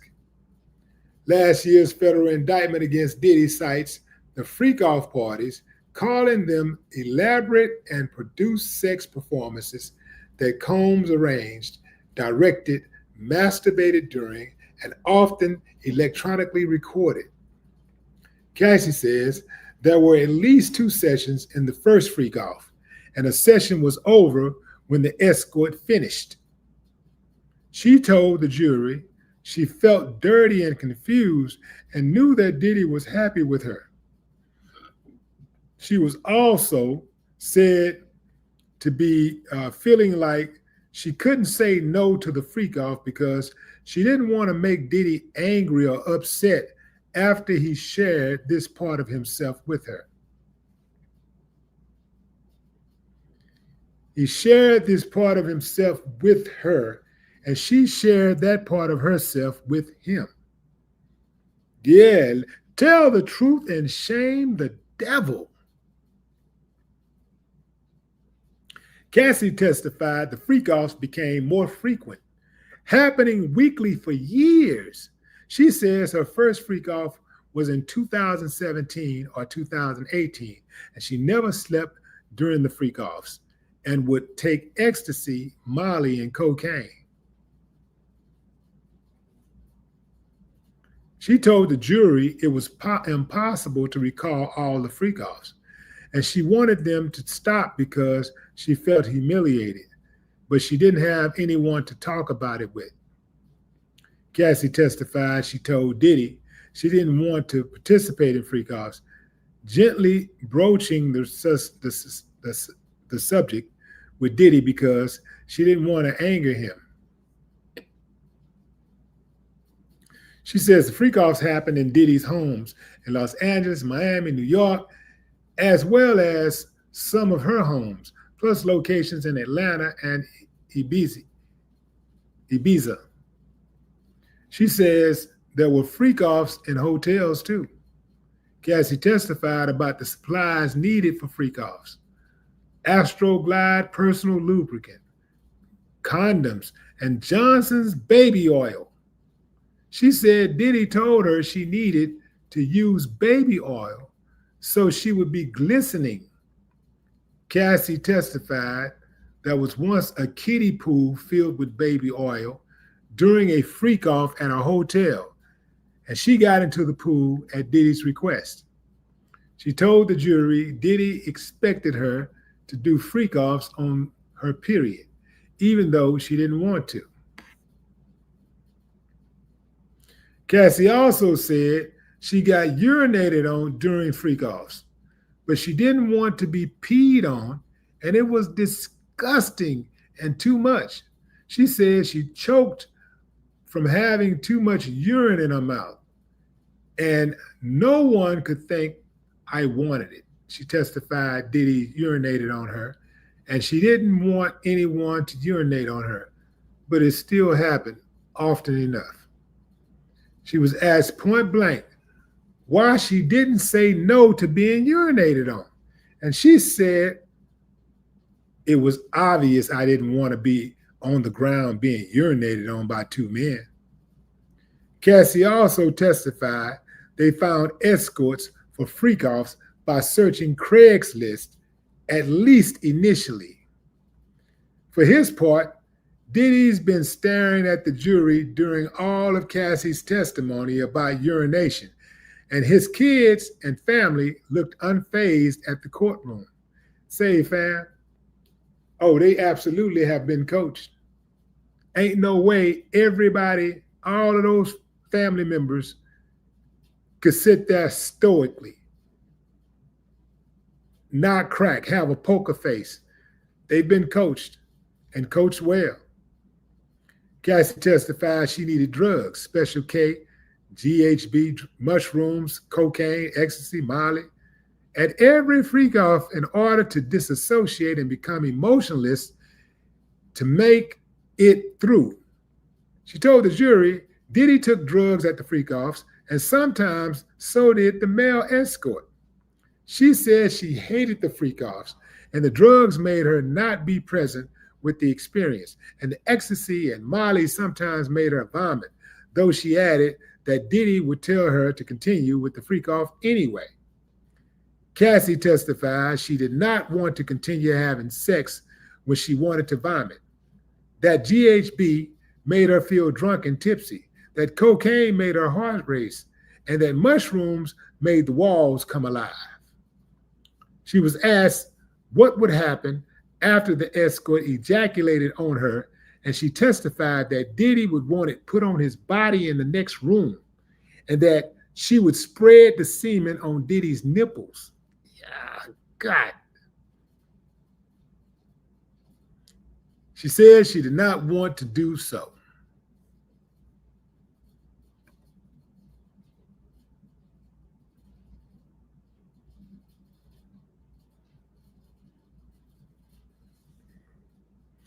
What I'm trying to figure out, fam, is how is she paid a multi-million-dollar settlement and allowed to sit in that courtroom and point that finger at the dude who made her rich? I mean, he whooped on her too, but I'm just saying. He made her rich afterwards. I thought the money was a settlement to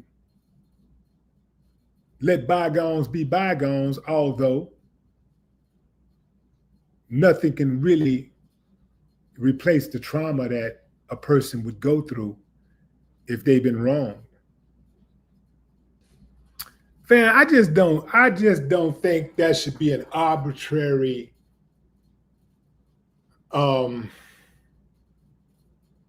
I don't think that should be arbitrary support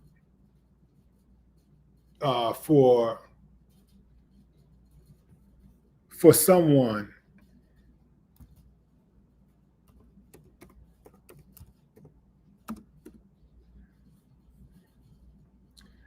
I don't think there should be arbitrary support for someone who participates in criminal activity or any type of activity that is deemed to be inappropriate just because they're younger. They're young. They're younger than the person they did it with. What if Cassie would have did all this stuff by herself? Are we still here? If this was all Cassie, if Cassie would have been doing this, no Diddy whatsoever. She don't even know Diddy. If Cassie had been doing this, Cassie or any woman, is she put on trial for this? Is she on trial?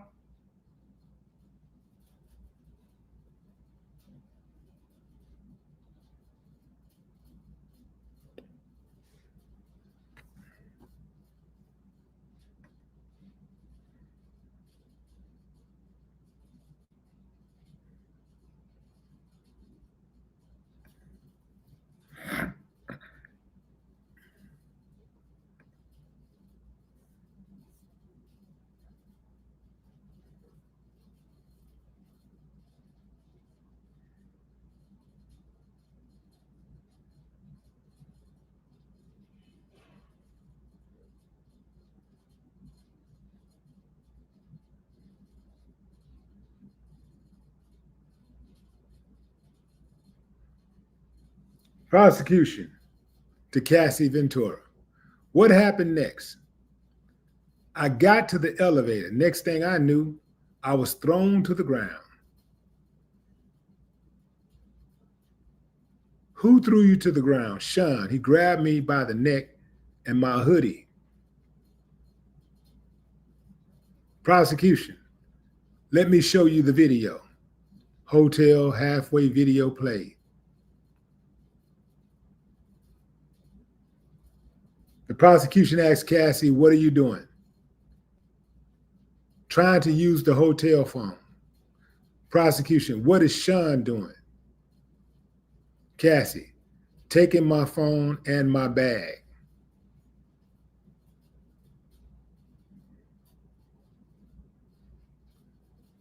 At that point, the judge says we'll break for the day.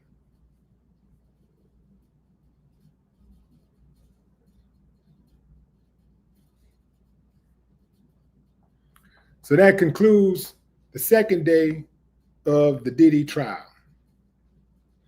Testimony by Cassie to be continued on tomorrow. I'll see y'all tomorrow, fam. Same bad time, same bad channel.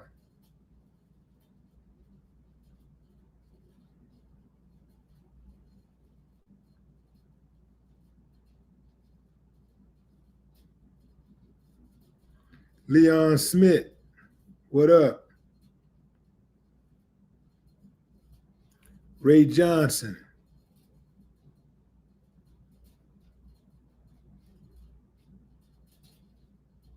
Judge Dredge. China Carter. DeForest Settles Jr. Boy, that's a bad name right there, DeForest. Annie Jr.